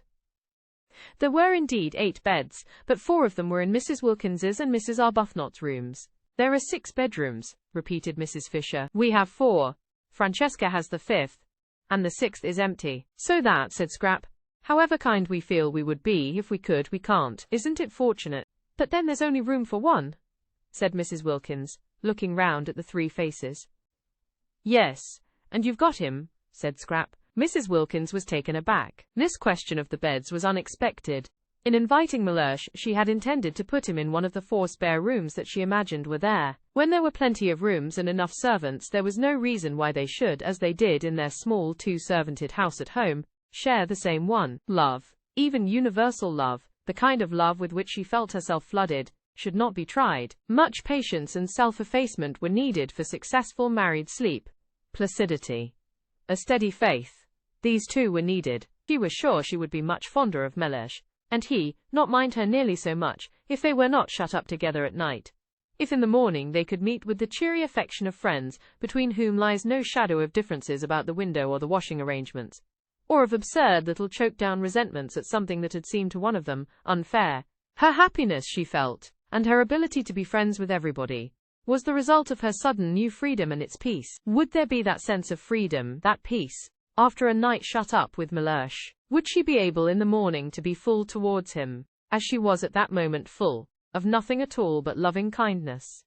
After all, she hadn't been very long in heaven. Suppose she hadn't been in it long enough for her to have become fixed in blandness, and only that morning, what an extraordinary joy it had been to find herself alone when she woke, and able to pull the bedclothes any way she liked. Francesca had to nudge her. She was so much absorbed that she did not notice the pudding. If, thought Mrs. Wilkins, distractedly helping herself, I share my room with Mellersh, I risk losing all I now feel about him. If, on the other hand, I put him in the one spare room, I prevent Mrs. Fisher and Lady Caroline from giving somebody a treat. True, they don't seem to want to at present, but at any moment in this place, one or the other of them may be seized with a desire to make somebody happy, and then they wouldn't be able to because of Mellersh. What a problem, she said aloud, her eyebrows puckered. What is? Asked Scrap. Where to put Mellersh? Scrap stared. Why? Isn't one room enough for him? She asked. Oh yes, quite. But then there won't be any room left at all. Any room for somebody you may want to invite. I shan't want to, said Scrap. Or you, said Mrs. Wilkins to Mrs. Fisher. Rose, of course, doesn't count. I'm sure she would like sharing her room with her husband. It's written all over her. Really? Said Mrs. Fisher. Really what? Asked Mrs. Wilkins, turning hopefully to her, for she thought the word this time was the preliminary to a helpful suggestion. It was not. It stood by itself. It was, as before, mere frost. Challenged, however, Mrs. Fisher did fasten it on to a sentence. Really, am I to understand, she asked, that you propose to reserve the one spare room for the exclusive use of your own family? He isn't my own family, said Mrs. Wilkins. He's my husband. You see, I see nothing. Mrs. Fisher could not this time refrain from interrupting. For what an intolerable trick. At the most I hear, and that reluctantly. But Mrs. Wilkins, as impervious to rebuke as Mrs. Fisher had feared, immediately repeated the tiresome formula, and launched out into a long and excessively indelicate speech about the best place for the person she called Mellersh to sleep in. Mellersh, Mrs. Fisher, remembering the Thomases and Johns and Alfreds and Roberts of her day, plain names that yet had all become glorious, thought it sheer affectation to be christened Mellersh, was, it seemed, Mrs. Wilkins's husband, and therefore his place was clearly indicated. Why this talk? She herself, as if foreseeing his arrival, had had a second bed put in Mrs. Wilkins's room. There were certain things in life which were never talked about but only done. Most things connected with husbands were not talked about, and to have a whole dinner table taken up with a discussion as to where one of them should sleep was an affront to the decencies. How and where husbands slept should be known only to their wives. Sometimes it was not known to them, and then the marriage had less happy moments. But these moments were not talked about either. The decencies continued to be preserved. At least, it was so in her day. To have to hear whether Mr. Wilkins should or should not sleep with Mrs. Wilkins, and the reasons why he should and the reasons why he shouldn't, was both uninteresting and indelicate. She might have succeeded in imposing propriety and changing the conversation, if it had not been for Lady Caroline. Lady Caroline encouraged Mrs. Wilkins, and threw herself into the discussion with every bit as much unreserve as Mrs. Wilkins herself. No doubt she was impelled on this occasion by Chianti, but whatever the reason, there it was, and, characteristically, Lady Caroline was all for Mr. Wilkins being given the solitary spare room. She took that for granted. Any other arrangement would be impossible, she said. Her expression was barbarous. Had she never read her Bible? Mrs. Fisher was tempted to inquire. And they too shall be one flesh? Clearly also, then, one room. But Mrs. Fisher did not inquire. She did not care even to allude to such texts to someone unmarried. However, there was one way she could force Mr. Wilkins into his proper place and save the situation. She could say she herself intended to invite a friend. It was her right. They had all said so. Apart from propriety, it was monstrous that Mrs. Wilkins should want to monopolize the one spare room, when in her own room was everything necessary for her husband. Perhaps she really would invite somebody. Not invite, but suggest coming. There was Kate Lumley, for instance. Kate could perfectly afford to come and pay her share. and she was of her own period and knew, and had known, most of the people she herself knew and had known. Kate, of course, had only been on the fringe. She used to be asked only to the big parties, not to the small ones, and she still was only on the fringe. There were some people who never got off the fringe, and Kate was one. Often, however, such people were more permanently agreeable to be with than the others, in that they remained grateful. Yes, she might really consider Kate. The poor soul had never married, but then everybody could not expect to marry, and she was quite comfortably off. Not too comfortably, but just comfortably enough to pay her own expenses if she came, and yet be grateful. Yes, Kate was the solution. If she came at one stroke, Mrs. Fisher saw, would the Wilkinses be regularized, and Mrs. Wilkins be prevented from having more than her share of the rooms. Also, Mrs. Fisher would save herself from isolation, spiritual isolation. She desired physical isolation between meals, but she disliked that isolation which is of the spirit. Such isolation would, she feared, certainly be hers with these three alien-minded young women. Even Mrs. Arbuthnot was, owing to her friendship with Mrs. Wilkins, necessarily alien-minded. In Kate she would have a support. Kate, without intruding on her sitting room, for Kate was tractable, would be there at meals to support her. Mrs. Fisher said nothing at the moment, but presently in the drawing-room, when they were gathered round the wood fire, she had discovered there was no fireplace in her own sitting room, and therefore she would after all be forced, so long as the evenings remained cool, to spend them in the other room.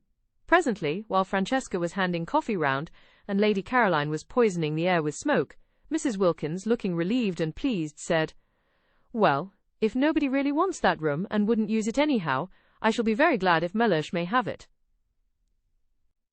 "Of course he must have it," said Lady Caroline. Then Mrs. Fisher spoke. "I have a friend," she said in her deep voice, and sudden silence fell upon the others. "Kate Lumley," said Mrs. Fisher. Nobody spoke. "Perhaps," continued Mrs. Fisher, addressing Lady Caroline, "you know her?" No, Lady Caroline did not know Kate Lumley, and Mrs. Fisher, without asking the others if they did, for she was sure they knew no one, proceeded. "I wish to invite her to join me," said Mrs. Fisher. Complete silence. Then Scrap said, turning to Mrs. Wilkins, "That settles Mellersh then." "It settles the question of Mr. Wilkins," said Mrs. Fisher, "although I am unable to understand that there should ever have been a question, in the only way that is right." "I'm afraid you're in for it then," said Lady Caroline, again to Mrs. Wilkins. "Unless," she added, "he can't come." But Mrs. Wilkins, her brow perturbed, for suppose after all she were not yet quite stable in heaven, could only say a little uneasily, "I see him here." Chapter 13. The uneventful days, only outwardly uneventful, slipped by in floods of sunshine, and the servants, watching the four ladies, came to the conclusion there was very little life in them. To the servants San Salvatore seemed asleep. No one came to tea, nor did the ladies go anywhere to tea. Other tenants in other springs had been far more active. There had been stir and enterprise, the boat had been used, excursions had been made, Beppo's fly was ordered, people from Mazzago came over and spent the day, the house rang with voices, even sometimes champagne had been drunk. Life was varied, life was interesting. But this, what was this? The servants were not even scolded. They were left completely to themselves. Perplexing, too, was the entire absence of gentlemen. How could gentlemen keep away from so much beauty? For, added up, and even after the subtraction of the old one, the three younger ladies produced a formidable total of that which gentlemen usually sought. Also, the evident desire of each lady to spend long hours separated from the other ladies puzzled the servants. The result was a deathly stillness in the house, except at mealtimes. It might have been as empty as it had been all the winter, for any sounds of life there were. The old lady sat in her room, alone. The dark-eyed lady wandered off alone, loitering, so Domenico told them, who sometimes came across her in the course of his duties, incomprehensibly among the rocks. The very beautiful fair lady lay in her low chair in the top garden alone. The less but still beautiful fair lady went up the hills and stayed up them for hours, alone. And every day the sun blazed slowly round the house, and disappeared at evening into the sea, and nothing at all had happened. The servants yawned, yet the four visitors, while their bodies sat, that was Mrs. Fisher's, or lay, that was Lady Caroline's, or loitered, that was Mrs. Arbuthnot's, or went in solitude up into the hills, that was Mrs. Wilkins's, were anything but torpid really. Their minds were unusually busy. Even at night their minds were busy, and the dreams they had were clear, thin, quick things. entirely different from their heavy dreams of home. There was that in the atmosphere of San Salvatore which produced active-mindedness in all except the natives. They, as before, whatever the beauty around them, whatever the prodigal seasons did, remained immune from thoughts other than those they were accustomed to. All their lives they had seen, year by year, the amazing recurrent spectacle of April in the gardens, and custom had made it invisible to them. They were as blind to it, as unconscious of it, as Domenico's dog asleep in the sun. The visitors could not be blind to it. It was too arresting after London in a particularly wet and gloomy March. Suddenly to be transported to that place where the air was so still that it held its breath, where the light was so golden that the most ordinary things were transfigured, to be transported into that delicate warmth, that caressing fragrance, and to have the old grey castle as the setting, and in the distance the serene clear hills of Perugini's backgrounds, was an astonishing contrast. Even Lady Caroline, used all her life to beauty, who had been everywhere and seen everything, felt the surprise of it. It was, that year, a particularly wonderful spring, and of all the months at San Salvatore, April, if the weather was fine, was best. May scorched and withered. March was restless and could be hard and cold in its brightness. But April came along softly like a blessing, and if it were a fine April, it was so beautiful that it was impossible not to feel different, not to feel stirred and touched. Mrs. Wilkins, we have seen, responded to it instantly. She, so to speak, at once flung off all her garments and dived straight into glory, unhesitatingly, with a cry of rapture. Mrs. Arbuthnot was stirred and touched, but differently. She had odd sensations, presently to be described. Mrs. Fisher, being old, was of a closer, more impermeable texture, and offered more resistance. But she too had odd sensations, also in their place to be described. Lady Caroline, already amply acquainted with beautiful houses and climates, to whom they could not come quite with the same surprise, yet was very nearly as quick to react as Mrs. Wilkins. The place had an almost instantaneous influence on her as well, and of one part of this influence she was aware. It had made her, beginning on the very first evening, want to think, and acted on her curiously like a conscience. What this conscience seemed to press upon her notice with an insistence that startled her. Lady Caroline hesitated to accept the word, but it would keep on coming into her head, was that she was tawdry. Tawdry. She. Fancy, she must think that out. The morning after the first dinner together, she woke up in a condition of regret that she should have been so talkative to Mrs. Wilkins the night before. What had made her be, she wondered. Now, of course, Mrs. Wilkins would want to grab, she would want to be inseparable, and the thought of a grabbing and an inseparableness that should last 4 weeks made Scrap's spirit swoon within her. No doubt the encouraged Mrs. Wilkins would be lurking in the top garden, waiting to waylay her when she went out, and would hail her with morning cheerfulness. How much she hated being hailed with morning cheerfulness, or indeed hailed at all. She oughtn't to have encouraged Mrs. Wilkins the night before. Fatal to encourage. It was bad enough not to encourage, for just sitting there and saying nothing seemed usually to involve her, but actively to encourage was suicidal. What on earth had made her? Now she would have to waste all the precious time, the precious, lovely time for thinking in, for getting square with herself, in shaking Mrs. Wilkins off. With great caution, and on the tips of her toes, balancing herself carefully lest the pebbles should scrunch, she stole out when she was dressed to her corner. But the garden was empty. No shaking off was necessary. Neither Mrs. Wilkins nor anybody else was to be seen. She had it entirely to herself, except for Domenico, who presently came and hovered watering his plants, again especially all the plants that were nearest her. No one came out at all. And when, after a long while of following up thoughts which seemed to escape her just as she had got them, and dropping off exhausted to sleep in the intervals of this chase, she felt hungry, and looked at her watch, and saw that it was past 3, she realized that nobody had even bothered to call her in to lunch. So that, Scrap could not but remark, if anyone was shaken off, it was she herself. Well, but how delightful, and how very new. Now she would really be able to think, uninterruptedly. Delicious to be forgotten. Still, she was hungry, and Mrs. Wilkins, after that excessive friendliness the night before, might at least have told her lunch was ready. And she had really been excessively friendly. So nice about Mellersh's sleeping arrangements, wanting him to have the spare room and all. She wasn't usually interested in arrangements. In fact, she wasn't ever interested in them. So that Scrap considered she might be said almost to have gone out of her way to be agreeable to Mrs. Wilkins. And in return, Mrs. Wilkins didn't even bother whether or not she had any lunch. Fortunately, Though she was hungry, she didn't mind missing a meal.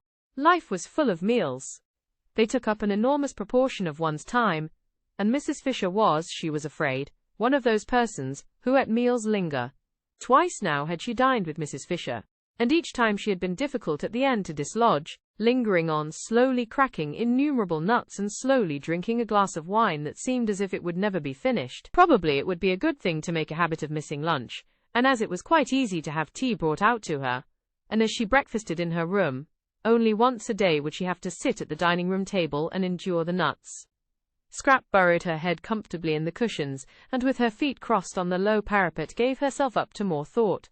She said to herself, as she had said at intervals throughout the morning, "Now I'm going to think." But, never having thought out anything in her life, it was difficult. Extraordinary how one's attention wouldn't stay fixed.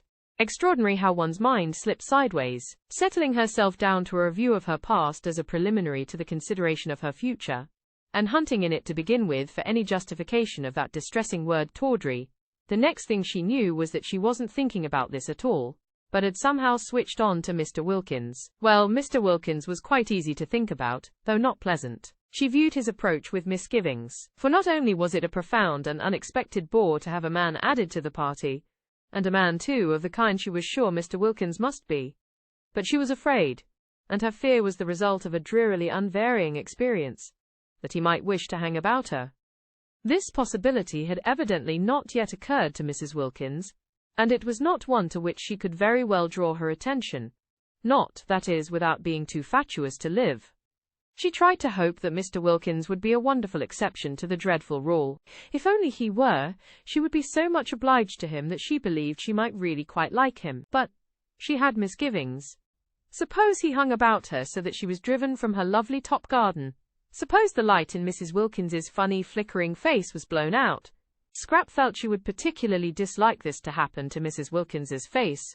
Yet she had never in her life met any wives, not any at all, who had been able to understand that she didn't in the least want their husbands. Often she had met wives who didn't want their husbands either, but that made them none the less indignant if they thought somebody else did, and none the less sure, when they saw them hanging round Scrap, that she was trying to get them. The bare thought, the bare recollection of these situations, filled her with a boredom so extreme that it instantly sent her to sleep again. When she woke up she went on with Mr. Wilkins. Now if, thought Scrap, Mr. Wilkins were not an exception, and behaved in the usual way, would Mrs. Wilkins understand, or would it just simply spoil her holiday? She seemed quick, but would she be quick about just this? She seemed to understand and see inside one, but would she understand and see inside one when it came to Mr. Wilkins? The experienced Scrap was full of doubts. She shifted her feet on the parapet. She jerked a cushion straight. Perhaps she had better try and explain to Mrs. Wilkins, during the days still remaining before the arrival, explain in a general way, rather vague and talking at large, her attitude toward such things. She might also expound to her peculiar dislike of people's husbands, and her profound craving to be, at least for this 1 month, let alone. But Scrap had her doubts about this too. Such talk meant a certain familiarity, meant embarking on a friendship with Mrs. Wilkins. And if, after having embarked on it and faced the peril it contained of too much Mrs. Wilkins, Mr. Wilkins should turn out to be artful, and people did get very artful when they were set on anything, and manage after all to slip through into the top garden, Mrs. Wilkins might easily believe she had been taken in, and that she, Scrap, was deceitful. And about Mr. Wilkins, wives were really pathetic. At 4:30 she heard sounds of saucers on the other side of the daphne bushes. Was tea being sent out to her? No. The sounds came no closer. They stopped near the house. Tea was to be in the garden. In her garden. Scrap considered she might at least have been asked if she minded being disturbed. They all knew she sat there. Perhaps someone would bring hers to her, in her corner. No, nobody brought anything. Well, she was too hungry not to go and have it with the others today. But she would give Francesca strict orders for the future. She got up, and walked with that slow grace which was another of her outrageous number of attractions towards the sounds of tea. She was conscious not only of being very hungry, but of wanting to talk to Mrs. Wilkins again. Mrs. Wilkins had not grabbed. She had left her quite free all day, in spite of the rapprochement the night before. Of course she was an original, and put on a silk jumper for dinner, but she hadn't grabbed. This was a great thing. Scrap went towards the tea table quite looking forward to Mrs. Wilkins, and when she came in sight of it, she saw only Mrs. Fisher and Mrs. Arbuthnot. Mrs. Fisher was pouring out the tea, and Mrs. Arbuthnot was offering Mrs. Fisher macaroons. Every time Mrs. Fisher offered Mrs. Arbuthnot anything, her cup or milk or sugar, Mrs. Arbuthnot offered her macaroons, pressed them on her with an odd assiduousness, almost with obstinacy. Was it a game? Scrap wondered, sitting down and seizing a macaroon. Where is Mrs. Wilkins? Asked Scrap. They did not know. At least Mrs. Arbuthnot, on Scrap's inquiry, did not know. Mrs. Fisher's face, at the name, became elaborately uninterested. It appeared that Mrs. Wilkins had not been seen since breakfast. Mrs. Arbuthnot thought she had probably gone for a picnic. She ate the enormous macaroons, the best and biggest she had ever come across, in silence. Tea without Mrs. Wilkins was dull, and Mrs. Arbuthnot had that fatal flavour of motherliness about her, of wanting to pet one, to make one very comfortable, coaxing one to eat, coaxing her, who was already so frankly, so even excessively eating, that seemed to have dogged Scrap's steps through life. Couldn't people leave one alone? She was perfectly able to eat what she wanted, unincited. She tried to quench Mrs. Arbuthnot's zeal by being short with her. The shortness was not apparent. It remained, as all Scrap's evil feelings remained, covered up by the impenetrable veil of her loveliness. Mrs. Fisher sat monumentally, and took no notice of either of them. She had had a curious day, and was a little worried. She had been quite alone, for none of the three had come to lunch, and none of them had taken the trouble to let her know they were not coming. And Mrs. Arbuthnot, drifting casually into tea, had behaved oddly till Lady Caroline joined them and distracted her attention. Mrs. Fisher was prepared not to dislike Mrs. Arbuthnot, whose parted hair and mild expression seemed very decent and womanly, but she certainly had habits that were difficult to like. Her habit of instantly echoing any offer made her of food or drink, of throwing the offer back on one as it were, was not somehow what one expected of her. Will you have some more tea? Was surely a question to which the answer was simply yes or no, but Mrs. Arbuthnot persisted in the trick she had exhibited the day before at breakfast, of adding to her yes or no the words, will you? She had done it again that morning at breakfast, and here she was doing it at tea, the two meals at which Mrs. Fisher presided and poured out. Why did she do it? Mrs. Fisher failed to understand. But this was not what was worrying her. This was merely by the way. What was worrying her was that she had been quite unable that day to settle to anything, and had done nothing but wander restlessly from her sitting room to her battlements and back again. It had been a wasted day, and how much she disliked waste. She had tried to read, and she had tried to write to Kate Lumley, but no. A few words read, a few lines written, and up she got again, and went out onto the battlements and stared at the sea. It did not matter that the letter to Kate Lumley should not be written. There was time enough for that. Let the others suppose her coming was definitely fixed. All the better. So would Mr. Wilkins be kept out of the spare room and put where he belonged. Kate would keep. She could be held in reserve. Kate in reserve was just as potent as Kate in actuality. And there were points about Kate in reserve which might be missing from Kate in actuality. For instance, if Mrs. Fisher were going to be restless, she would rather Kate were not there to see. There was a want of dignity about restlessness, about trotting backwards and forwards, but it did matter that she could not read a sentence of any of her great, dead friends' writings. No, not even of Browning's, who had been so much in Italy, nor of Ruskin's, whose Stones of Venice she had brought with her to reread so nearly on the very spot. Nor even a sentence of a really interesting book, like the one she had found in her sitting room, about the home life of the German emperor. Poor man. Written in the 90s, when he had not yet begun to be more sinned against than sinning, which was, she was firmly convinced, what was the matter with him now, and full of exciting things about his birth, and his right arm and accoucheurs, without having to put it down and go and stare at the sea. Reading was very important. The proper exercise and development of one's mind was a paramount duty. How could one read if one were constantly trotting in and out? Curious, this restlessness. Was she going to be ill? No, she felt well. Indeed, unusually well. And she went in and out quite quickly, trotted in fact, and without her stick. Very odd that she shouldn't be able to sit still, she thought, frowning across the tops of some purple hyacinths at the Gulf of Spezia glittering beyond a headland. Very odd that she, who walked so slowly, with such dependence on her stick, should suddenly trot. It would be interesting to talk to someone about it, she felt. Not to Kate. To a stranger. Kate would only look at her and suggest a cup of tea. Kate always suggested cups of tea. Besides, Kate had a flat face that Mrs. Wilkins now, annoying as she was, loose-tongued as she was, impertinent, objectionable, would probably understand, and perhaps know what was making her be like this. But she could say nothing to Mrs. Wilkins. She was the last person to whom one would admit sensations. Dignity alone forbade it. Confide in Mrs. Wilkins? Never. And Mrs. Arbuthnot, while she wistfully mothered the obstructive scrap at tea, felt too that she had had a curious day. Like Mrs. Fisher's, it had been active, but, unlike Mrs. Fisher's, only active in mind. Her body had been quite still. Her mind had not been still at all. It had been excessively active. For years she had taken care to have no time to think. Her scheduled life in the parish had prevented memories and desires from intruding on her. That day they had crowded. She went back to tea feeling dejected, and that she should feel dejected in such a place with everything about her to make her rejoice, only dejected her the more. But how could she rejoice alone? How could anybody rejoice and enjoy and appreciate, really appreciate, alone? Except Lottie. Lottie seemed able to.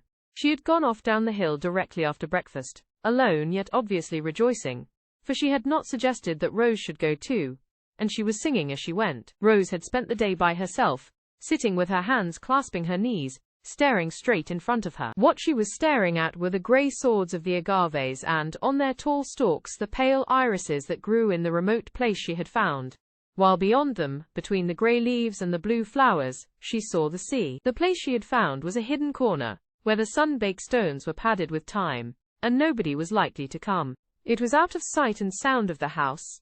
It was off any path. It was near the end of the promontory. She sat so quiet that presently lizards darted over her feet, and some tiny birds like finches, frightened away at first, came back again and flitted among the bushes round her, just as if she hadn't been there. How beautiful it was! And what was the good of it with no one there, no one who loved being with one, who belonged to one, to whom one could say, look? And wouldn't one say, look, dearest? Yes, one would say dearest, and the sweet word, just to say it to somebody who loved one, would make one happy. She sat quite still, staring straight in front of her. Strange that in this place she did not want to pray. She who had prayed so constantly at home, didn't seem able to do it here at all. The first morning she had merely thrown up a brief thank you to heaven on getting out of bed, and had gone straight to the window to see what everything looked like, thrown up the thank you as carelessly as a ball, and thought no more about it. That morning, remembering this and ashamed, she had knelt down with determination, but perhaps determination was bad for prayers, for she had been unable to think of a thing to say. And as for her bedtime prayers, on neither of the nights had she said a single one. She had forgotten them. She had been so much absorbed in other thoughts that she had forgotten them. And, once in bed, she was asleep and whirling along among bright, thin, swift dreams, before she had so much time as to stretch herself out. What had come over her? Why had she let go the anchor of prayer? And she had difficulty, too, in remembering her poor, in remembering even that there were such things as poor. Holidays, of course, were good, and were recognized by everybody as good, but ought they so completely to blot out, to make such havoc of, the realities? Perhaps it was healthy to forget her poor. With all the greater gusto would she go back to them. But it couldn't be healthy to forget her prayers, and still less could it be healthy not to mind. Rose did not mind. She knew she did not mind, and, even worse, she knew she did not mind not minding. In this place she was indifferent to both the things that had filled her life, and made it seem as if it were happy for years. Well, if only she could rejoice in her wonderful new surroundings, have that much at least to set against the indifference, the letting go. But she could not. She had no work.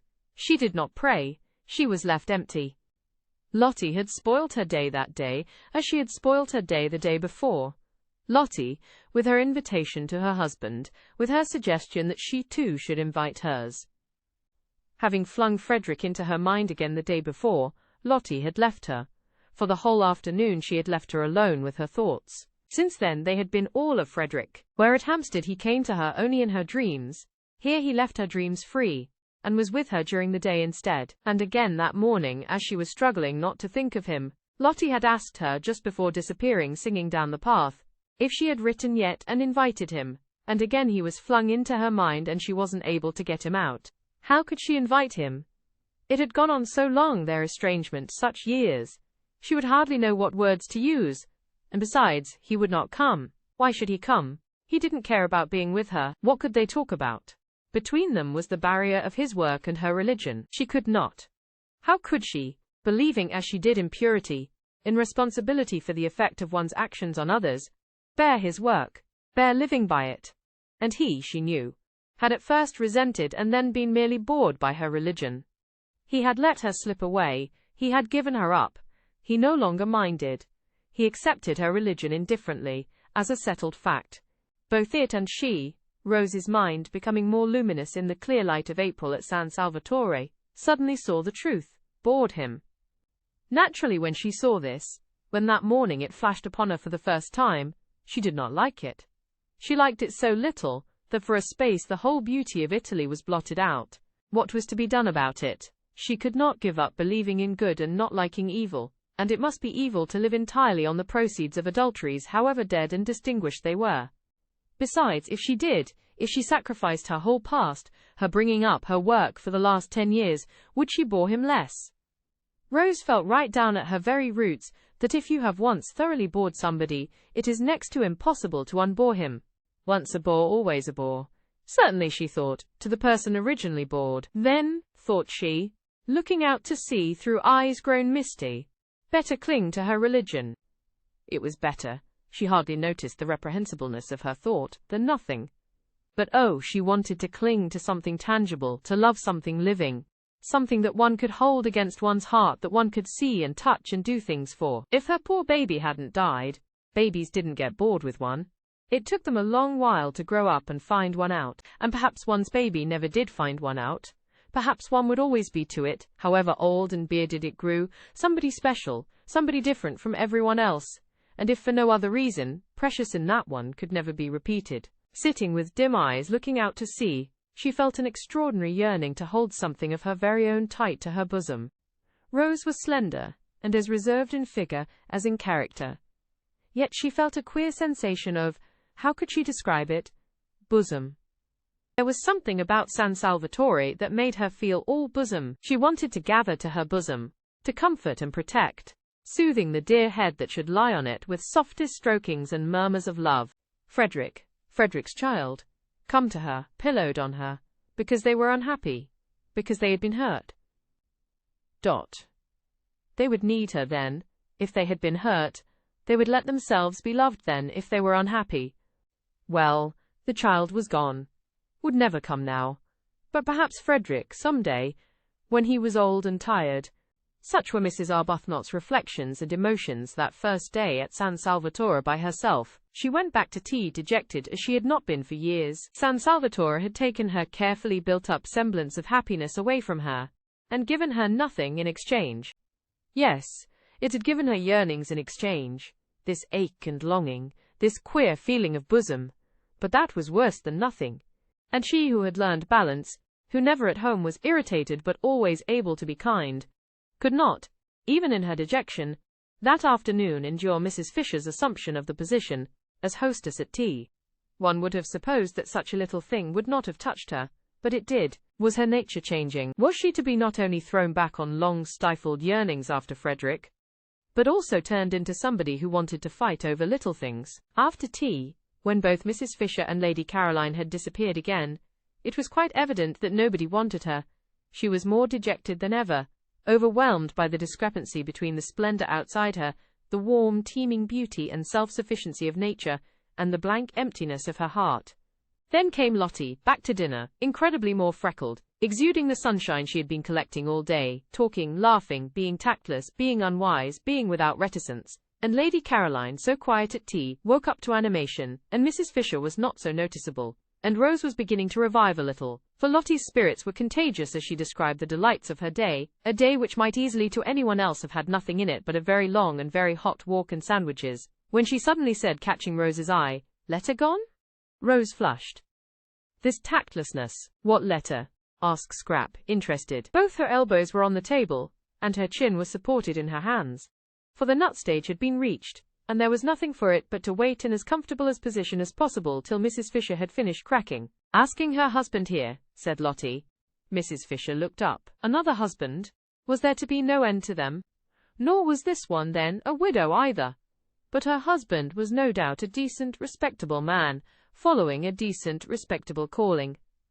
She had little hope of Mr. Wilkins, so little that she had refrained from inquiring what he did. Has it? Persisted Lottie, as Rose said nothing. No, said Rose. Oh well, tomorrow then, said Lottie. Rose wanted to say no again to this. Lottie would have in her place, and would, besides, have expounded all her reasons, but she could not turn herself inside out like that, and invite any and everybody to come and look. How was it that Lottie, who saw so many things, didn't see stuck on her heart, and seeing keep quiet about it, the sore place that was Frederick? Who is your husband? Asked Mrs. Fisher, carefully adjusting another nut between the crackers. Who should he be? Said Rose quickly, roused at once by Mrs. Fisher to irritation. Except Mr. Arbuthnot. I mean, of course, what is Mr. Arbuthnot? And Rose, gone painfully red at this, said after a tiny pause, my husband. Naturally, Mrs. Fisher was incensed. She couldn't have believed it of this one, with her decent hair and gentle voice, that she too should be impertinent. Chapter 14. That first week the wisteria began to fade, and the flowers of the Judas tree and peach trees fell off, and carpeted the ground with rose color. Then all the freesias disappeared, and the irises grew scarce. And then, while these were clearing themselves away, the double banksia roses came out, and the big summer roses suddenly flaunted gorgeously on the walls and trellises. Fortune's yellow was one of them, a very beautiful rose. Presently the tamarisk and the daphnes were at their best, and the lilies at their tallest. By the end of the week the fig trees were giving shade, the plum blossom was out among the olives, the modest wigalias appeared in their fresh pink clothes, and on the rocks sprawled masses of thick-leaved star-shaped flowers, some vivid purple and some a clear pale lemon. By the end of the week, too, Mr. Wilkins arrived, even as his wife had foreseen he would, so he did, and there were signs almost of eagerness about his acceptance of her suggestion, for he had not waited to write a letter in answer to hers, but had telegraphed. That, surely, was eager. It showed, Scrap thought, a definite wish for reunion. And watching his wife's happy face, and aware of her desire that Mellersh should enjoy his holiday, she told herself that he would be a very unusual fool should he waste his time bothering about anybody else. If he isn't nice to her, Scrap thought, he shall be taken to the battlements and tipped over, for by the end of the week, she and Mrs. Wilkins had become Caroline and Lottie to each other, and were friends. Mrs. Wilkins had always been friends, but Scrap had struggled not to be. She had tried hard to be cautious, but how difficult was caution with Mrs. Wilkins? Free herself from every vestige of it, she was so entirely unreserved, so completely expansive, that soon Scrap, almost before she knew what she was doing, was being unreserved too. And nobody could be more unreserved than Scrap, once she let herself go. The only difficulty about Lottie was that she was nearly always somewhere else. You couldn't catch her, you couldn't pin her down to come and talk. Scrap's fears that she would grab seemed grotesque in retrospect.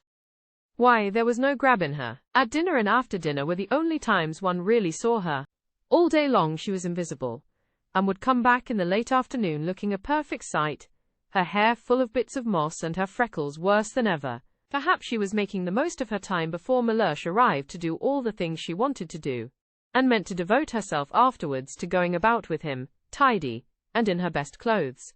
Scrap watched her, interested in spite of herself, because it seemed so extraordinary to be as happy as all that, on so little. San Salvatore was beautiful, and the weather was divine, but scenery and weather had never been enough for Scrap, and how could they be enough for somebody who would have to leave them quite soon, and go back to life in Hampstead?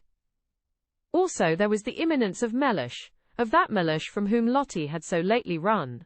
It was all very well to feel one ought to share, and to make a beau geste and do it, but the beau geste Scrap had known hadn't made anybody happy. Nobody really liked being the object of one, and it always meant an effort on the part of the maker. Still, she had to admit there was no effort about Lottie. It was quite plain that everything she did and said was effortless, and that she was just simply completely happy, and so Mrs. Wilkins was. For her doubts as to whether she had had time to become steady enough in serenity to go on being serene in Mellersh's company, when she had it uninterruptedly right round the clock, had gone by the middle of the week, and she felt that nothing now could shake her. She was ready for anything. She was firmly grafted, rooted, built into heaven.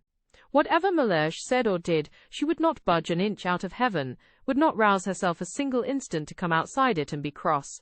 On the contrary, she was going to pull him up into it beside her, and they would sit comfortably together, suffused in light, and laugh at how much afraid of him she used to be in Hampstead, and at how deceitful her afraidness had made her. But he wouldn't need much pulling. He would come in quite naturally after a day or two, irresistibly wafted on the scented breezes of that divine air, and there he would sit arrayed in stars, thought Mrs. Wilkins, in whose mind, among much other debris, floated occasional bright shreds of poetry. She laughed to herself a little at the picture of Mellish, that top-hatted, black-coated, respectable family solicitor, arrayed in stars. But she laughed affectionately, almost with a maternal pride in how splendid he would look in such fine clothes. Poor lamb, she murmured to herself affectionately, and added, what he wants is a thorough airing. This was during the first half of the week. By the beginning of the last half, at the end of which Mr. Wilkins arrived, she left off even assuring herself that she was unshakable, that she was permeated beyond altering by the atmosphere. She no longer thought of it or noticed it. She took it for granted, if one may say so, and she certainly said so, not only to herself but also to Lady Caroline. She had found her celestial legs. Contrary to Mrs. Fisher's idea of the seemly, but of course contrary, what else would one expect of Mrs. Wilkins? She did not go to meet her husband at Medargo, but merely walked down to the point where Beppo's flyer would leave him and his luggage in the street of Castagneto. Mrs. Fisher disliked the arrival of Mr. Wilkins, and was sure that anybody who could have married Mrs. Wilkins must be at least of an injudicious disposition. But a husband, whatever his disposition, should be properly met. Mr. Fisher had always been properly met. Never once in his married life had he gone unmet at a station, nor had he ever not been seen off. These observances, these courtesies, strengthened the bonds of marriage, and made the husband feel he could rely on his wife's being always there. Always being there was the essential secret for a wife. What would have become of Mr. Fisher if she had neglected to act on this principle? She preferred not to think. Enough things became of him as it was, for whatever one's care in stopping up, married life yet seemed to contain chinks. But Mrs. Wilkins took no pains. She just walked down the hill singing. Mrs. Fisher could hear her, and picked up her husband in the street as casually as if he were a pin. The three others, still in bed, for it was not nearly time to get up, heard her as she passed beneath their windows, down the zigzag path, to meet Mr. Wilkins, who was coming by the morning train, and Scrap smiled, and Rose sighed, and Mrs. Fisher rang her bell, and desired Francesca to bring her breakfast in her room. All three had breakfast that day in their rooms, moved by a common instinct to take cover. Scrap always breakfasted in bed, but she had the same instinct for cover, and during breakfast she made plans for spending the whole day where she was. Perhaps, though, it wouldn't be as necessary that day as the next. That day, Scrap calculated, Mellish would be provided for. He would want to have a bath, and having a bath at San Salvatore was an elaborate business, a real adventure if one had a hot one in the bathroom, and it took a lot of time. It involved the attendance of the entire staff, Domenico and the boy Giuseppe coaxing the patent stove to burn, restraining it when it burnt too fiercely, using the bellows to it when it threatened to go out, relighting it when it did go out. Francesca anxiously hovering over the tap regulating its trickle, because if it were turned on too full the water instantly ran cold, and if not full enough the stove blew up inside and mysteriously flooded the house, and Costanza and Angela running up and down bringing pails of hot water from the kitchen to eke out what the tap did.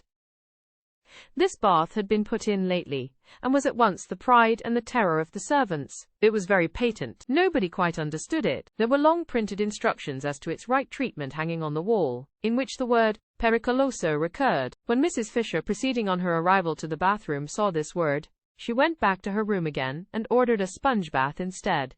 And when the others found what using the bathroom meant, and how reluctant the servants were to leave them alone with the stove, and how Francesca positively refused to, and stayed with her back turned watching the tap, and how the remaining servants waited anxiously outside the door, till the bather came safely out again, they too had sponge baths brought into their rooms instead. Mr. Wilkins, however, was a man, and would be sure to want a big bath. Having it, Scrap calculated, would keep him busy for a long while. Then he would unpack, and then, after his night in the train, he would probably sleep till the evening. So would he be provided for the whole of that day, and not be let loose on them till dinner.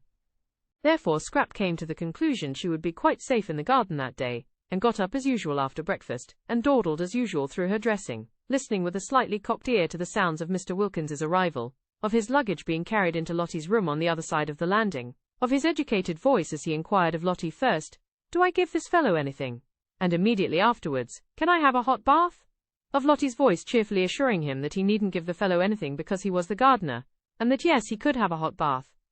And soon after this the landing was filled with the familiar noises of wood being brought, of water being brought, of feet running, of tongues vociferating, in fact, with the preparation of the bath. Scrap finished dressing and then loitered at her window, waiting till she should hear Mr. Wilkins go into the bathroom. When he was safely there, she would slip out and settle herself in her garden, and resume her inquiries into the probable meaning of her life. She was getting on with her inquiries. She dozed much less frequently, and was beginning to be inclined to agree that tawdry was the word to apply to her past. Also, she was afraid that her future looked black. There, she could hear Mr. Wilkins's educated voice again. Lottie's door had opened, and he was coming out of it, asking his way to the bathroom. "It's where you see the crowd," Lottie's voice answered, still a cheerful voice. Scrap was glad to notice. His steps went along the landing, and Lottie's steps seemed to go downstairs, and then there seemed to be a brief altercation at the bathroom door. Hardly so much an altercation as a chorus of vociferations on one side, and a wordless determination, Scrap judged, to have a bath by oneself on the other. Mr. Wilkins knew no Italian, and the expression pericoloso left him precisely as it found him. Or would have if he had seen it, but naturally he took no notice of the printed matter on the wall. He firmly closed the door on the servants, resisting Domenico, who tried to the last to press through, and locked himself in as a man should for his bath, judicially considering, as he made his simple preparations for getting in, the singular standard of behavior of these foreigners who, both male and female, apparently wished to stay with him while he bathed. In Finland, he had heard, the female natives not only were present on such occasions, but actually washed the bath-taking traveller. He had not heard, however, that this was true too of Italy, which somehow seemed much nearer civilization, perhaps because one went there, and did not go to Finland. Impartially examining this reflection, and carefully balancing the claims to civilization of Italy and Finland, Mr. Wilkins got into the bath and turned off the tap. Naturally, he turned off the tap. It was what one did. But on the instructions, printed in red letters, was a paragraph saying that the tap should not be turned off as long as there was still fire in the stove. It should be left on, not much on, but on, until the fire was quite out. Otherwise, and here again was the word pericoloso, the stove would blow up. Mr. Wilkins got into the bath, turned off the tap, and the stove blew up, exactly as the printed instructions said it would. It blew up, fortunately, only in its inside, but it blew up with a terrific noise, and Mr. Wilkins leapt out of the bath and rushed to the door, and only the instinct born of years of training made him snatch up a towel as he rushed. Scrap, halfway across the landing on her way out of doors, heard the explosion. Good heavens, she thought, remembering the instructions. There goes Mr. Wilkins. And she ran toward the head of the stairs to call the servants, and as she ran, out ran Mr. Wilkins clutching his towel, and they ran into each other. "That damned bath!" cried Mr. Wilkins, perhaps for the only time in his life forgetting himself. But he was upset. Here was an introduction. Mr. Wilkins, imperfectly concealed in his towel, his shoulders exposed at one end and his legs at the other, and Lady Caroline Dester, to meet whom he had swallowed all his anger with his wife and come out to Italy. For Lottie in her letter had told him who was at San Salvatore besides herself and Mrs. Arbuthnot, and Mr. Wilkins at once had perceived that this was an opportunity which might never recur. Lottie had merely said, "There are two other women here, Mrs. Fisher and Lady Caroline Dester."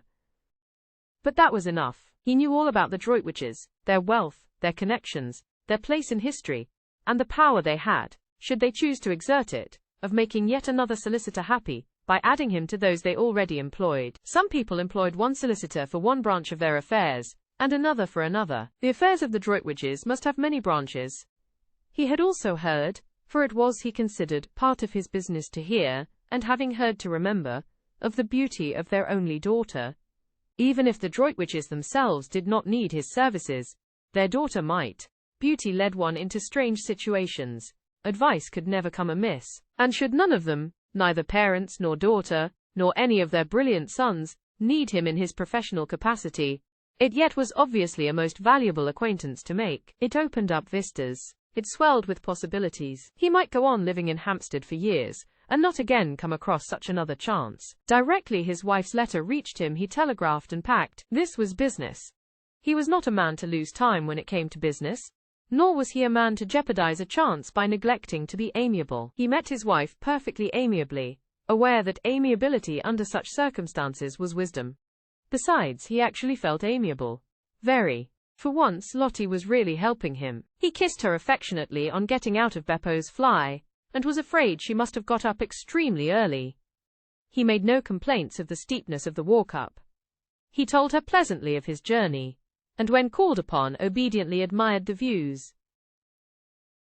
It was all neatly mapped out in his mind, what he was going to do that first day: have a shave, have a bath, put on clean clothes, sleep a while, and then would come lunch and the introduction to Lady Caroline. In the train he had selected the words of his greeting, going over them with care, some slight expression of his gratification in meeting one of whom he, in common with the whole world, had heard, but of course put delicately, very delicately, some slight reference to her distinguished parents, and the part her family had played in the history of England, made, of course, with proper tact, a sentence or two about her eldest brother, Lord Winchcombe, who had won his V.C. in the late war under circumstances which could only cause, he might or might not add this, every Englishman's heart to beat higher than ever with pride, and the first steps towards what might well be the turning point in his career would have been taken. And here he was. No, it was too terrible. What could be more terrible? Only a towel on, water running off his legs, and that exclamation. He knew at once the lady was Lady Caroline. The minute the exclamation was out, he knew it. Rarely did Mr. Wilkins use that word, and never, never in the presence of a lady or a client. While as for the towel, why had he come? Why had he not stayed in Hampstead?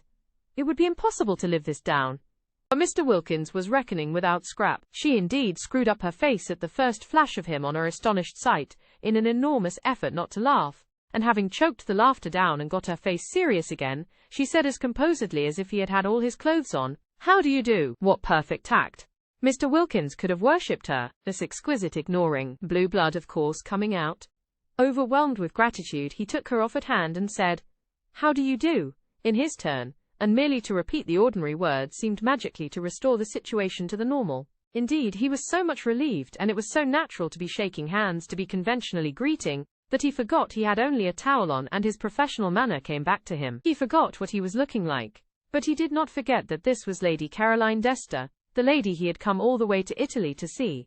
And he did not forget that it was in her face, her lovely and important face, that he had flung his terrible exclamation. He must at once entreat her forgiveness. To say such a word to a lady, to any lady, but of all ladies to just this one. "I'm afraid I used unpardonable language," began Mr. Wilkins very earnestly, as earnestly and ceremoniously as if he had had his clothes on. "I thought it most appropriate," said Scrap, who was used to dams. Mr. Wilkins was incredibly relieved and soothed by this answer. No offense then taken. Blue blood again.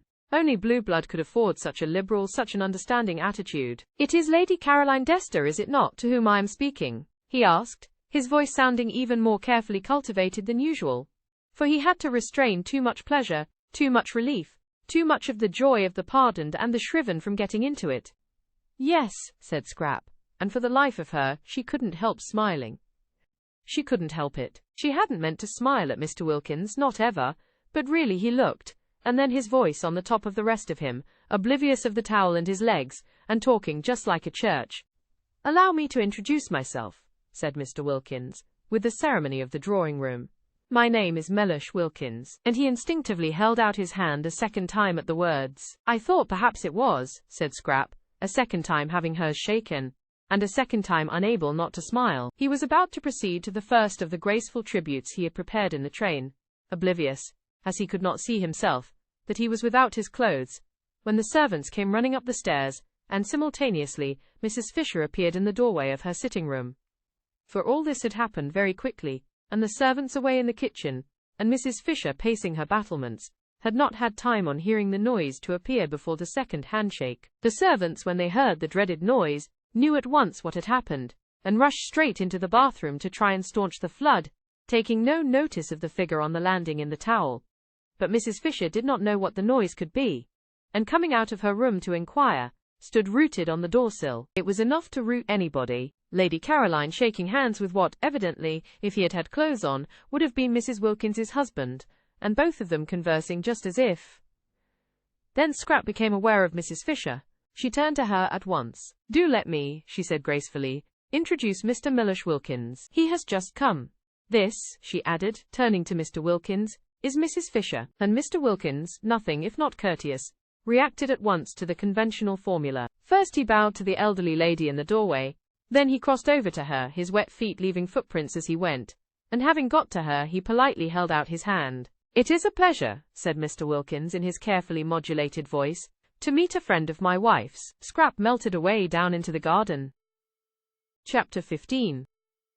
The strange effect of this incident was that when they met that evening at dinner, both Mrs. Fisher and Lady Caroline had a singular feeling of secret understanding with Mr. Wilkins. He could not be to them as other men. He could not be to them as he would have been if they had met him in his clothes. There was a sense of broken ice. They felt at once intimate and indulgent, almost they felt to him as nurses do, as those feel who have assisted either patients or young children at their baths. They were acquainted with Mr. Wilkins's legs. What Mrs. Fisher said to him that morning in her first shock will never be known. But what Mr. Wilkins said to her in reply, when reminded by what she was saying of his condition, was so handsome in its apology, so proper in its confusion, that she had ended by being quite sorry for him, and completely placated. After all, it was an accident, and nobody could help accidents. And when she saw him next at dinner, dressed, polished, spotless as to linen, and sleek as to hair, she felt this singular sensation of a secret understanding with him, and, added to it, of a kind of almost personal pride in his appearance, now that he was dressed, which presently extended in some subtle way to an almost personal pride in everything he said. There was no doubt whatever in Mrs. Fisher's mind that a man was infinitely preferable as a companion to a woman. Mr. Wilkins's presence and conversation at once raised the standard of the dinner table from that of a bear garden, yes, a bear garden, to that of a civilized social gathering. He talked as men talk, about interesting subjects, and, though most courteous to Lady Caroline, showed no traces of dissolving into simpers and idiocy whenever he addressed her. He was indeed precisely as courteous to Mrs. Fisher herself, and when for the first time at that table politics were introduced, he listened to her with the proper seriousness on her exhibiting a desire to speak, and treated her opinions with the attention they deserved. He appeared to think much as she did about Lloyd George, and in regard to literature he was equally sound. In fact, there was real conversation, and he liked nuts. How he could have married Mrs. Wilkins was a mystery. Lottie, for her part, looked on with round eyes. She had expected Mellersh to take at least 2 days before he got to this stage, but the San Salvatore spell had worked instantly. It was not only that he was pleasant at dinner, for she had always seen him pleasant at dinners with other people, but he had been pleasant all day privately, so pleasant that he had complimented her on her looks while she was brushing out her hair, and kissed her. Kissed her! And it was neither good morning nor good night. Well, this being so, she would put off telling him the truth about her nest egg, and about Rose not being his hostess after all, till next day. Pity to spoil things. She had been going to blurt it out as soon as he had had a rest, but it did seem a pity to disturb such a very beautiful frame of mind as that of Mellersh this first day. Let him too get more firmly fixed in heaven. Once fixed he wouldn't mind anything. Her face sparkled with delight at the instantaneous effect of San Salvatore. Even the catastrophe of the bath, of which she had been told when she came in from the garden, had not shaken him. Of course all that he had needed was a holiday. What a brute she had been to him when he wanted to take her himself to Italy. But this arrangement, as it happened, was ever so much better, though not through any merit of hers. She talked and laughed gaily, not a shred of fear of him left in her. And even when she said, struck by his spotlessness, that he looked so clean, that one could eat one's dinner off him, and Scrap laughed, Mellersh laughed too. He would have minded that at home, supposing that at home she had had the spirit to say it. It was a successful evening. Scrap, whenever she looked at Mr. Wilkins, saw him in his towel, dripping water, and felt indulgent. Mrs. Fisher was delighted with him. Rose was a dignified hostess in Mr. Wilkins's eyes, quiet and dignified, and he admired the way she waived her right to preside at the head of the table, as a graceful compliment, of course, to Mrs. Fisher's age. Mrs. Arbuthnot was, opined Mr. Wilkins, naturally retiring. She was the most retiring of the 3 ladies. He had met her before dinner alone for a moment in the drawing-room, and had expressed in appropriate language his sense of her kindness in wishing him to join her party, and she had been retiring. Probably, she had blushed, and murmured as if in deprecation, and then the others had come in. At dinner she talked least. He would, of course, become better acquainted with her during the next few days, and it would be a pleasure, he was sure. Meanwhile, Lady Caroline was all and more than all Mr. Wilkins had imagined, and had received his speeches, worked in skillfully between the courses, graciously. Mrs. Fisher was the exact old lady he had been hoping to come across all his professional life, and Lottie had not only immensely improved, but was obviously au mieux. Mr. Wilkins knew what was necessary in French, with Lady Caroline. He had been much tormented during the day by the thought of how he had stood conversing with Lady Caroline, forgetful of his not being dressed, and had at last written her a note most deeply apologizing, and beseeching her to overlook his amazing, his incomprehensible obliviousness, to which she had replied in pencil on the back of the envelope, "Don't worry," and he had obeyed her commands and had put it from him. The result was he was now in great contentment. Before going to sleep that night, he pinched his wife's ear. She was amazed. These endearments. What is more, the morning brought no relapse in Mr. Wilkins, and he kept up to this high level throughout the day, in spite of its being the first day of the second week, and therefore payday. Its being payday precipitated Lottie's confession, which she had, when it came to the point, been inclined to put off a little longer. She was not afraid, she dared anything. But Mellersh was in such an admirable humor. Why risk clouding it just yet? When, however, soon after breakfast, Costanza appeared with a pile of very dirty little bits of paper covered with sums in pencil, and having knocked at Mrs. Fisher's door and been sent away, and at Lady Caroline's door and been sent away, and at Rose's door and had no answer because Rose had gone out, she waylaid Lottie, who was showing Mellersh over the house, and pointed to the bits of paper and talked very rapidly and loud, and shrugged her shoulders a great deal, and kept on pointing at the bits of paper. Lottie remembered that a week had passed without anybody paying anything to anyone, and that the moment had come to— "Does this good lady want something?" inquired Mr. Wilkins mellifluously. "Money," said Lottie. "Money? It's the housekeeping bills." "Well, you have nothing to do with those," said Mr. Wilkins serenely. "Oh yes, I have," and the confession was precipitated. It was wonderful how Mellersh took it. One would have imagined that his sole idea about the nest egg had always been that it should be lavished on just this. He did not, as he would have done at home, cross-examine her. He accepted everything as it came pouring out, about her fibs and all, and when she had finished and said, "You have every right to be angry, I think, but I hope you won't be and will forgive me instead," he merely asked, "What can be more beneficial than such a holiday?" Whereupon she put her arm through his and held it tight and said, "Oh, Mellersh, you really are too sweet," her face red with pride in him.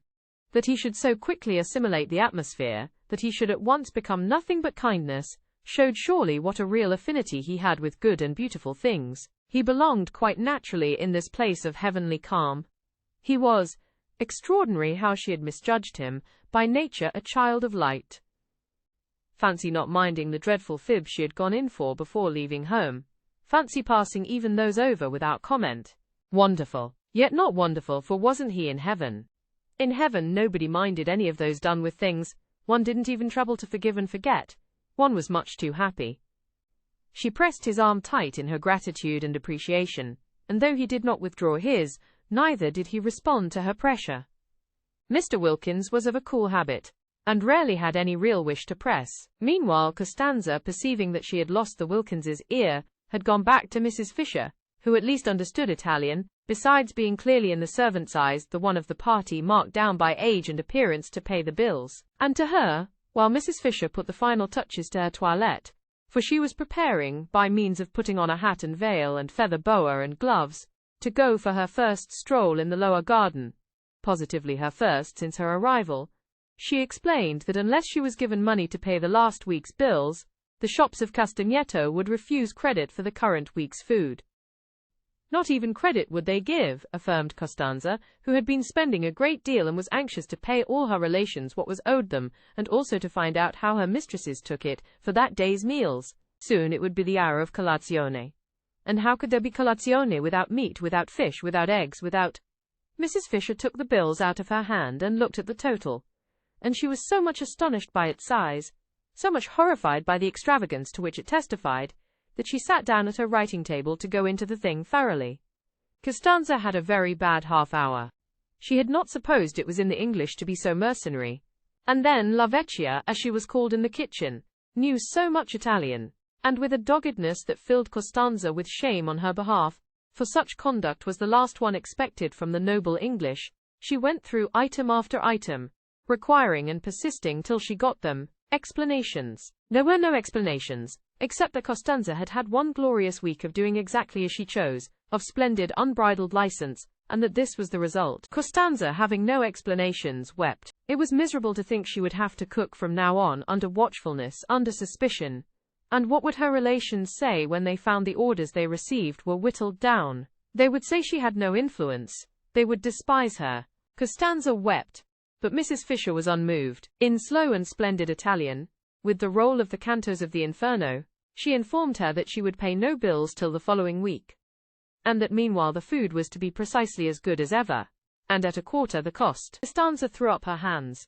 Next week, proceeded Mrs. Fisher unmoved, if she found this had been so, she would pay the whole. Otherwise, she paused. For what she would do otherwise she did not know herself. But she paused and looked impenetrable, majestic and menacing, and Costanza was cowed. Then Mrs. Fisher, having dismissed her with a gesture, went in search of Lady Caroline to complain. She had been under the impression that Lady Caroline ordered the meals and therefore was responsible for the prices, but now it appeared that the cook had been left to do exactly as she pleased ever since they got there, which of course was simply disgraceful. Scrap was not in her bedroom, but the room, on Mrs. Fisher's opening the door, for she suspected her of being in it, and only pretending not to hear the knock, was still flower-like from her presence. Scent, sniffed Mrs. Fisher, shutting it again. And she wished Carlyle could have had 5 minutes straight talk with this young woman. And yet, perhaps even he. She went downstairs to go into the garden in search of her, and in the hall encountered Mr. Wilkins. He had his hat on, and was lighting a cigar. Indulgent as Mrs. Fisher felt towards Mr. Wilkins, and peculiarly and even mystically related after the previous morning's encounter, she yet could not like a cigar in the house. Out of doors she endured it, but it was not necessary, when out of doors was such a big place, to indulge the habit indoors. Even Mr. Fisher, who had been, she should say, a man originally tenacious of habits, had quite soon after marriage got out of this one. However, Mr. Wilkins, snatching off his hat on seeing her, instantly threw the cigar away. He threw it into the water a great jar of arum lilies presumably contained, and Mrs. Fisher, aware of the value men attached to their newly lit cigars, could not but be impressed by this immediate and magnificent amende honorable. But the cigar did not reach the water. It got caught in the lilies, and smoked on by itself among them, a strange and depraved-looking object. "Where are you going to, my Prit?" began Mr. Wilkins, advancing towards Mrs. Fisher, but he broke off just in time. Was it morning spirits impelling him to address Mrs. Fisher in the terms of a nursery rhyme? He wasn't even aware that he knew the thing. Most strange. What could have put it, at such a moment, into his self-possessed head? He felt great respect for Mrs. Fisher, and would not for the world have insulted her by addressing her as a maid, pretty or otherwise. He wished to stand well with her. She was a woman of parts, and also, he suspected, of property. At breakfast they had been most pleasant together, and he had been struck by her apparent intimacy with well-known persons, Victorians of course, but it was restful to talk about them after the strain of his brother-in-law's Georgian parties on Hampstead Heath. He and she were getting on famously, he felt. She already showed all the symptoms of presently wishing to become a client. Not for the world would he offend her. He turned a little cold at the narrowness of his escape. She had not, however, noticed. "You are going out," he said very politely. All readiness should she confirm his assumption to accompany her. "I want to find Lady Caroline," said Mrs. Fisher, going towards the glass door leading into the top garden. "An agreeable quest," remarked Mr. Wilkins. "May I assist in the search? Allow me," he added, opening the door for her. "She usually sits over in that corner behind the bushes," said Mrs. Fisher. "And I don't know about it being an agreeable quest. She has been letting the bills run up in the most terrible fashion, and needs a good scolding." "Lady Caroline?" said Mr. Wilkins, unable to follow such an attitude. "What has Lady Caroline, if I may inquire, to do with the bills here? The housekeeping was left to her, and as we all share alike, it ought to have been a matter of honor with her." "But, Lady Caroline housekeeping for the party here? A party which includes my wife? My dear lady, you render me speechless. Do you not know she is the daughter of the Droitwiches?" "Oh, is that who she is?" said Mrs. Fisher, scrunching heavily over the pebbles towards the hidden corner. "Well, that accounts for it. The muddle that man Droitwich made in his department in the war was a national scandal. It amounted to misappropriation of the public funds. But it is impossible, I assure you, to expect the daughter of the Droitwiches," began Mr. Wilkins earnestly. "The Droitwiches," interrupted Mrs. Fisher, "are neither here nor there. Duties undertaken should be performed. I don't intend my money to be squandered for the sake of any Droitwiches." A headstrong old lady, perhaps not so easy to deal with as he had hoped, but how wealthy! Only the consciousness of great wealth would make her snap her fingers in this manner at the Droitwiches. Lottie, on being questioned, had been vague about her circumstances, and had described her house as a mausoleum with goldfish swimming about in it. But now he was sure she was more than very well off. Still he wished she had not joined her at this moment, for he had no sort of desire to be present at such a spectacle as the scolding of Lady Caroline Dester, Again, however, he was reckoning without Scrap. Whatever she felt when she looked up and beheld Mr. Wilkins discovering her corner on the very first morning, nothing but angelicness appeared on her face. She took her feet off the parapet on Mrs. Fisher's sitting down on it, and listening gravely to her opening remarks as to her not having any money to fling about in reckless and uncontrolled household expenditure, interrupted her flow by pulling one of the cushions from behind her head and offering it to her. "Sit on this," said Scrap, holding it out. "You'll be more comfortable." Mr. Wilkins leapt to relieve her of it. "Oh, thanks," said Mrs. Fisher, interrupted. It was difficult to get into the swing again. Mr. Wilkins inserted the cushions solicitously between the slightly raised Mrs. Fisher and the stone of the parapet, and again she had to say, "Thanks." It was interrupted. Besides, Lady Caroline said nothing in her defense. She only looked at her, and listened with the face of an attentive angel. It seemed to Mr. Wilkins that it must be difficult to scold a Dester who looked like that and so exquisitely said nothing. Mrs. Fisher, he was glad to see, gradually found it difficult herself, for her severity slackened, and she ended by saying lamely, "You ought to have told me you were not doing it." "I didn't know you thought I was," said the lovely voice. "I would now like to know," said Mrs. Fisher, "what you propose to do for the rest of the time here." "Nothing," said Scrap, smiling. "Nothing? Do you mean to say, if I may be allowed, ladies," interposed Mr. Wilkins, in his suavest professional manner, "to make a suggestion?" They both looked at him, and remembering him as they first saw him, felt indulgent. "I would advise you not to spoil a delightful holiday with worries over housekeeping." "Exactly," said Mrs. Fisher. "It is what I intend to avoid." "Most sensible," said Mr. Wilkins. "Why not, then," he continued, "allow the cook, an excellent cook by the way, so much a head per diem." Mr. Wilkins knew what was necessary in Latin. "And tell her that for this sum she must cater for you, and not only cater, but cater as well as ever." One could easily reckon it out. The charges of a moderate hotel, for instance, would do as a basis, halved or perhaps even quartered. "And this week that has just passed?"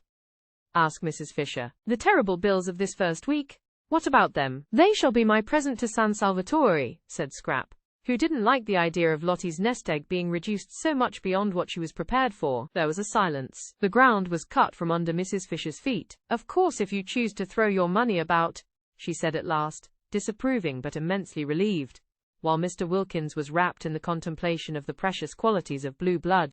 This readiness, for instance, not to trouble about money, this free-handedness, it was not only what one admired in others perhaps more than anything else, but it was extraordinarily useful to the professional classes. When met with, it should be encouraged by warmth of reception. Mrs. Fisher was not warm. She accepted, from which he deduced that with her wealth went closeness, but she accepted grudgingly. Presents were presents, and one did not look them in this manner in the mouth, he felt. And if Lady Caroline found her pleasure in presenting his wife and Mrs. Fisher with their entire food for a week, it was their part to accept gracefully. One should not discourage gifts. On behalf of his wife, then, Mr. Wilkins expressed what she would wish to express, and remarking to Lady Caroline, with a touch of lightness, for so should gifts be accepted in order to avoid embarrassing the donor, that she had in that case been his wife's hostess since her arrival, he turned almost gaily to Mrs. Fisher, and pointed out that she and his wife must now jointly write Lady Caroline the customary letter of thanks for hospitality. "A Collins," said Mr. Wilkins, who knew what was necessary in literature. "I prefer the name Collins for such a letter to either that of board and lodging, or bread and butter. Let us call it a Collins." Scrap smiled, and held out her cigarette case. Mrs. Fisher could not help being mollified. A way out of waste was going to be found thanks to Mr. Wilkins, and she hated waste quite as much as having to pay for it. Also a way was found out of housekeeping. For a moment she had thought that if everybody tried to force her into housekeeping on her brief holiday by their own indifference, Lady Caroline, or inability to speak Italian, the other two, she would have to send for Kate Lumley after all. Kate could do it. Kate and she had learnt Italian together. Kate would only be allowed to come on condition that she did do it. But this was much better. This way of Mr. Wilkins's, really a most superior man. There was nothing like an intelligent, not too young man for profitable and pleasurable companionship. And when she got up, the business for which she had come being settled, and said she now intended to take a little stroll before lunch, Mr. Wilkins did not stay with Lady Caroline, as most of the men she had known would, she was afraid, have wanted to. he asked to be permitted to go and stroll with her, so that he evidently definitely preferred conversation to faces. A sensible, companionable man. A clever, well-read man. A man of the world. A man. She was very glad indeed she had not written to Kate the other day. What did she want with Kate? She had found a better companion, but Mr. Wilkins did not go with Mrs. Fisher because of her conversation, but because, when she got up, and he got up because she got up, intending merely to bow her out of the recess, Lady Caroline had put her feet up on the parapet again, and arranging her head sideways in the cushions, had shut her eyes. The daughter of the Droitwiches desired to go to sleep. It was not for him, by remaining, to prevent her. Chapter 16. And so the second week began, and all was harmony. The arrival of Mr. Wilkins, instead of, as 3 of the party had feared and the 4th had only been protected from fearing by her burning faith in the effect on him of San Salvatore disturbing such harmony as there was, increased it. He fitted in. He was determined to please, and he did please. He was most amiable to his wife, not only in public, which she was used to, but in private, when he certainly wouldn't have been if he hadn't wanted to. He did want to. He was so much obliged to her, so much pleased with her, for making him acquainted with Lady Caroline, that he felt really fond of her. Also proud, for there must be, he reflected, a good deal more in her than he had supposed, for Lady Caroline to have become so intimate with her and so affectionate. And the more he treated her as though she were really very nice, the more Lottie expanded and became really very nice, and the more he, affected in his turn, became really very nice himself. So that they went round and round, not in a vicious, but in a highly virtuous circle. Positively for him, Mellersh petted her. There was at no time much pet in Mellersh, because he was by nature a cool man.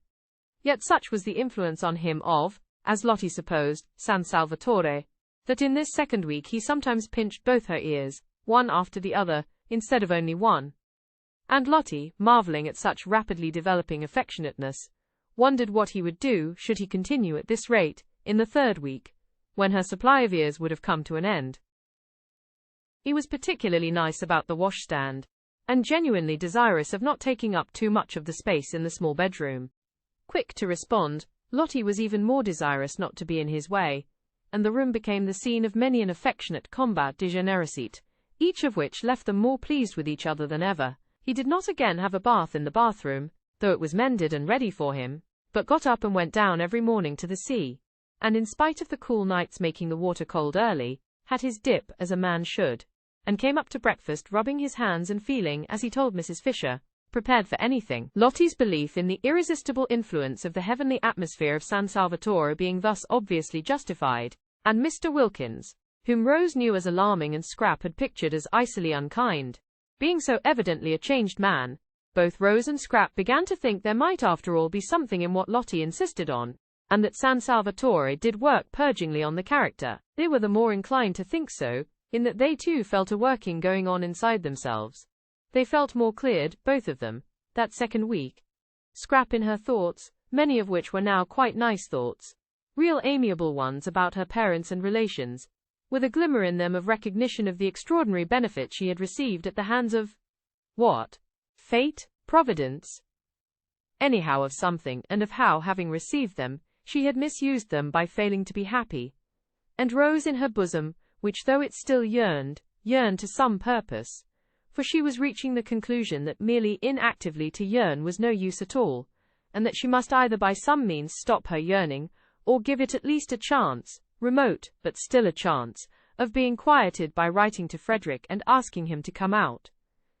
If Mr. Wilkins could be changed, thought Rose, why not Frederick?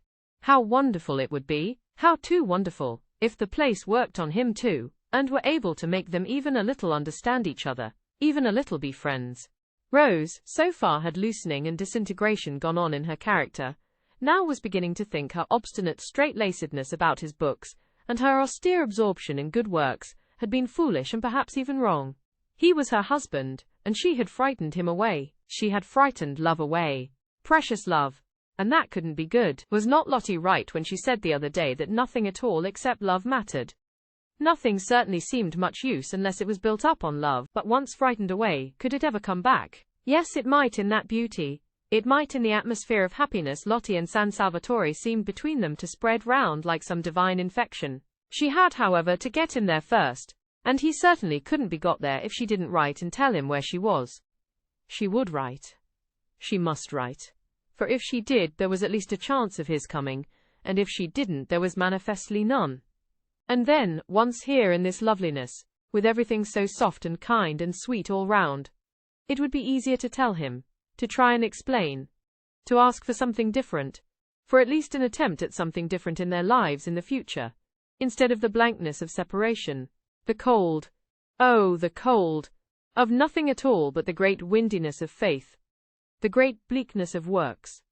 Why, one person in the world, one single person belonging to one, of one's very own, to talk to take care of, to love, to be interested in, was worth more than all the speeches on platforms and the compliments of chairmen in the world. It was also worth more, Rose couldn't help it, the thought would come, than all the prayers. These thoughts were not head thoughts like Scraps, who was altogether free from yearnings, but bosom thoughts. They lodged in the bosom. It was in the bosom that Rose ached, and felt so dreadfully lonely.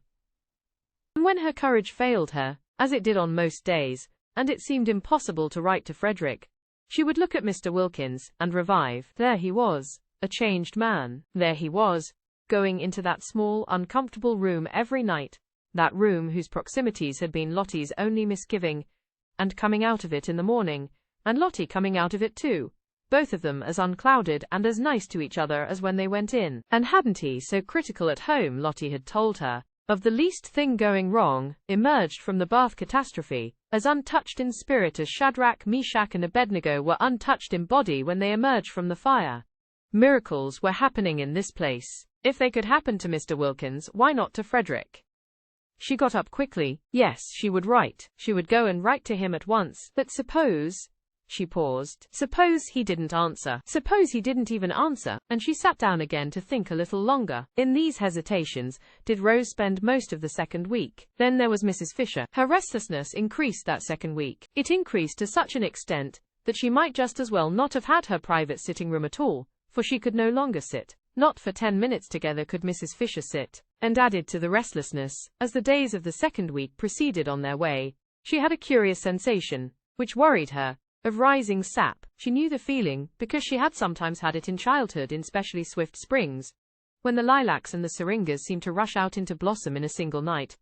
But it was strange to have it again after over 50 years. She would have liked to remark on the sensation to someone, but she was ashamed. It was such an absurd sensation at her age. Yet oftener, and every day more and more, did Mrs. Fisher have a ridiculous feeling, as if she were presently going to burgeon. Sternly she tried to frown the unseemly sensation down. Burgeon indeed. She had heard of dried staffs, pieces of mere dead wood, suddenly putting forth fresh leaves, but only in legend. She was not in legend. She knew perfectly what was due to herself. Dignity demanded that she should have nothing to do with fresh leaves at her age. And yet there it was. The feeling that presently, that at any moment now, she might crop out all green. Mrs. Fisher was upset. There were many things she disliked more than anything else, and one was when the elderly imagined they felt young, and behaved accordingly. Of course they only imagined it, they were only deceiving themselves. But how deplorable were the results! She herself had grown old as people should grow old, steadily and firmly. No interruptions, no belated afterglows and spasmodic returns. If after all these years, she were now going to be deluded into some sort of unsuitable breaking out, how humiliating! Indeed, she was thankful, that second week, that Kate Lumley was not there. It would be most unpleasant should anything different occur in her behavior to have Kate looking on. Kate had known her all her life. She felt she could let herself go. Here Mrs. Fisher frowned at the book she was vainly trying to concentrate on. For where did that expression come from? Much less painfully before strangers than before an old friend. Old friends, reflected Mrs. Fisher, who hoped she was reading, compare one constantly with what one used to be. They are always doing it if one develops. They are surprised at development. They hark back. They expect motionlessness after, say, 50, to the end of one's days. That, thought Mrs. Fisher, her eyes going steadily line by line down the page, and not a word of it getting through into her consciousness, is foolish of friends. It is condemning one to a premature death. One should continue, of course with dignity, to develop, however old one may be. She had nothing against developing, against further ripeness, because as long as one was alive, one was not dead, obviously, decided Mrs. Fisher, and development, change, ripening, were life. What she would dislike would be unripening, going back to something green. She would dislike it intensely, and this is what she felt she was on the brink of doing. Naturally, it made her very uneasy, and only in constant movement could she find distraction. Increasingly restless and no longer able to confine herself to her battlements, she wandered more and more frequently and also aimlessly, in and out of the top garden, to the growing surprise of Scrap, especially when she found that all Mrs. Fisher did was to stare for a few minutes at the view, pick a few dead leaves off the rose bushes, and go away again. In Mr. Wilkins's conversation she found temporary relief, but though he joined her whenever he could, he was not always there, for he spread his attentions judiciously among the three ladies, and when he was somewhere else, she had to face and manage her thoughts as best she could by herself. Perhaps it was the excess of light and colour at San Salvatore which made every other place seem dark and black, and Prince of Wales Terrace did seem a very dark black spot to have to go back to. A dark, narrow street, and her house dark and narrow as the street, with nothing really living or young in it.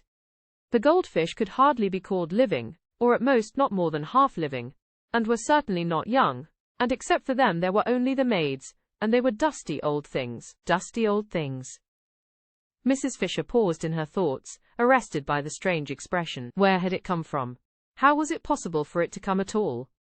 It might have been one of Mrs. Wilkins's, in its levity, its almost slang. Perhaps it was one of hers, and she had heard her say it, and unconsciously caught it from her. If so, this was both serious and disgusting. That the foolish creature should penetrate into Mrs. Fisher's very mind and establish her personality there, the personality which was still, in spite of the harmony apparently existing between her and her intelligent husband, so alien to Mrs. Fisher's own, so far removed from what she understood and liked, and infect her with her undesirable phrases, was most disturbing.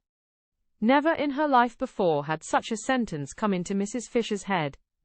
Never in her life before had she thought of her maids, or of anybody else, as dusty old things. Her maids were not dusty old things.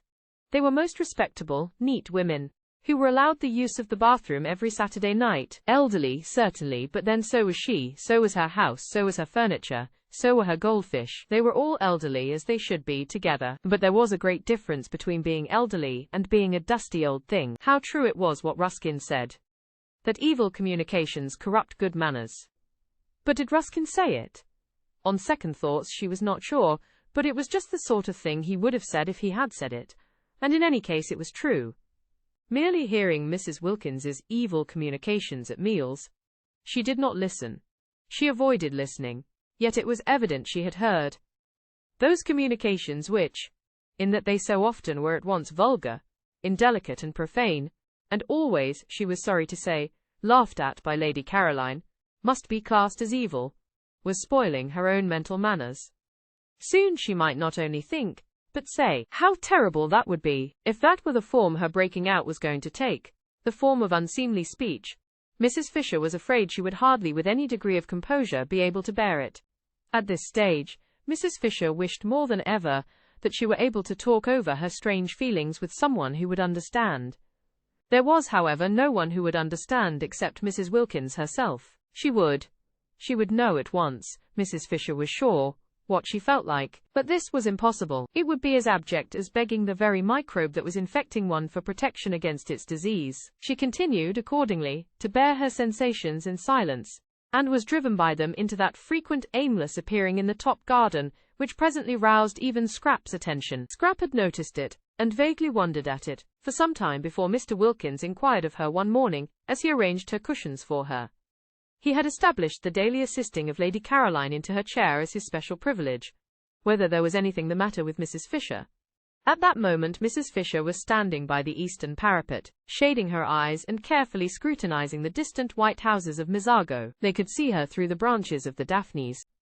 I don't know, said Scrap. She is a lady, I take it, said Mr. Wilkins, who would be unlikely to have anything on her mind. I should imagine so, said Scrap, smiling. If she has, and her restlessness appears to suggest it, I should be more than glad to assist her with advice. I am sure you would be most kind. Of course she has her own legal adviser, but he is not on the spot.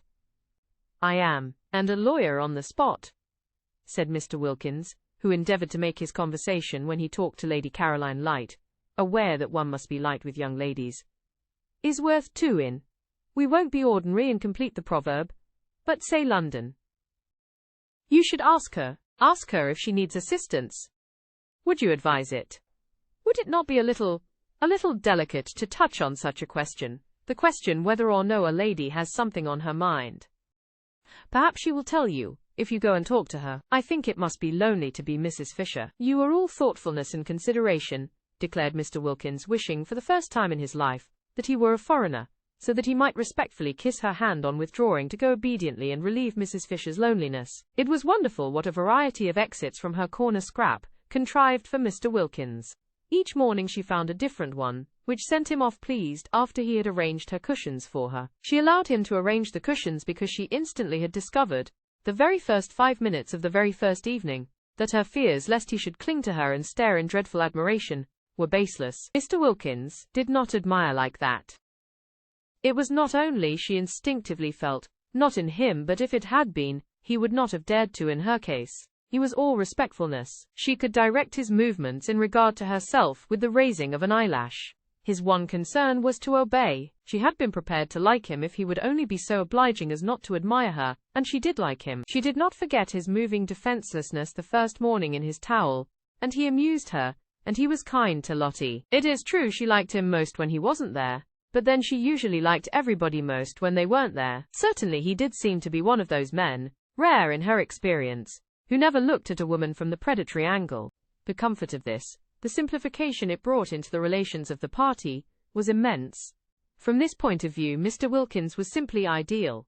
He was unique and precious. Whenever she thought of him and was perhaps inclined to dwell on the aspects of him that were a little boring, she remembered this and murmured, "But what a treasure!" Indeed, it was Mr. Wilkins's one aim during his stay at San Salvatore, to be a treasure. At all costs, the 3 ladies who were not his wife must like him and trust him. Then presently, when trouble arose in their lives, and in what lives did not trouble sooner or later arise, they would recollect how reliable he was and how sympathetic, and turn to him for advice.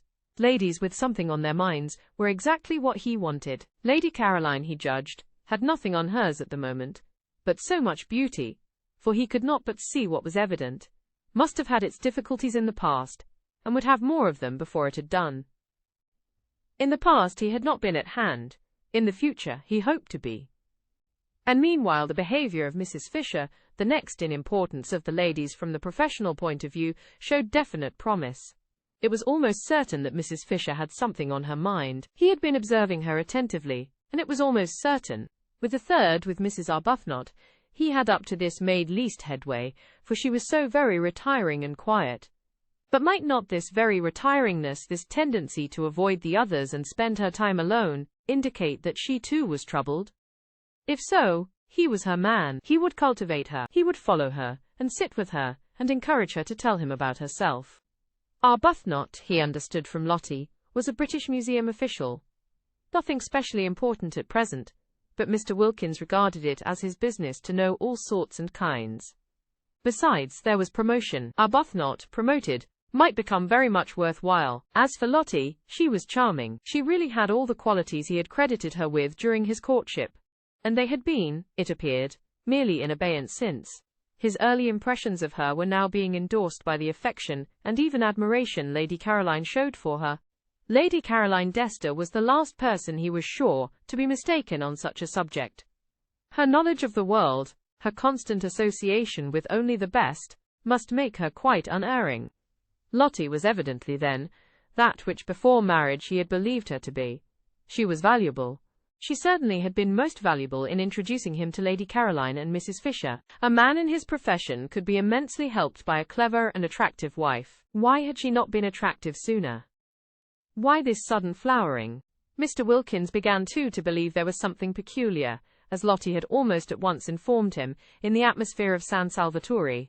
It promoted expansion, it brought out dormant qualities, and feeling more and more pleased and even charmed by his wife, and very content with the progress he was making with the 2 others, and hopeful of progress to be made with the retiring third, Mr. Wilkins could not remember ever having had such an agreeable holiday. The only thing that might perhaps be bettered was the way they would call him Mr. Wilkins. Nobody said Mr. Mellersh Wilkins, yet he had introduced himself to Lady Caroline. He flinched a little on remembering the circumstances as Mellersh Wilkins. Still, this was a small matter, not enough to worry about. He would be foolish if in such a place and such society he worried about anything. He was not even worrying about what the holiday was costing, and had made up his mind to pay not only his own expenses, but his wife's as well, and surprise her at the end by presenting her with her nest egg as intact as when she started.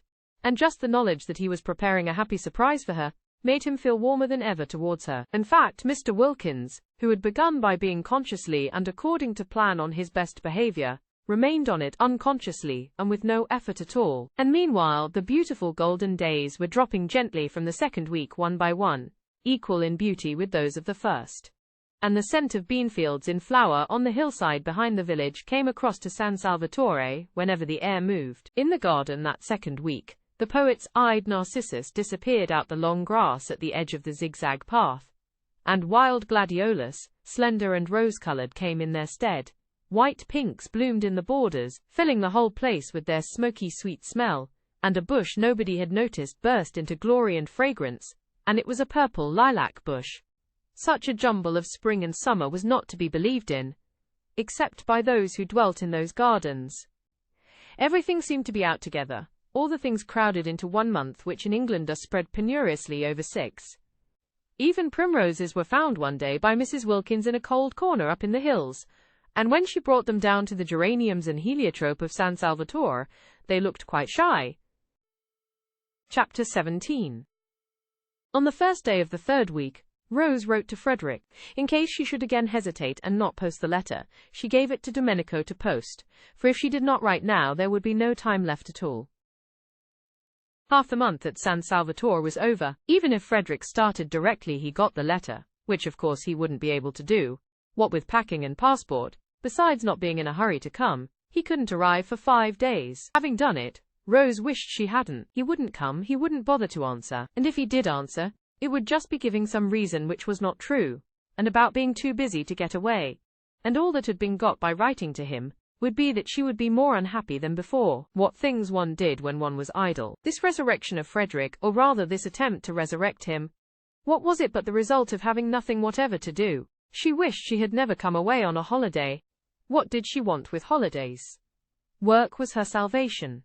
Work was the only thing that protected one, that kept one steady and one's values true. At home in Hampstead, absorbed and busy, she had managed to get over Frederick, thinking of him latterly only with the gentle melancholy with which one thinks of someone once loved but long since dead, and now this place, idleness in this soft place, had thrown her back to the wretched state she had climbed so carefully out of years ago. Why, if Frederick did come, she would only bore him. Hadn't she seen in a flash quite soon after getting to San Salvatore that that was really what kept him away from her? And why should she suppose that now, after such a long estrangement, she would be able not to bore him, be able to do anything but stand before him like a tongue-tied idiot, with all the fingers of her spirit turned into thumbs? Besides, what a hopeless position to have, as it were, to beseech. Please wait a little. Please don't be impatient. I think perhaps I shan't be a bore presently. 1,000 times a day Rose wished she had let Frederick alone. Lottie, who asked her every evening whether she had sent her letter yet, exclaimed with delight when the answer at last was yes, and threw her arms round her. "Now we shall be completely happy," cried the enthusiastic Lottie. But nothing seemed less certain to Rose, and her expression became more and more the expression of one who has something on her mind. Mr. Wilkins, wanting to find out what it was, strolled in the sun in his Panama hat, and began to meet her accidentally. "I did not know," said Mr. Wilkins the first time, courteously raising his hat, "that you too liked this particular spot," and he sat down beside her. In the afternoon she chose another spot, and she had not been in it half an hour before Mr. Wilkins, lightly swinging his cane, came round the corner. "We are destined to meet in our rambles," said Mr. Wilkins pleasantly, and he sat down beside her. Mr. Wilkins was very kind, and she had, she saw, misjudged him in Hampstead, and this was the real man, ripened like fruit by the beneficent sun of San Salvatore. But Rose did want to be alone. Still, she was grateful to him for proving to her that though she might bore Frederick, she did not bore everybody. If she had, he would not have sat talking to her on each occasion till it was time to go in. True, he bored her, but that wasn't anything like so dreadful as if she bored him. Then indeed her vanity would have been sadly ruffled. For now that Rose was not able to say her prayers, she was being assailed by every sort of weakness: vanity, sensitiveness, irritability, pugnacity.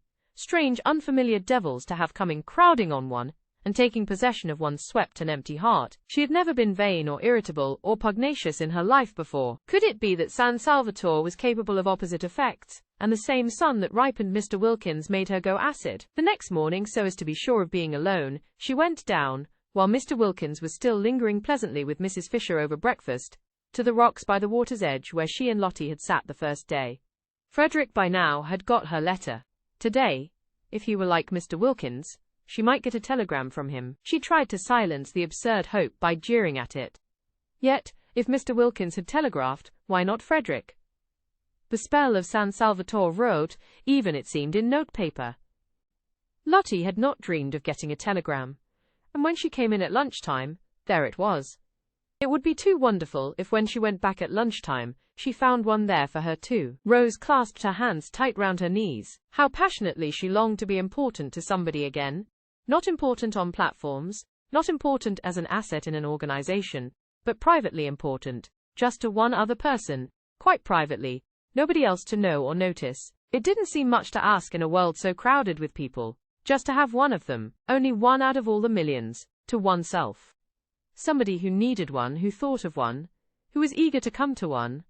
Oh, how dreadfully one wanted to be precious. All the morning she sat beneath the pine tree by the sea. Nobody came near her. The great hours passed slowly. They seemed enormous. But she wouldn't go up before lunch. She would give the telegram time to arrive. That day Scrap, egged on by Lottie's persuasions and also thinking that perhaps she had sat long enough, had arisen from her chair and cushions, and gone off with Lottie and sandwiches up into the hills till evening. Mr. Wilkins, who wished to go with them, stayed on Lady Caroline's advice with Mrs. Fisher in order to cheer her solitude. And though he left off cheering her about 11 to go and look for Mrs. Arbuthnot, so as for a space to cheer her too, thus dividing himself impartially between these solitary ladies, he came back again presently mopping his forehead, and continued with Mrs. Fisher where he had left off, for this time Mrs. Arbuthnot had hidden successfully. There was a telegram too, for her he noticed when he came in. Pity he did not know where she was. Ought we to open it? He said to Mrs. Fisher. No, said Mrs. Fisher. It may require an answer. I don't approve of tampering with other people's correspondence. Tampering, my dear lady? Mr. Wilkins was shocked. Such a word. Tampering. He had the greatest possible esteem for Mrs. Fisher, but he did at times find her a little difficult. She liked him, he was sure, and she was in a fair way, he felt, to become a client, but he feared she would be a headstrong and secretive client. He was certainly secretive, for though he had been skillful and sympathetic for a whole week, she had as yet given him no inkling of what was so evidently worrying her. Poor old thing, said Lottie, on his asking her if she perhaps could throw light on Mrs. Fisher's troubles. She hasn't got love. Love? Mr. Wilkins could only echo, genuinely scandalized. But surely, my dear, at her age, any love, said Lottie. That very morning he had asked his wife, for he now sought and respected her opinion, if she could tell him what was the matter with Mrs. Arbuthnot, for she too, though he had done his best to thaw her into confidences, had remained persistently retiring. She wants her husband, said Lottie. Ah, said Mr. Wilkins, a new light shed on Mrs. Arbuthnot's shy and modest melancholy, and he added, very proper. And Lottie said, smiling at him, one does. And Mr. Wilkins said, smiling at her, does one? And Lottie said, smiling at him, of course. And Mr. Wilkins, much pleased with her, though it was still quite early in the day, a time when caresses are sluggish, pinched her ear. Just before 12:30, Rose came slowly up through the pergola, and between the camellias ranged on either side of the old stone steps. The rivulets of periwinkles that flowed down them when first she arrived were gone, and now there were these bushes, incredibly rosetted, pink, white, red, striped. She fingered and smelt them one after the other, so as not to get to her disappointment too quickly. As long as she hadn't seen for herself, seen the table in the hall quite empty except for its bowl of flowers, she still could hope, she still could have the joy of imagining the telegram lying on it, waiting for her. But there is no smell in a camellia, as Mr. Wilkins, who was standing in the doorway on the lookout for her, and knew what was necessary in horticulture, reminded her. She started at his voice and looked up. "A telegram has come for you," said Mr. Wilkins. She stared at him, her mouth open. "I searched for you everywhere but failed." Of course, she knew it. She had been sure of it all the time. Bright and burning, youth in that instant flashed down again on Rose. She flew up the steps, red as the camellia she had just been fingering, and was in the hall and tearing open the telegram before Mr. Wilkins had finished his sentence. Why, but if things could happen like this, why, but there was no end to, why, she and Frederick, they were going to be, again, at last. "No bad news, I trust?" said Mr. Wilkins, who had followed her, for when she had read the telegram, she stood staring at it, and her face went slowly white. Curious to watch how her face went slowly white, she turned and looked at Mr. Wilkins as if trying to remember him. Oh no, on the contrary, she managed to smile. "I'm going to have a visitor," she said, holding out the telegram. And when he had taken it, she walked away towards the dining room, murmuring something about lunch being ready. Mr. Wilkins read the telegram. It had been sent that morning from Mezzago, and was, "Am passing through on way to Rome. May I pay my respects this afternoon? Thomas Briggs." Why should such a telegram make the interesting lady turn pale? For her pallor on reading it had been so striking as to convince Mr. Wilkins she was receiving a blow. "Who is Thomas Briggs?" he asked, following her into the dining room. She looked at him vaguely. "Who is?" she repeated, getting her thoughts together again. "Thomas Briggs. Oh, yes. He's the owner. This is his house. He is very nice. He is coming this afternoon." Thomas Briggs was at that very moment coming. He was jogging along the road between Mezzago and Castagneto in a fly, sincerely hoping that the dark-eyed lady would grasp that all he wanted was to see her, and not at all to see if his house was still there. He felt that an owner of delicacy did not intrude on a tenant. But he had been thinking so much of her since that day. Rose Arbuthnot. Such a pretty name, and such a pretty creature. Mild, milky, mothery in the best sense. The best sense being that she wasn't his mother, and couldn't have been if she had tried. For parents were the only things impossible to have younger than oneself. Also, he was passing so near, it seemed absurd not just to look in and see if she were comfortable. He longed to see her in his house. He longed to see it as her background. To see her sitting in his chairs, drinking out of his cups, using all his things. Did she put the big crimson brocade cushion in the drawing room behind her little dark head? Her hair and the whiteness of her skin would look lovely against it. Had she seen the portrait of herself on the stairs? He wondered if she liked it. He would explain it to her. If she didn't paint, and she had said nothing to suggest it, she wouldn't perhaps notice how exactly the molding of the eyebrows and the slight hollow of the cheek. He told the fly to wait in Castagneto, and crossed the piazza, hailed by children and dogs, who all knew him and sprang up suddenly from nowhere, and walking quickly up the zigzag path, for he was an active young man not much more than 30, he pulled the ancient chain that rang the bell, and waited decorously on the proper side of the open door to be allowed to come in. At the sight of him, Francesca flung up every bit of her that would fling up. Eyebrows, eyelids and hands, and volubly assured him that all was in perfect order, and that she was doing her duty. Of course, said Briggs, cutting her short. No one doubts it. And he asked her to take in his card to her mistress. Which mistress? Asked Francesca. Which mistress? There are 4, said Francesca, scenting an irregularity on the part of the tenants, for her master looked surprised, and she felt pleased, for life was dull, and irregularities helped it along at least a little. 4? He repeated, surprised. Well, take it to the lot then, he said, recovering himself, for he noticed her expression. Coffee was being drunk in the top garden, in the shade of the umbrella pine. Only Mrs. Fisher and Mr. Wilkins were drinking it, for Mrs. Arbuthnot, after eating nothing and being completely silent during lunch, had disappeared immediately afterwards. While Francesca went away into the garden with his card, her master stood examining the picture on the staircase of that Madonna, by an early Italian painter, name unknown, picked up by him at Orvieto, who was so much like his tenant. It really was remarkable, the likeness. Of course his tenant that day in London had had her hat on, but he was pretty sure her hair grew just like that off her forehead. The expression of the eyes, grave and sweet, was exactly the same. He rejoiced to think that he would always have her portrait. He looked up at the sound of footsteps, and there she was, coming down the stairs just as he had imagined her in that place, dressed in white. She was astonished to see him so soon. She had supposed he would come about tea time. Until then she had meant to sit somewhere out of doors where she could be by herself. He watched her coming down the stairs with the utmost eager interest. In a moment she would be level with her portrait. It really is extraordinary, said Briggs. How do you do, said Rose, intent only on a decent show of welcome. She did not welcome him. He was here, she felt, The telegram bit her in her heart. Instead of Frederick doing what she had longed Frederick would do, taking his place. Just stand still a moment. She obeyed automatically. Yes, quite astonishing. Do you mind taking off your hat? Rose, surprised, took it off obediently. Yes?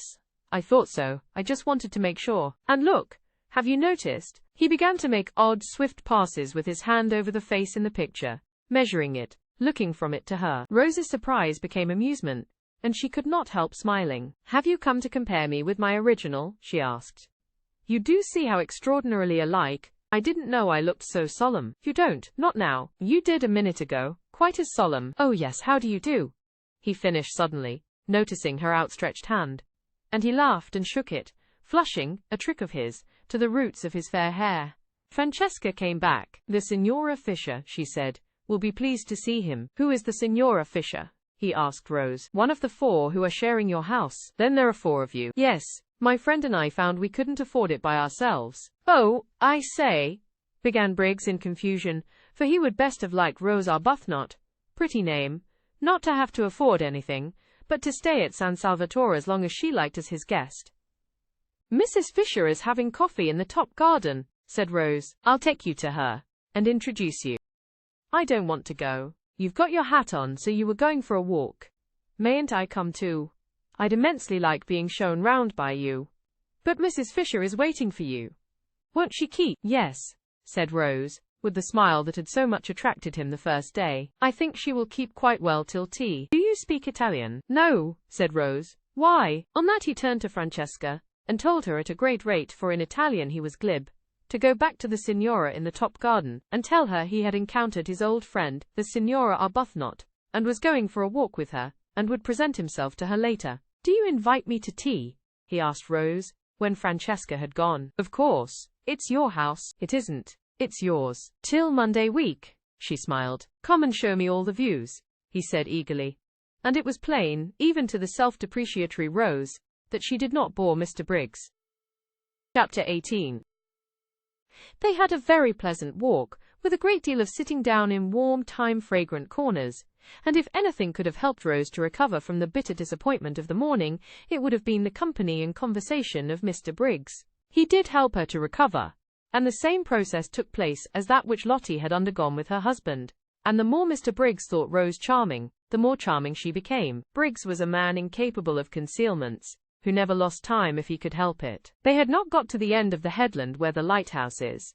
Briggs asked her to show him the lighthouse, because the path to it, he knew, was wide enough for 2 to walk abreast and fairly level, before he had told her of the impression she had made on him in London. Since even the most religious sober women like to know they have made an impression, particularly the kind that has nothing to do with character or merits. Rose was pleased. Being pleased, she smiled. Smiling, she was more attractive than ever. Color came into her cheeks, and brightness into her eyes. She heard herself saying things that really sounded quite interesting, and even amusing. If Frederick were listening now, she thought, perhaps he would see that she couldn't after all be such a hopeless bore. For here was a man, nice-looking, young, and surely clever. He seemed clever, and she hoped he was, for then the compliment would be still greater, who was evidently quite happy to spend the afternoon just talking to her. And indeed, Mr. Briggs seemed very much interested. He wanted to hear all about everything she had been doing, from the moment she got there. He asked her if she had seen this, that, and the other in the house, what she liked best, which room she had, if she were comfortable, if Francesca was behaving, if Domenico took care of her, and whether she didn't enjoy using the yellow sitting room, the one that got all the sun and looked out towards Genoa. Rose was ashamed how little she had noticed in the house, and how few of the things he spoke of as curious or beautiful in it she had even seen. Swamped in thoughts of Frederick, she appeared to have lived in San Salvatore blindly, and more than half the time had gone, and what had been the good of it? She might just as well have been sitting hankering on Hampstead Heath. No, she mightn't. Through all her hankerings, she had been conscious that she was at least in the very heart of beauty, and indeed it was this beauty, this longing to share it, that had first started her off hankering. Mr. Briggs, however, was too much alive for her to be able to spare any attention at this moment for Frederick, and she praised the servants in answer to his questions, and praised the yellow sitting room without telling him she had only been in it once, and then was ignominiously ejected. And she told him she knew hardly anything about art and curiosities, but thought perhaps if somebody would tell her about them she would know more, and she said she had spent every day since her arrival out of doors, because out of doors there was so very wonderful and different from anything she had ever seen. Briggs walked by her side along his paths, that were yet so happily for the moment her paths, and felt all the innocent glows of family life. He was an orphan and an only child, and had a warm, domestic disposition. He would have adored a sister and spoilt a mother, and was beginning at this time to think of marrying. For though he had been very happy with his various loves, each of whom, contrary to the usual experience, turned ultimately into his devoted friend, he was fond of children, and thought he had perhaps now got to the age of settling if he did not wish to be too old by the time his eldest son was 20. San Salvatore had latterly seemed a little forlorn. He fancied it echoed when he walked about it. He had felt lonely there, so lonely that he had preferred this year to miss out a spring and let it. It wanted a wife in it. It wanted that final touch of warmth and beauty. For he never thought of his wife, except in terms of warmth and beauty. She would of course be beautiful and kind. It amused him how much in love with this vague wife he was already. At such a rate was he making friends with the lady with the sweet name as he walked along the path towards the lighthouse, that he was sure presently he would be telling her everything about himself and his past doings, and his future hopes, and the thought of such a swiftly developing confidence made him laugh. "Why are you laughing?" she asked, looking at him and smiling. "It's so like coming home," he said. "But it is coming home for you to come here. I mean really like coming home to one's family." "I never had a family." "Oh, are you?" said Rose with the proper sympathy. "I hope you've not been one very long." "No, I mean I hope you have been one very long." "No, I don't know what I mean, except that I'm sorry." He laughed again. "Oh, I'm used to it. I haven't anybody. No sisters or brothers." "Then you're an only child," she observed intelligently. "Yes. And there's something about you that's exactly my idea of a family." She was amused. "So cozy," he said, looking at her and searching for a word. "You wouldn't think so if you saw my house in Hampstead," she said, a vision of that austere and hard-seated dwelling presenting itself to her mind, with nothing soft in it, except the shunned and neglected Dubarry sofa. No wonder, she thought for a moment clear-brained, that Frederick avoided it. There was nothing cozy about his family. "I don't believe any place you lived in could be anything but exactly like you," he said. "You're not going to pretend San Salvatore is like me?" "Indeed, I do pretend it. Surely you admit that it is beautiful." He said several things like that. She enjoyed her walk. She could not recollect any walk so pleasant since her courting days. She came back to tea bringing Mr. Briggs, and looking quite different, Mr. Wilkins noticed, from what she had looked till then. Trouble here, thought Mr. Wilkins, mentally rubbing his professional hands. He could see himself being called in presently to advise. On the one hand there was Arbuthnot, on the other hand here was Briggs. Trouble brewing. Trouble sooner or later. But why had Briggs's telegram acted on the lady like a blow? If she had turned pale from excess of joy, then trouble was nearer than he had supposed. She was not pale now. She was more like her name than he had yet seen her. Well, he was the man for trouble. He regretted, of course, that people should get into it, but being in, he was their man. And Mr. Wilkins, invigorated by these thoughts, his career being very precious to him, proceeded to assist in doing the honors to Mr. Briggs, both in his quality of sharer in the temporary ownership of San Salvatore, and of probable helper out of difficulties, with great hospitality, and pointed out the various features of the place to him, and led him to the parapet, and showed him Mezzago across the bay. Mrs. Fisher, too, was gracious. This was this young man's house. He was a man of property. She liked property, and she liked men of property. Also, there seemed a peculiar merit in being a man of property so young. Inheritance, of course. And inheritance was more respectable than acquisition. It did indicate fathers.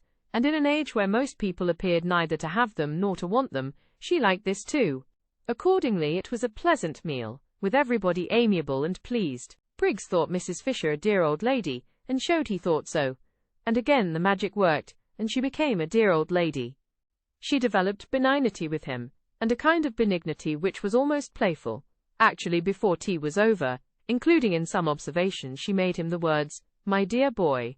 Strange words in Mrs. Fisher's mouth. It is doubtful whether in her life she had used them before. Rose was astonished. How nice people really were. When would she leave off making mistakes about them? She hadn't suspected this side of Mrs. Fisher, and she began to wonder whether those other sides of her with which alone she was acquainted, had not perhaps after all been the effect of her own militant and irritating behavior. Probably they were. How horrid then she must have been. She felt very penitent when she saw Mrs. Fisher beneath her eyes blossoming out into real amiability, the moment someone came along who was charming to her, and she could have sunk into the ground with shame when Mrs. Fisher presently laughed, and she realized by the shock it gave her that the sound was entirely new.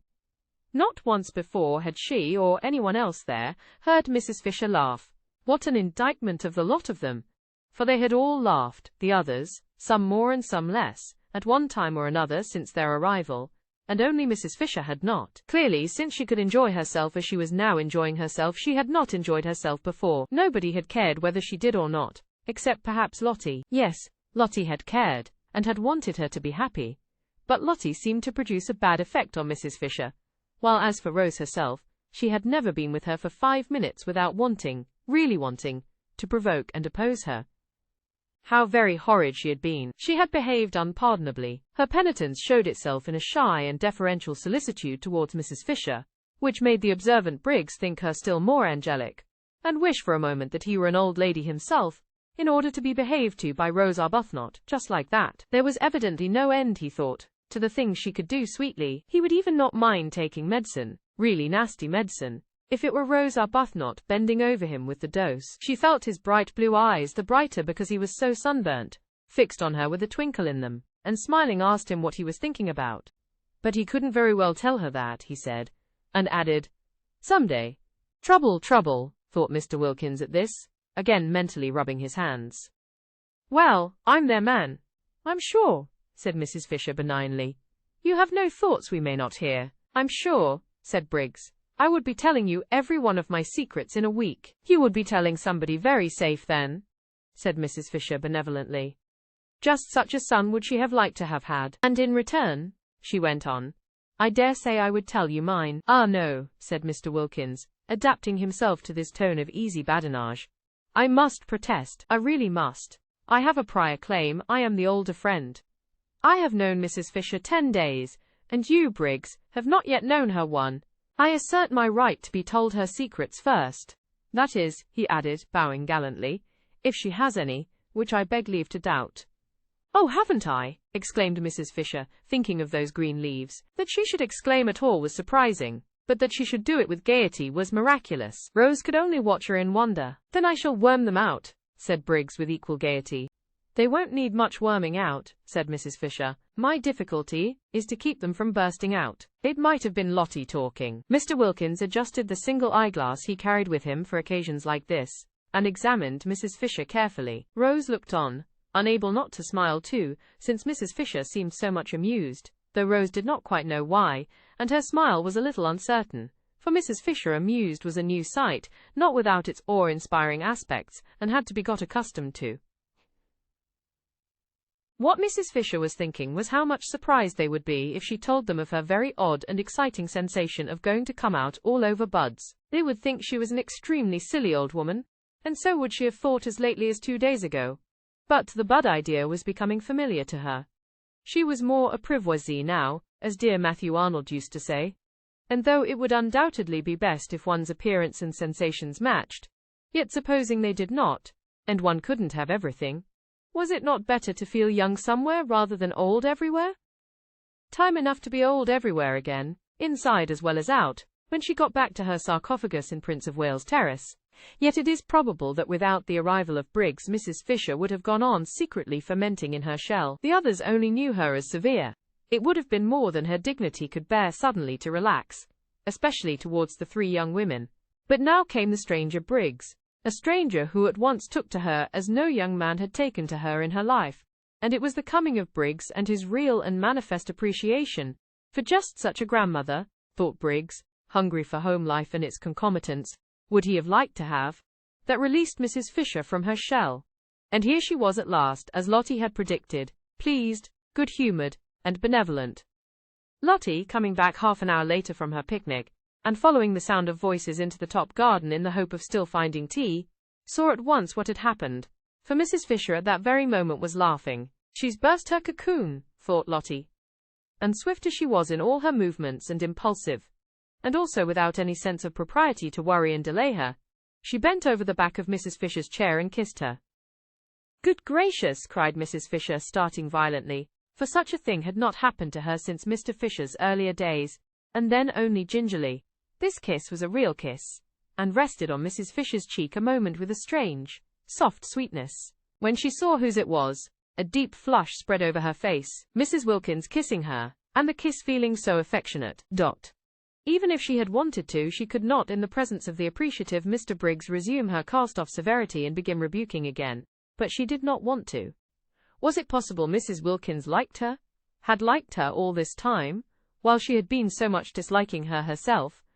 A queer little trickle of warmth filtered through the frozen defenses of Mrs. Fisher's heart. Somebody young kissing her, somebody young wanting to kiss her.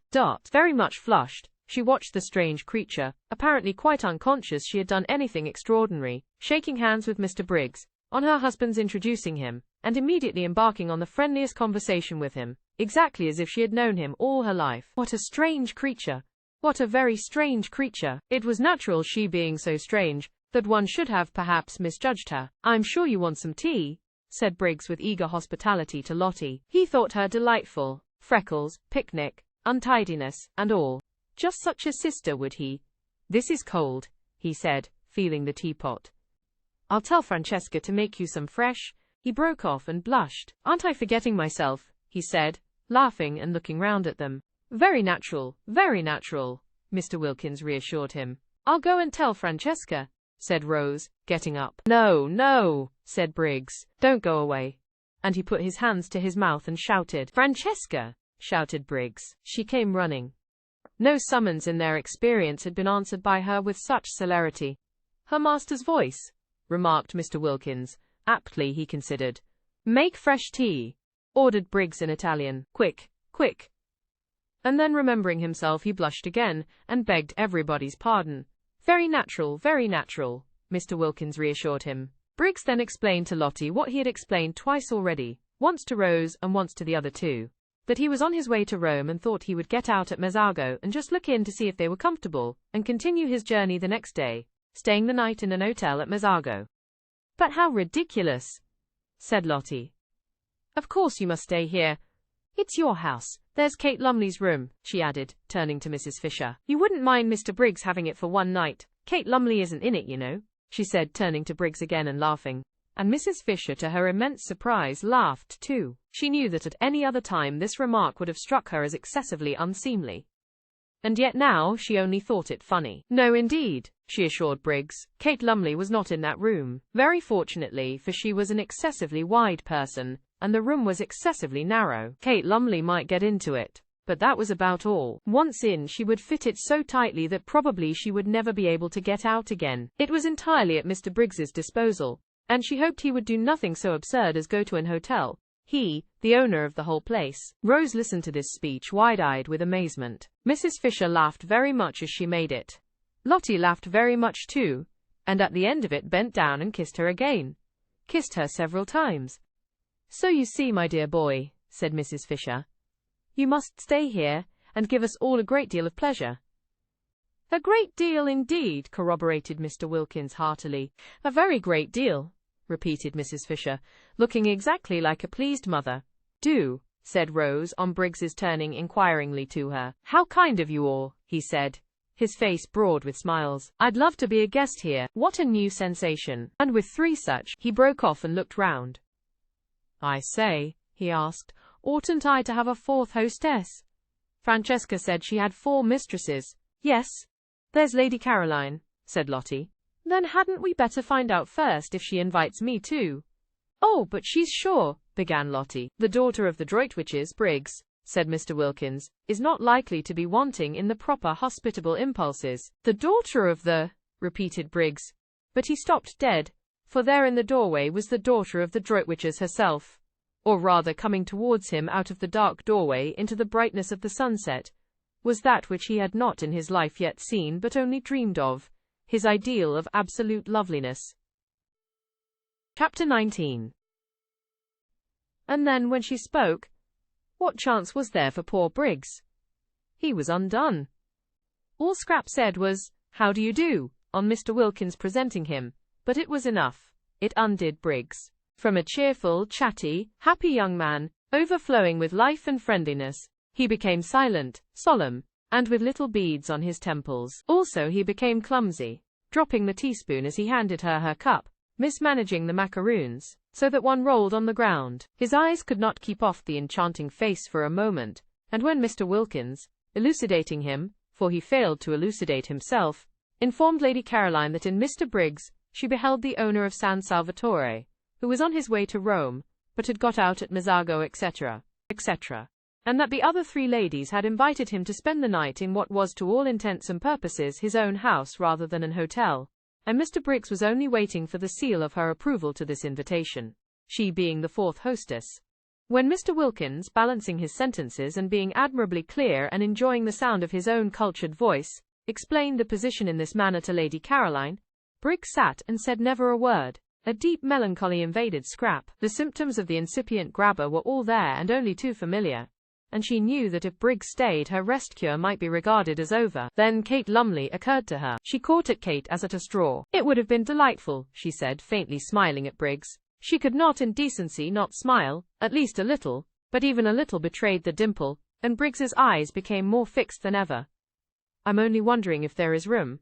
Yes, there is, said Lottie. There's Kate Lumley's room. I thought, said Scrap to Mrs. Fisher, and it seemed to Briggs that he had never heard music till now. Your friend was expected immediately. Oh no, said Mrs. Fisher with an odd placidness, Scrap thought. Miss Lumley, said Mr. Wilkins. Or should I, he inquired of Mrs. Fisher, say Mrs.? Nobody has ever married Kate, said Mrs. Fisher complacently. Quite so. Miss Lumley does not arrive today in any case, Lady Caroline, and Mr. Briggs has, unfortunately, if I may say so, to continue his journey tomorrow, so that his staying would in no way interfere with Miss Lumley's possible movements. Then of course I join in the invitation, said Scrap, with what was to Briggs the most divine cordiality. He stammered something, flushing scarlet, and Scrap thought, oh, and turned her head away, but that merely made Briggs acquainted with her profile. And if there existed anything more lovely than Scrap's full face, it was her profile. Well, it was only for this one afternoon and evening. He would leave, no doubt, the first thing in the morning. It took hours to get to Rome. Awful if he hung on till the night train. She had a feeling that the principal express to Rome passed through at night. Why hadn't that woman Kate Lumley arrived yet? She had forgotten all about her. But now she remembered she was to have been invited a fortnight ago. What had become of her? This man, once let in, would come and see her in London, would haunt the places she was likely to go to. He had the makings, her experienced eye could see, of a passionately persistent grabber. If, thought Mr. Wilkins, observing Briggs's face and sudden silence, any understanding existed between this young fellow and Mrs. Arbuthnot, there is now going to be trouble. Trouble of a different nature from the kind I feared, in which Arbuthnot would have played a leading part, in fact the part of petitioner. But trouble that may need help and advice nonetheless for its not being publicly scandalous. Briggs, impelled by his passions and her beauty, will aspire to the daughter of the Droitwiches. She, naturally and properly, will repel him. Mrs. Arbuthnot, left in the cold, will be upset and show it. Arbuthnot on his arrival will find his wife in enigmatic tears. Inquiring into their cause, he will be met with an icy reserve. More trouble may then be expected, and in me they will seek and find their adviser. When Lottie said Mrs. Arbuthnot wanted her husband, she was wrong. What Mrs. Arbuthnot wants is Briggs, and it looks uncommonly as if she were not going to get him. Well, I'm their man. Where are your things, Mr. Briggs? Asked Mrs. Fisher, her voice round with motherliness. Oughtn't they to be fetched? For the sun was nearly in the sea now, and the sweet-smelling April dampness that followed immediately on its disappearance was beginning to steal into the garden. Briggs started. My things? He repeated. Oh yes, I must fetch them. They're in Mezzago. I'll send Domenico. My fly is waiting in the village. He can go back in it. I'll go and tell him. He got up. To whom was he talking? To Mrs. Fisher ostensibly, yet his eyes were fixed on Scrap, who said nothing and looked at no one. Then, recollecting himself, he stammered, I'm awfully sorry, I keep on forgetting. I'll go down and fetch them myself. We can easily send Domenico, said Rose, and at her gentle voice he turned his head. Why, there was his friend, the sweet-named lady, but how had she not in this short interval changed? Was it the failing light making her so colourless, so vague-featured, so dim, so much like a ghost? A nice good ghost, of course, and still with a pretty name, but only a ghost. He turned from her to Scrap again, and forgot Rose Arbuthnot's existence. How was it possible for him to bother about anybody or anything else in this first moment of being face to face with his dream come true? Briggs had not supposed or hoped that anyone as beautiful as his dream of beauty existed. He had never till now met even an approximation. Pretty women, charming women by the score he had met, and properly appreciated, but never the real, the godlike thing itself. He used to think, if ever I saw a perfectly beautiful woman I should die. And though having now met what to his ideas was a perfectly beautiful woman, he did not die. He became very nearly as incapable of managing his own affairs as if he had. The others were obliged to arrange everything for him. By questions they extracted from him that his luggage was in the station cloakroom at Mezzago, and they sent for Domenico, and, urged and prompted by everybody except Scrap, who sat in silence and looked at no one, Briggs was induced to give him the necessary instructions for going back in the fly and bringing out his things. It was a sad sight to see the collapse of Briggs. Everybody noticed it, even Rose. Upon my word, thought Mrs. Fisher, the way one pretty face can turn a delightful man into an idiot is past all patience. And feeling the air getting chilly, and the sight of the enthralled Briggs painful, she went in to order his room to be got ready, regretting now that she had pressed the poor boy to stay. She had forgotten Lady Caroline's killjoy face for the moment, and the more completely owing to the absence of any ill effects produced by it on Mr. Wilkins. Poor boy. Such a charming boy too, left to himself. It was true she could not accuse Lady Caroline of not leaving him to himself, for she was taking no notice of him at all, but that did not help. Exactly like foolish moths did men, in other respects intelligent, flutter round the impassive lighted candle of a pretty face.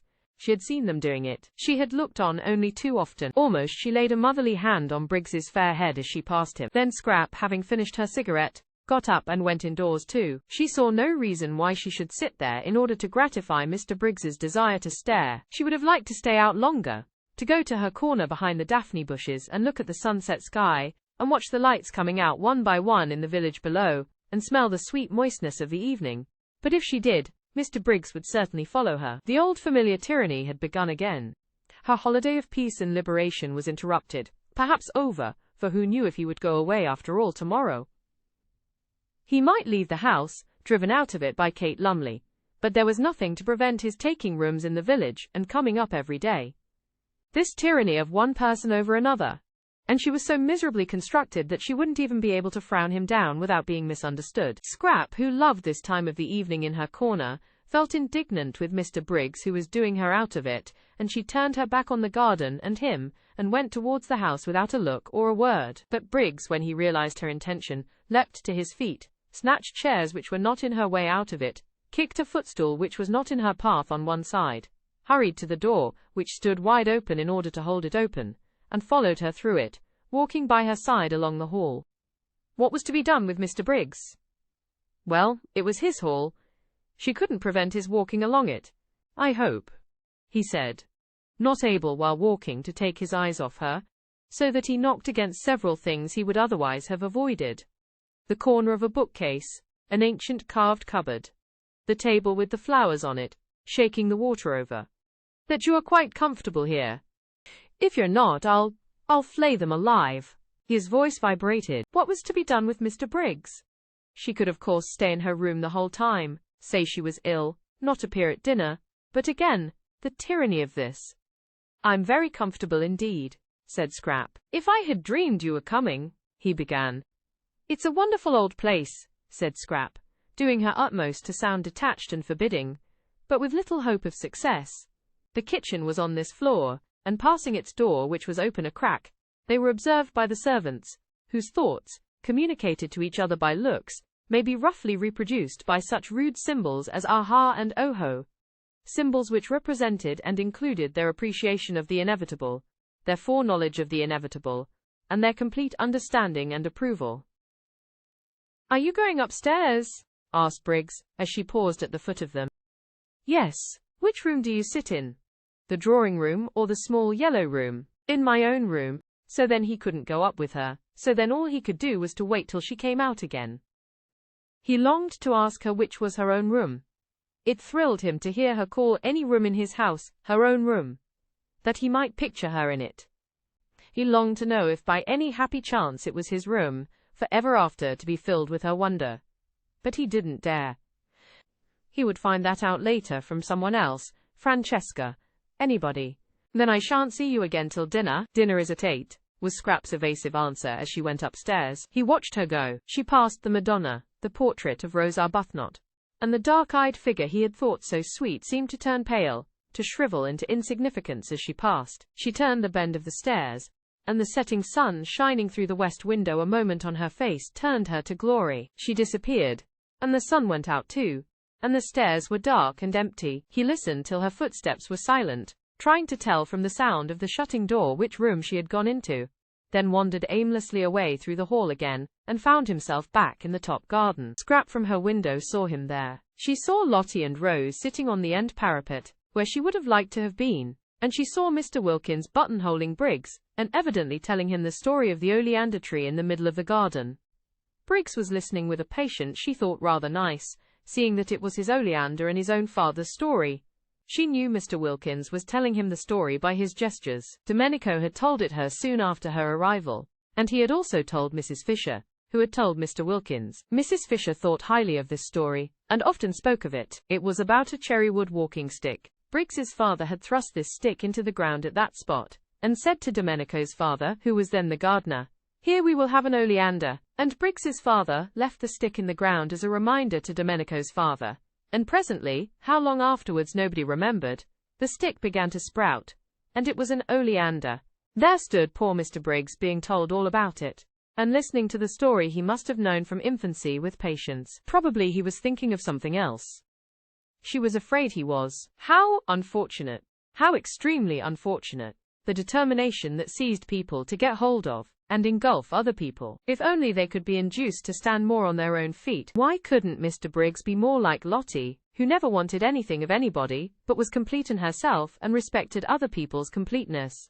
One loved being with Lottie. With her one was free, and yet befriended.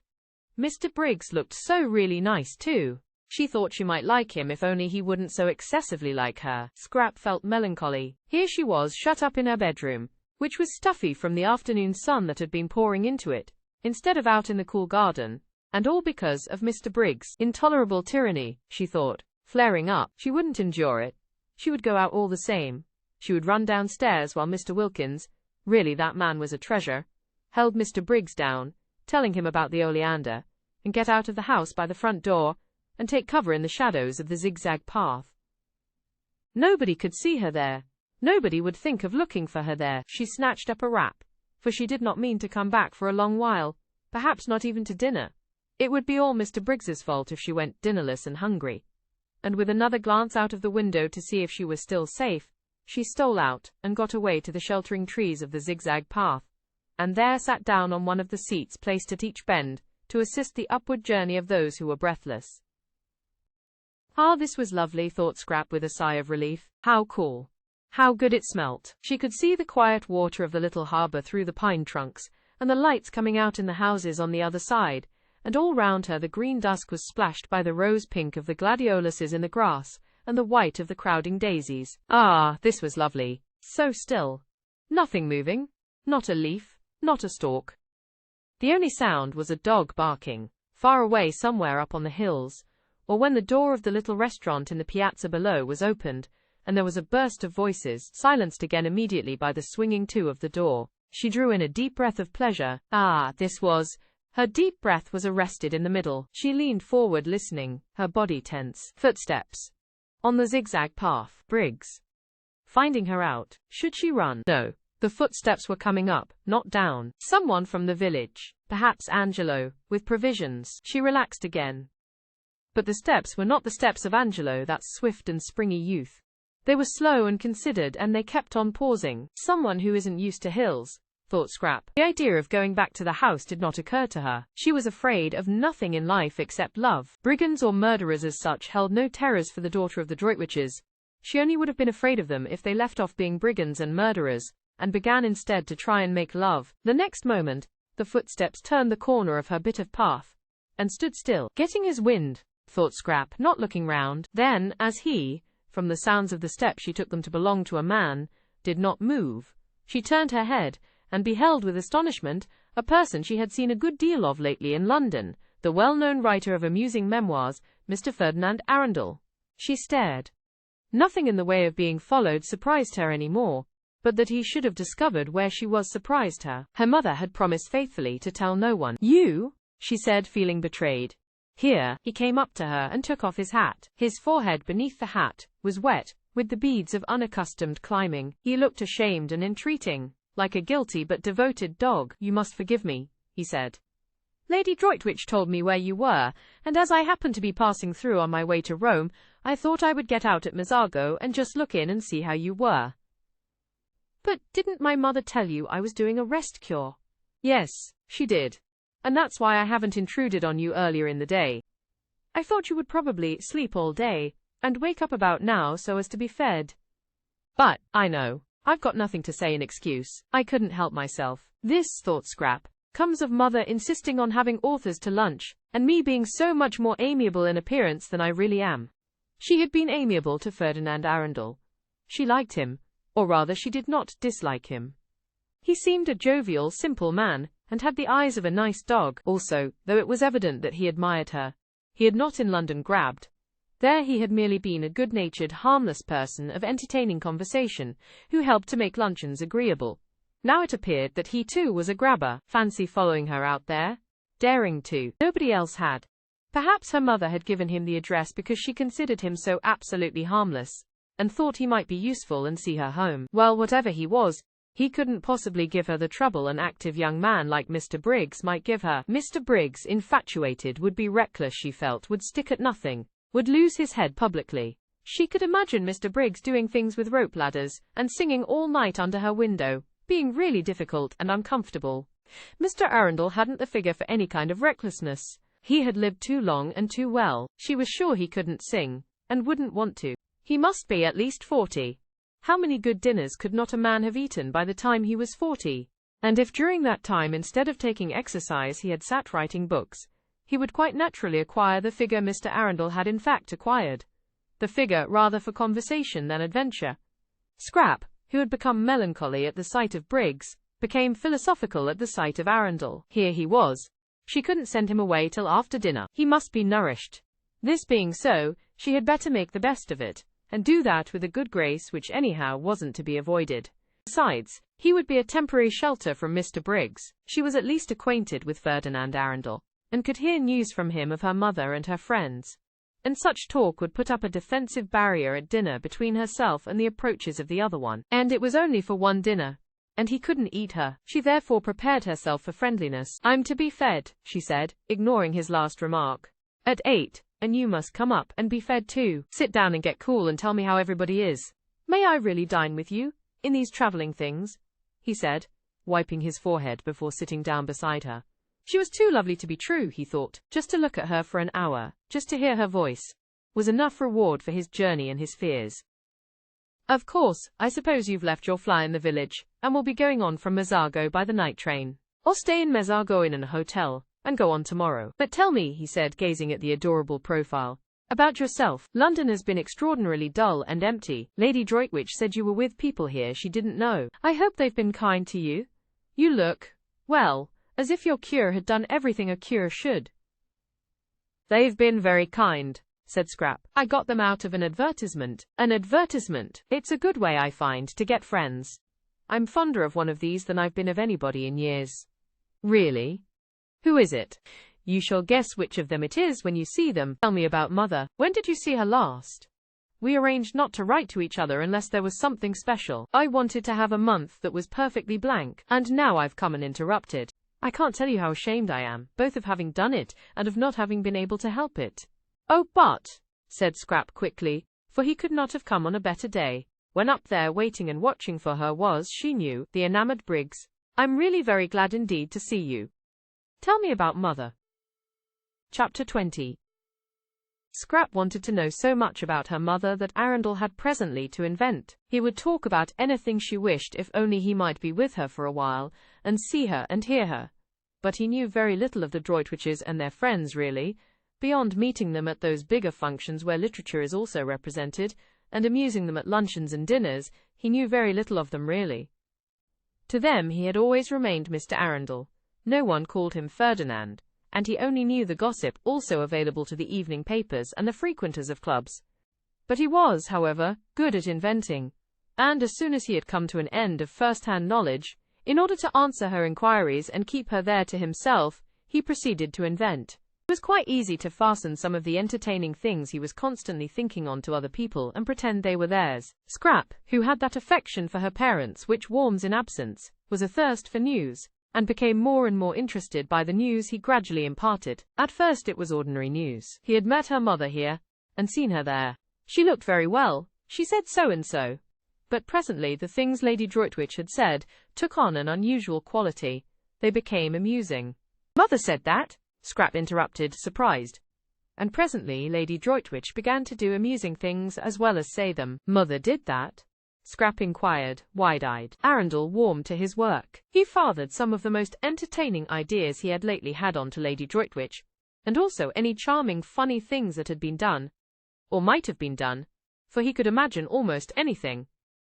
Scrap's eyes grew round with wonder and affectionate pride in her mother. Why, but how funny! Fancy mother! What an old darling! Did she really do that? How perfectly adorable of her! And did she really say? But how wonderful of her to think of it! What sort of a face did Lloyd George make? She laughed, and had a great longing to hug her mother, and the time flew, and it grew quite dusk, and it grew nearly dark, and Mr. Arundel still went on amusing her, and it was 7:45 before she suddenly remembered dinner. Oh, good heavens! She exclaimed, jumping up. Yes, it's late, said Arundel. I'll go on quickly and send the maid to you. I must run, or I'll never be ready in time. And she was gone up the path with the swiftness of a young, slender deer. Arundel followed. He did not wish to arrive too hot, so had to go slowly. Fortunately he was near the top, and Francesca came down the pergola to pilot him indoors. And having shown him where he could wash, she put him in the empty drawing-room to cool himself by the crackling wood fire. He got as far away from the fire as he could, and stood in one of the deep window recesses, looking out at the distant lights of Mezzago. The drawing-room door was open, and the house was quiet with the hush that precedes dinner, when the inhabitants are all shut up in their rooms dressing. Briggs in his room was throwing away spoilt tie after spoilt tie. Scrap in hers was hurrying into a black frock with a vague notion that Mr. Briggs wouldn't be able to see her so clearly in black. Mrs. Fisher was fastening the lace shawl, which nightly transformed her day dress into her evening dress, with the brooch Ruskin had given her on her marriage, formed of 2 pearl lilies tied together by a blue enamel ribbon on which was written in gold letters, Esto Perpetua. Mr. Wilkins was sitting on the edge of his bed brushing his wife's hair. Thus far in this 3rd week had he progressed in demonstrativeness, while she, for her part, sitting on a chair in front of him, put his studs in a clean shirt, and Rose, ready dressed, sat at her window considering her day. Rose was quite aware of what had happened to Mr. Briggs. If she had had any difficulty about it, Lottie would have removed it by the frank comment she made while she and Rose sat together after tea on the wall. Lottie was delighted at more love being introduced into San Salvatore, even if it were only one-sided, and said that when once Rose's husband was there she didn't suppose, now that Mrs. Fisher too had at last come unglued. Rose protested at the expression, and Lottie retorted that it was in Keats. There would be another place in the world more swarming with happiness than San Salvatore. Your husband, said Lottie, swinging her feet, might be here quite soon, perhaps tomorrow evening if he starts at once, and there'll be a glorious final few days before we all go home refreshed for life. I don't believe any of us will ever be the same again, and I wouldn't be a bit surprised if Caroline doesn't end by getting fond of the young man Briggs. It's in the air. You have to get fond of people here. Rose sat at her window thinking of these things. Lottie's optimism, yet it had been justified by Mr. Wilkins, and looked too at Mrs. Fisher. If only it would come true as well about Frederick. For Rose, who between lunch and tea had left off thinking about Frederick, was now, between tea and dinner, thinking of him harder than ever. It had been funny and delightful, that little interlude of admiration, but of course it couldn't go on once Caroline appeared. Rose knew her place. She could see as well as anyone the unusual, the unique loveliness of Lady Caroline. How warm, though, things like admiration and appreciation made one feel. How capable of really deserving them, how different, how glowing. They seemed to quicken unsuspected faculties into life. She was sure she had been a thoroughly amusing woman between lunch and tea, and a pretty one too. She was quite certain she had been pretty. She saw it in Mr. Briggs's eyes as clearly as in a looking-glass. For a brief space she thought she had been like a torpid fly brought back to gay buzzing by the lighting of a fire in a wintry room. She still buzzed. She still tingled. Just at the remembrance. What fun it had been. having an admirer even for that little while. No wonder people liked admirers. They seemed in some strange way to make one come alive. Although it was all over, she still glowed with it and felt more exhilarated, more optimistic, more as Lottie probably constantly felt, than she had done since she was a girl. She dressed with care, though she knew Mr. Briggs would no longer see her. But it gave her pleasure to see how pretty, while she was about it, she could make herself look. And very nearly she stuck a crimson camellia in her hair, down by her ear. She did hold it there for a minute, and it looked almost sinfully attractive, and was exactly the color of her mouth, but she took it out again with a smile and a sigh, and put it in the proper place for flowers, which is water. She mustn't be silly, she thought. Think of the poor. Soon she would be back with them again, and what would a camellia behind her ear seem like then? Simply fantastic. But on one thing she was determined. The first thing she would do when she got home would be to have it out with Frederick. If he didn't come to San Salvatore, that is what she would do, the very first thing. Long ago she ought to have done this, but always she had been handicapped, when she tried to, by being so dreadfully fond of him, and so much afraid that fresh wounds were going to be given her wretched, soft heart. But now, let him wound her as much as he chose, as much as he possibly could, she would still have it out with him. Not that he ever intentionally wounded her. She knew he never meant to. She knew he often had no idea of having done it. For a person who wrote books, thought Rose, Frederick didn't seem to have much imagination. Anyhow, she said to herself, getting up from the dressing table, things couldn't go on like this. She would have it out with him. This separate life, this freezing loneliness, she had had enough of it. Why shouldn't she too be happy? Why on earth, the energetic expression matched her mood of rebelliousness, shouldn't she too be loved and allowed to love? She looked at her little clock, still 10 minutes before dinner. Tired of staying in her bedroom, she thought she would go on to Mrs. Fisher's battlements, which would be empty at this hour, and watch the moon rise out of the sea. She went into the deserted upper hall with this intention, but was attracted on her way along it by the firelight shining through the open door of the drawing-room. How gay it looked! The fire transformed the room. A dark, ugly room in the daytime, it was transformed, just as she had been transformed by the warmth of... No, she wouldn't be silly. She would think of the poor. The thought of them always brought her down to sobriety at once. She peeped in. Firelight and flowers. And outside the deep slits of windows hung the blue curtain of the night. How pretty! What a sweet place San Salvatore was! And that gorgeous lilac on the table, she must go and put her face in it. But she never got to the lilac. She went one step towards it, and then stood still, for she had seen the figure looking out of the window in the farthest corner, and it was Frederick. All the blood in Rose's body rushed to her heart, and seemed to stop its beating. Frederick! Come! She stood quite still. He had not heard her. He did not turn round. She stood looking at him. The miracle had happened, and he had come. She stood, holding her breath. So he needed her, for he had come instantly. So he too must have been thinking, longing. Her heart, which had seemed to stop beating, was suffocating her now, the way it raced along. Frederick did love her then. He must love her, or why had he come? Something, perhaps her absence, had made him turn to her, want her. And now the understanding she had made up her mind to have with him would be quite easy. Her thoughts wouldn't go on. Her mind stammered. She couldn't think. She could only see and feel. She didn't know how it had happened. It was a miracle. God could do miracles. God had done this one. God could. God could. Could. Her mind stammered again, and broke off. Frederick, she tried to say, but no sound came, or if it did, the crackling of the fire covered it up. She must go nearer. She began to creep towards him, softly, softly. He did not move, he had not heard. She stole nearer and nearer, and the fire crackled, and he heard nothing. She stopped a moment, unable to breathe. She was afraid. Suppose he, oh, but he had come. She went on again, close up to him, and her heart beat so loud that she thought he must hear it. And couldn't he feel, didn't he know? Frederick, she whispered, hardly able even to whisper, choked by the beating of her heart. He spun round on his heels. Rose! He exclaimed, staring blankly, but she did not see his stare, for her arms were round his neck and her cheek was against his, and she was murmuring, her lips on his ear, I knew you would come. In my very heart I always knew you would come. Chapter 21.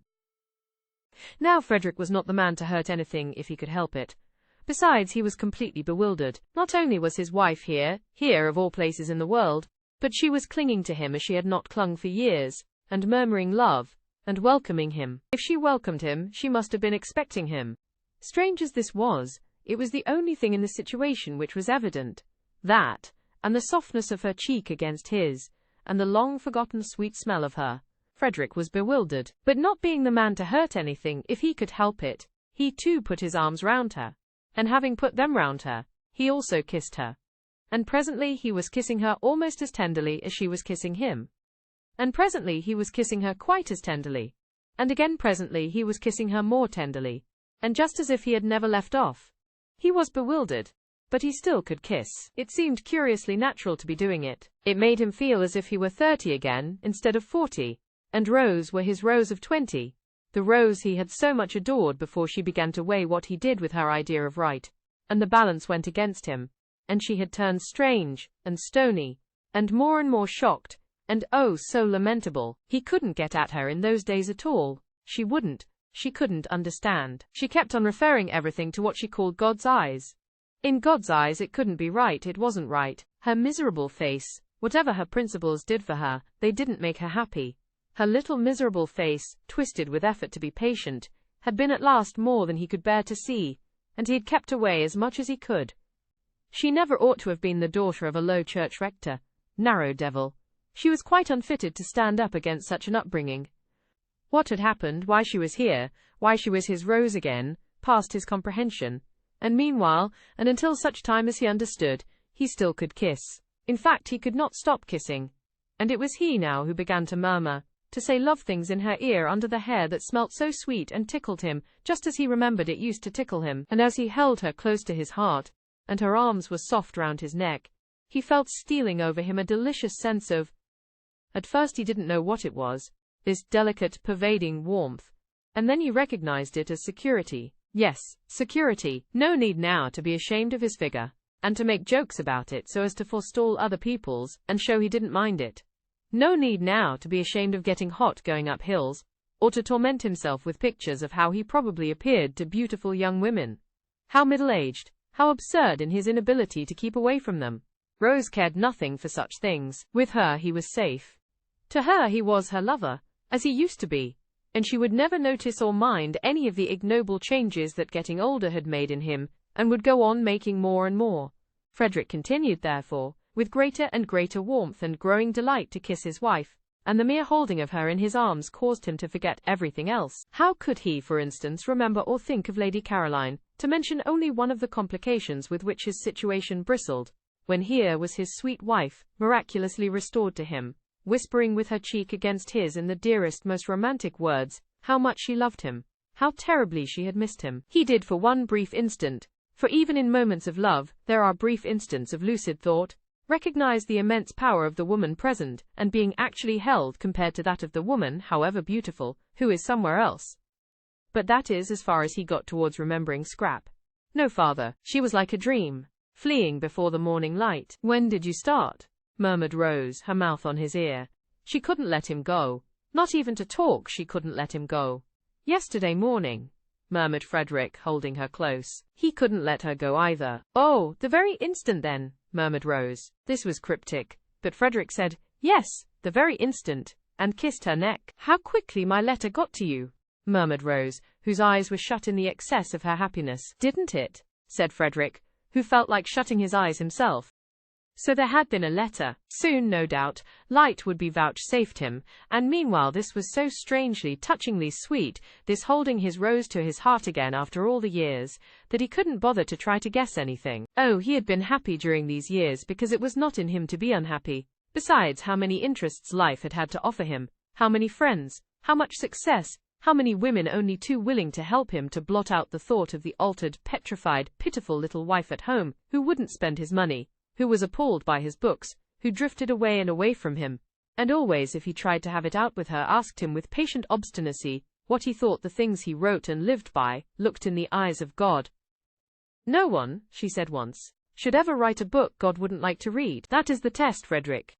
And he had laughed hysterically, burst into a great shriek of laughter, and rushed out of the house, away from her solemn little face, away from her pathetic, solemn little face. But this Rose was his youth again, the best part of his life, The part of it that had had all the visions in it, and all the hopes. How they had dreamed together, he and she, before he struck that vein of memoirs.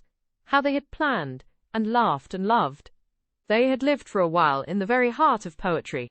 After the happy days came the happy nights, the happy, happy nights. With her asleep close against his heart. With her when he woke in the morning still close against his heart. For they hardly moved in their deep, happy sleep. It was wonderful to have it all come back to him at the touch of her, at the feel of her face against his. Wonderful that she should be able to give him back his youth. Sweetheart. Sweetheart, he murmured, overcome by remembrance, clinging to her now in his turn. Beloved husband, she breathed. The bliss of it. The sheer bliss. Briggs, coming in a few minutes before the gong went on the chance that Lady Caroline might be there, was much astonished. He had supposed Rose Arbuthnot was a widow, and he still supposed it, so that he was much astonished. Well, I'm damned, thought Briggs, quite clearly and distinctly, for the shock of what he saw in the window startled him so much that for a moment he was shaken free of his own confused absorption. Aloud he said, very red, "Oh, I say, I beg your pardon," and then stood hesitating, and wondering whether he oughtn't to go back to his bedroom again. If he had said nothing they would not have noticed he was there. But when he begged their pardon, Rose turned and looked at him, as one looks who is trying to remember. And Frederick looked at him too without at first quite seeing him. They didn't seem, thought Briggs, to mind, or to be at all embarrassed. He couldn't be her brother. No brother ever brought that look into a woman's face. It was very awkward. If they didn't mind, he did. It upset him to come across his Madonna forgetting herself. Is this one of your friends? Frederick was able after an instant to ask Rose, who made no attempt to introduce the young man standing awkwardly in front of them, but continued to gaze at him with a kind of abstracted, radiant goodwill. It's Mr. Briggs, said Rose, recognizing him. This is my husband, she added. And Briggs, shaking hands, just had time to think how surprising it was to have a husband when you were a widow before the gong sounded, and Lady Caroline would be there in a minute, and he ceased to be able to think at all, and merely became a thing with its eyes fixed on the door. Through the door immediately entered in what seemed to him an endless procession. First Mrs. Fisher, very stately in her evening lace shawl and brooch, who when she saw him at once relaxed into smiles and benignity, only to stiffen however when she caught sight of the stranger. Then Mr. Wilkins, cleaner and neater and more carefully dressed and brushed than any man on earth. And then, tying something hurriedly as she came, Mrs. Wilkins, and then nobody. Lady Caroline was late. Where was she? Had she heard the gong? Oughtn't it to be beaten again? Suppose she didn't come to dinner after all? Briggs went cold. Introduce me, said Frederick on Mrs. Fisher's entrance, touching Rose's elbow. My husband, said Rose, holding him by the hand, her face exquisite. This, thought Mrs. Fisher, must now be the last of the husbands, unless Lady Caroline produces one from up her sleeve. But she received him graciously, for he certainly looked exactly like a husband, not at all like one of those people who go about abroad pretending they are husbands when they are not, and said she supposed he had come to accompany his wife home at the end of the month, and remarked that now the house would be completely full. So that, she added, smiling at Briggs, we shall at last really be getting our money's worth.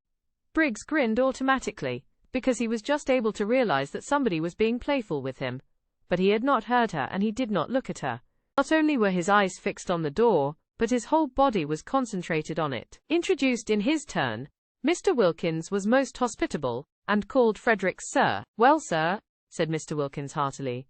Here we are, and having gripped his hand with an understanding that only wasn't mutual because Arbuthnot did not yet know what he was in for in the way of trouble, he looked at him as a man should, squarely in the eyes, and allowed his look to convey as plainly as a look can, that in him would be found staunchness, integrity, reliability. In fact, a friend in need. Mrs. Arbuthnot was very much flushed, Mr. Wilkins noticed. He had not seen her flushed like that before. Well, I'm their man, he thought. Lottie's greeting was effusive. It was done with both hands. Didn't I tell you? She laughed to Rose over her shoulder while Frederick was shaking her hands in both his. What did you tell her? Asked Frederick in order to say something. The way they were all welcoming him was confusing. They had evidently all expected him.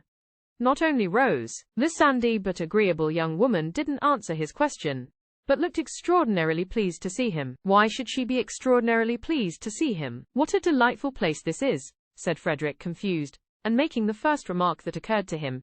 It's a tub of love, said the sandy young woman earnestly, which confused him more than ever. and his confusion became excessive at the next words he heard. Spoken these, by the old lady who said, "We won't wait. Lady Caroline is always late." For he only then, on hearing her name, really and properly remembered Lady Caroline, and the thought of her confused him to excess. He went into the dining room like a man in a dream. He had come out to this place to see Lady Caroline, and had told her so. He had even told her in his fatuousness, it was true, but how fatuous, that he hadn't been able to help coming. She didn't know he was married. She thought his name was Arundel. Everybody in London thought his name was Arundel. He had used it and written under it so long that he almost thought it was himself. In the short time since she had left him on the seat in the garden, where he told her he had come because he couldn't help it, he had found Rose again, had passionately embraced and been embraced, and had forgotten Lady Caroline. It would be an extraordinary piece of good fortune if Lady Caroline's being late meant she was tired or bored, and would not come to dinner at all. Then he could? No. He couldn't. He turned a deeper red even than usual, he being a man of full habit and red anyhow, at the thought of such cowardice. No, he couldn't go away after dinner and catch his train and disappear to Rome. Not unless, that is, Rose came with him. But even so, what a running away!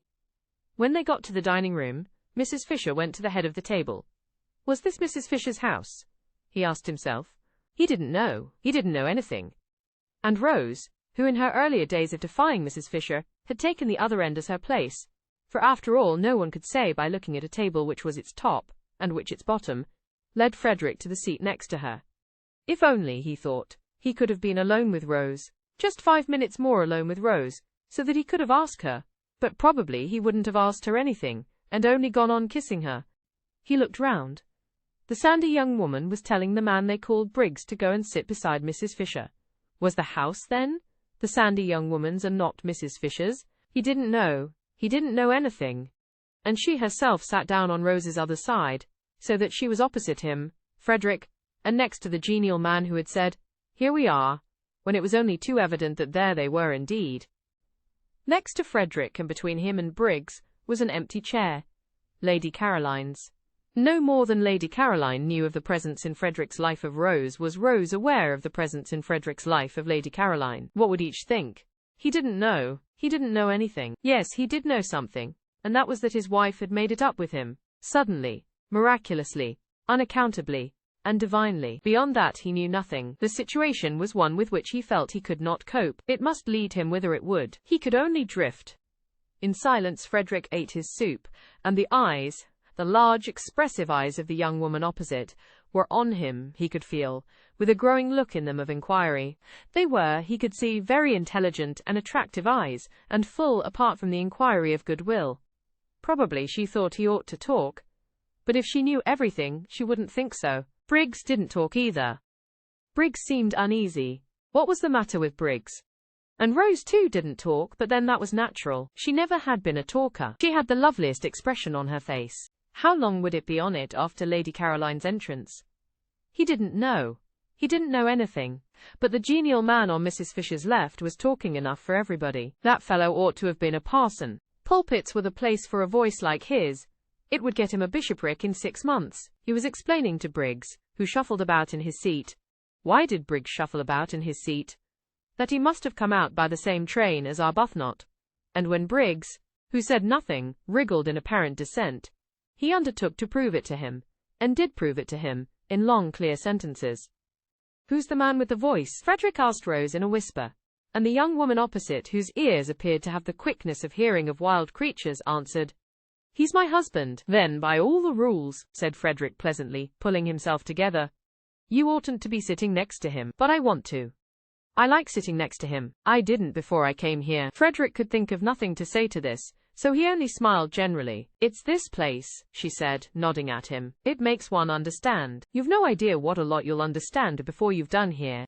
"I'm sure I hope so," said Frederick with real fervor. The soup was taken away, and the fish was brought. Briggs, on the other side of the empty chair, seemed more uneasy than ever. What was the matter with Briggs? Didn't he like fish? Frederick wondered what Briggs would do in the way of fidgets if he were in his own situation. Frederick kept on wiping his moustache, and was not able to look up from his plate, but that was as much as he showed of what he was feeling. Though he didn't look up, he felt the eyes of the young woman opposite, raking him like searchlights, and Rose's eyes were on him too, he knew, but they rested on him unquestioningly, beautifully, like a benediction. How long would they go on doing that once Lady Caroline was there? He didn't know. He didn't know anything. He wiped his moustache for the 20th unnecessary time, and could not quite keep his hand steady, and the young woman opposite saw his hand not being quite steady, and her eyes raked him persistently. Why did her eyes rake him persistently? He didn't know. He didn't know anything. Then Briggs leapt to his feet. What was the matter with Briggs? Oh yes, quite. She had come.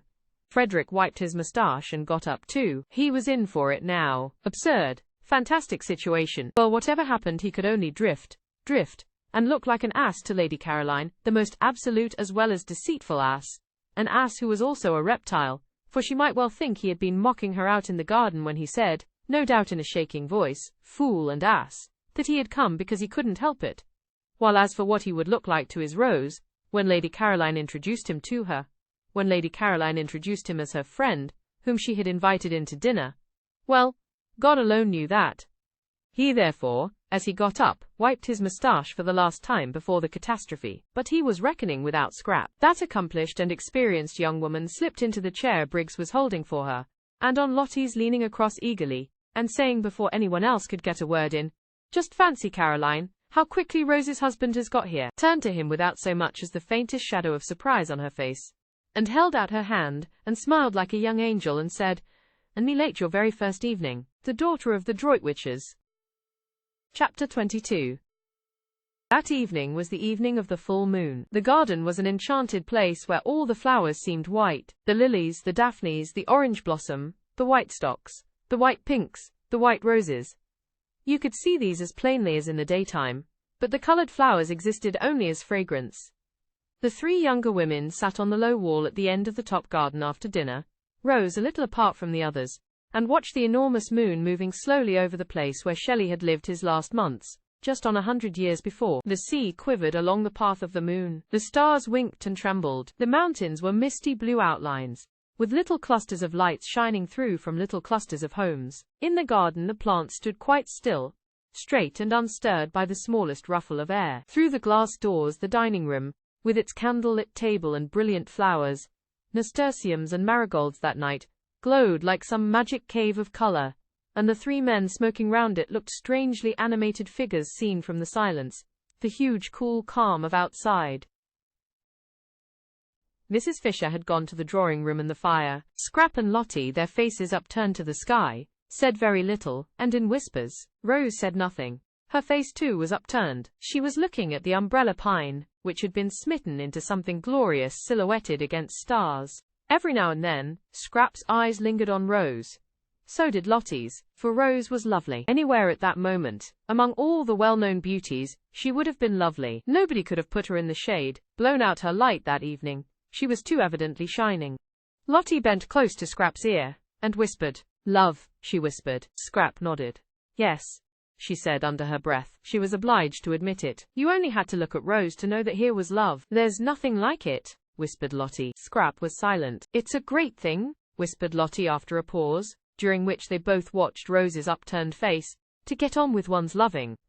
Perhaps you can tell me of anything else in the world that works such wonders." But Scrap couldn't tell her, and if she could have, what a night to begin arguing in. This was a night for... She pulled herself up. Love again. It was everywhere. There was no getting away from it. She had come to this place to get away from it, and here was everybody in its different stages. Even Mrs. Fisher seemed to have been brushed by one of the many feathers of love's wing, and at dinner was different, full of concern because Mr. Briggs wouldn't eat, and her face when she turned to him all soft with motherliness. Scrap looked up at the pine tree motionless among stars. Beauty made you love, and love made you beautiful. She pulled her wrap closer round her with a gesture of defense, of keeping out and off. She didn't want to grow sentimental. Difficult not to here. The marvelous night stole in through all one's chinks, and brought in with it, whether one wanted them or not, enormous feelings. Feelings one couldn't manage. Great things about death and time and waste. Glorious and devastating things. Magnificent and bleak, at once rapture and terror and immense, heart-cleaving longing. She felt small and dreadfully alone. She felt uncovered and defenseless. Instinctively she pulled her wrap closer. With this thing of chiffon, she tried to protect herself from the eternities. "I suppose," whispered Lottie. Rose's husband seems to you just an ordinary, good-natured, middle-aged man. Scrap brought her gaze down from the stars and looked at Lottie a moment while she focused her mind again. Just a rather red, rather round man, whispered Lottie. Scrap bowed her head. He isn't, whispered Lottie. Rose sees through all that. That's mere trimmings. She sees what we can't see. Because she loves him. Always love. Scrap got up, and winding herself very tightly in her wrap, moved away to her day corner, and sat down there alone on the wall, and looked out across the other sea. The sea where the sun had gone down. The sea with the faraway dim shadow stretching into it, which was France. Yes, love worked wonders. And Mr. Arundel, she couldn't at once get used to his other name, was to Rose love itself. But it also worked inverted wonders. It didn't invariably, as she well knew, transfigure people into saints and angels. Grievously indeed did it sometimes do the opposite. She had had it in her life applied to her to excess. If it had let her alone, if it had at least been moderate and infrequent, she might, she thought, have turned out a quite decent, generous-minded, kindly human being. And what was she thanks to this love Lottie talked so much about? Scrap searched for a just description. She was a spoilt, a sour, a suspicious, and a selfish spinster. The glass doors of the dining room opened, and the three men came out into the garden, Mr. Wilkins's voice flowing along in front of them. He appeared to be doing all the talking. The other two were saying nothing. Perhaps she had better go back to Lottie and Rose. It would be tiresome to be discovered and hemmed into that cul-de-sac by Mr. Briggs. She got up reluctantly, for she considered it unpardonable of Mr. Briggs to force her to move about like this, to force her out of any place she wished to sit in. And she emerged from the daphne bushes feeling like some gaunt, stern figure of just resentment and wishing that she looked as gaunt and stern as she felt. So would she have struck repugnance into the soul of Mr. Briggs, and been free of him. But she knew she didn't look like that, however hard she might try. At dinner his hand shook when he drank, and he couldn't speak to her without flushing scarlet, and then going pale. And Mrs. Fisher's eyes had sought hers with the entreaty of one who asks that her only son may not be hurt. How could a human being, thought Scrap, frowning as she issued forth from her corner, how could a man made in God's image behave so? And he fitted for better things, she was sure, with his youth, his attractiveness, and his brains. He had brains. She had examined him cautiously whenever at dinner Mrs. Fisher forced him to turn away to answer her, and she was sure he had brains. Also he had character. There was something noble about his head, about the shape of his forehead, noble and kind.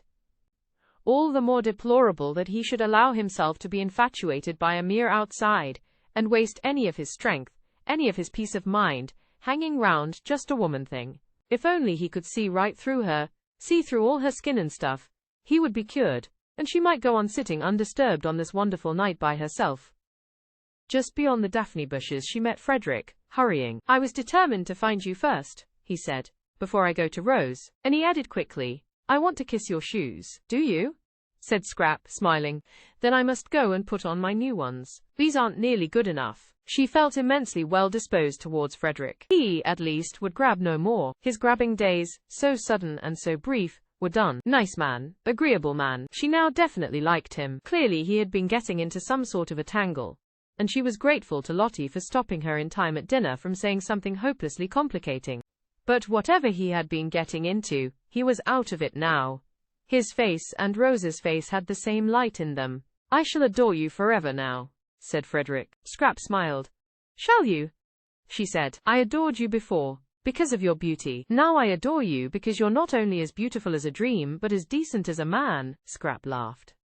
Am I? She said, amused. When the impetuous young woman, Frederick went on, the blessedly impetuous young woman, blurted out in the nick of time that I am Rose's husband, you behaved exactly as a man would have behaved to his friend. Did I? Said Scrap, her enchanting dimple very evident. It's the rarest, most precious of combinations, said Frederick, to be a woman, and have the loyalty of a man. Is it? Smiled Scrap a little wistfully. These were indeed handsome compliments.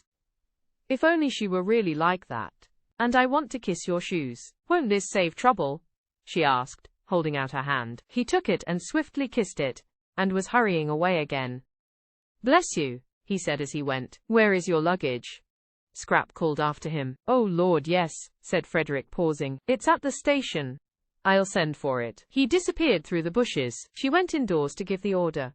And this is how it happened that Domenico, for the second time that evening, found himself journeying into Mezzago, and wondering as he went. Then, having made the necessary arrangements for the perfect happiness of these two people, she came slowly out into the garden again, very much absorbed in thought. Love seemed to bring happiness to everybody but herself. It had certainly got hold of everybody there, in its different varieties, except herself. Poor Mr. Briggs had been got hold of by its least dignified variety. Poor Mr. Briggs. He was a disturbing problem, and his going away next day wouldn't, she was afraid, solve him. When she reached the others, Mr. Arundel, she kept on forgetting that he wasn't Mr. Arundel, was already, his arm through Rose's, going off with her, probably to the greater seclusion of the lower garden. No doubt they had a great deal to say to each other. Something had gone wrong between them, and had suddenly been put right. San Salvatore, Lottie would say, San Salvatore working its spell of happiness. She could quite believe in its spell. Even she was happier there than she had been for ages and ages. The only person who would go empty away would be Mr. Briggs. Poor Mr. Briggs. When she came in sight of the group, he looked much too nice and boyish not to be happy. It seemed out of the picture that the owner of the place, the person to whom they owed all this, should be the only one to go away from it unblessed. Compunction seized Scrap. What very pleasant day she had spent in his house, lying in his garden, enjoying his flowers, loving his views, using his things, being comfortable, being rested, recovering in fact. She had had the most leisured, peaceful and thoughtful time of her life. And all really thanks to him. Oh, she knew she paid him some ridiculous small sum a week, out of all proportion to the benefit she got in exchange, but what was that in the balance? And wasn't it entirely thanks to him that she had come across Lottie? Never else would she and Lottie have met. Never else would she have known her. Compunction laid its quick, warm hand on Scrap. Impulsive gratitude flooded her. She went straight up to Briggs. "I owe you so much," she said, overcome by the sudden realization of all she did owe him, and ashamed of her churlishness in the afternoon and at dinner. Of course he hadn't known she was being churlish. Of course her disagreeable inside was camouflaged as usual by the chance arrangement of her outside. But she knew it. She was churlish. She had been churlish to everybody for years. Any penetrating eye, thought Scrap, any really penetrating eye, would see her for what she was. A spoilt, a sour, a suspicious and a selfish spinster. "I owe you so much," therefore said Scrap earnestly, walking straight up to Briggs, humbled by these thoughts. He looked at her in wonder. "You owe me," he said. "But it's I who, he stammered. To see her there in his garden, nothing in it, no white flower, was whiter, more exquisite. "Please," said Scrap, still more earnestly, "won't you clear your mind of everything except just truth? You don't owe me anything." "How should you?" "I don't owe you anything," echoed Briggs. "Why, I owe you my first sight of. Oh, for goodness sake, said Scrap entreatingly. "Do please be ordinary. Don't be humble." "Why should you be humble?" "It's ridiculous of you to be humble. You're worth 50 of me." Unwise, thought Mr. Wilkins, who was standing there too, while Lottie sat on the wall. He was surprised, he was concerned, he was shocked, that Lady Caroline should thus encourage Briggs, thought Mr. Wilkins, shaking his head. Briggs's condition was so bad already, that the only course to take with him was to repel him utterly, Mr. Wilkins considered. No half measures were the least use with Briggs, and kindliness and familiar talk would only be misunderstood by the unhappy youth. The daughter of the Droitwiches could not really, it was impossible to suppose it, desire to encourage him. Briggs was all very well, but Briggs was Briggs. His name alone proved that. Probably Lady Caroline did not quite appreciate the effect of her voice and face, and how between them they made otherwise ordinary words seem, well, encouraging. But these words were not quite ordinary. She had not, he feared, sufficiently pondered them. Indeed, she needed an adviser, some sagacious, objective counsellor like himself. There she was, standing before Briggs, almost holding out her hands to him. Briggs, of course, ought to be thanked, for they were having a most delightful holiday in his house, but not thanked to excess, and not by Lady Caroline alone. That very evening he had been considering the presentation to him next day of a round robin of collective gratitude on his departure. But he should not be thanked like this, in the moonlight, in the garden, by the lady he was so manifestly infatuated with. Mr. Wilkins, therefore, desiring to assist Lady Caroline out of this situation by swiftly applied tact, said with much heartiness, "It is most proper, Briggs, that you should be thanked. You will please allow me to add my expressions of indebtedness and those of my wife to Lady Caroline's. We ought to have proposed a vote of thanks to you at dinner. You should have been toasted." There certainly ought to have been some, but Briggs took no notice of him whatever. he simply continued to look at Lady Caroline as though she were the first woman he had ever seen. Neither, Mr. Wilkins observed, did Lady Caroline take any notice of him. She too continued to look at Briggs, and with that odd air of almost appeal. Most unwise. Most. Lottie, on the other hand, took too much notice of him, choosing this moment when Lady Caroline needed special support and protection to get up off the wall and put her arm through his and draw him away. "I want to tell you something, Mellersh," said Lottie at this juncture, getting up. "Presently," said Mr. Wilkins, waving her aside. "No, now," said Lottie. And she drew him away. He went with extreme reluctance. Briggs should be given no rope at all. Not an inch. "Well, what is it?" he asked impatiently, as she led him towards the house. Lady Caroline ought not to be left like that, exposed to annoyance. "Oh, but she isn't," Lottie assured him, just as if he had said this aloud, which he certainly had not. "Caroline is perfectly all right." "Not at all right. That young Briggs is—" "Of course he is. What did you expect? Let's go indoors to the fire and Mrs. Fisher. She's all by herself." "I cannot," said Mr. Wilkins, trying to draw back. "Leave Lady Caroline alone in the garden." "Don't be silly, Mellersh. She isn't alone. Besides, I want to tell you something." "Well, tell me then."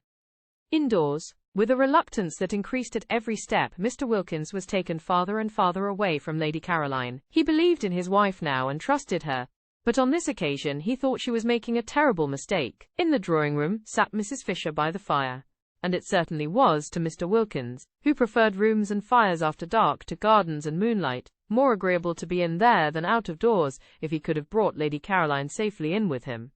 As it was, he went in with extreme reluctance. Mrs. Fisher, her hands folded on her lap, was doing nothing, merely gazing fixedly into the fire. The lamp was arranged conveniently for reading, but she was not reading. Her great dead friends did not seem worth reading that night. They always said the same things now.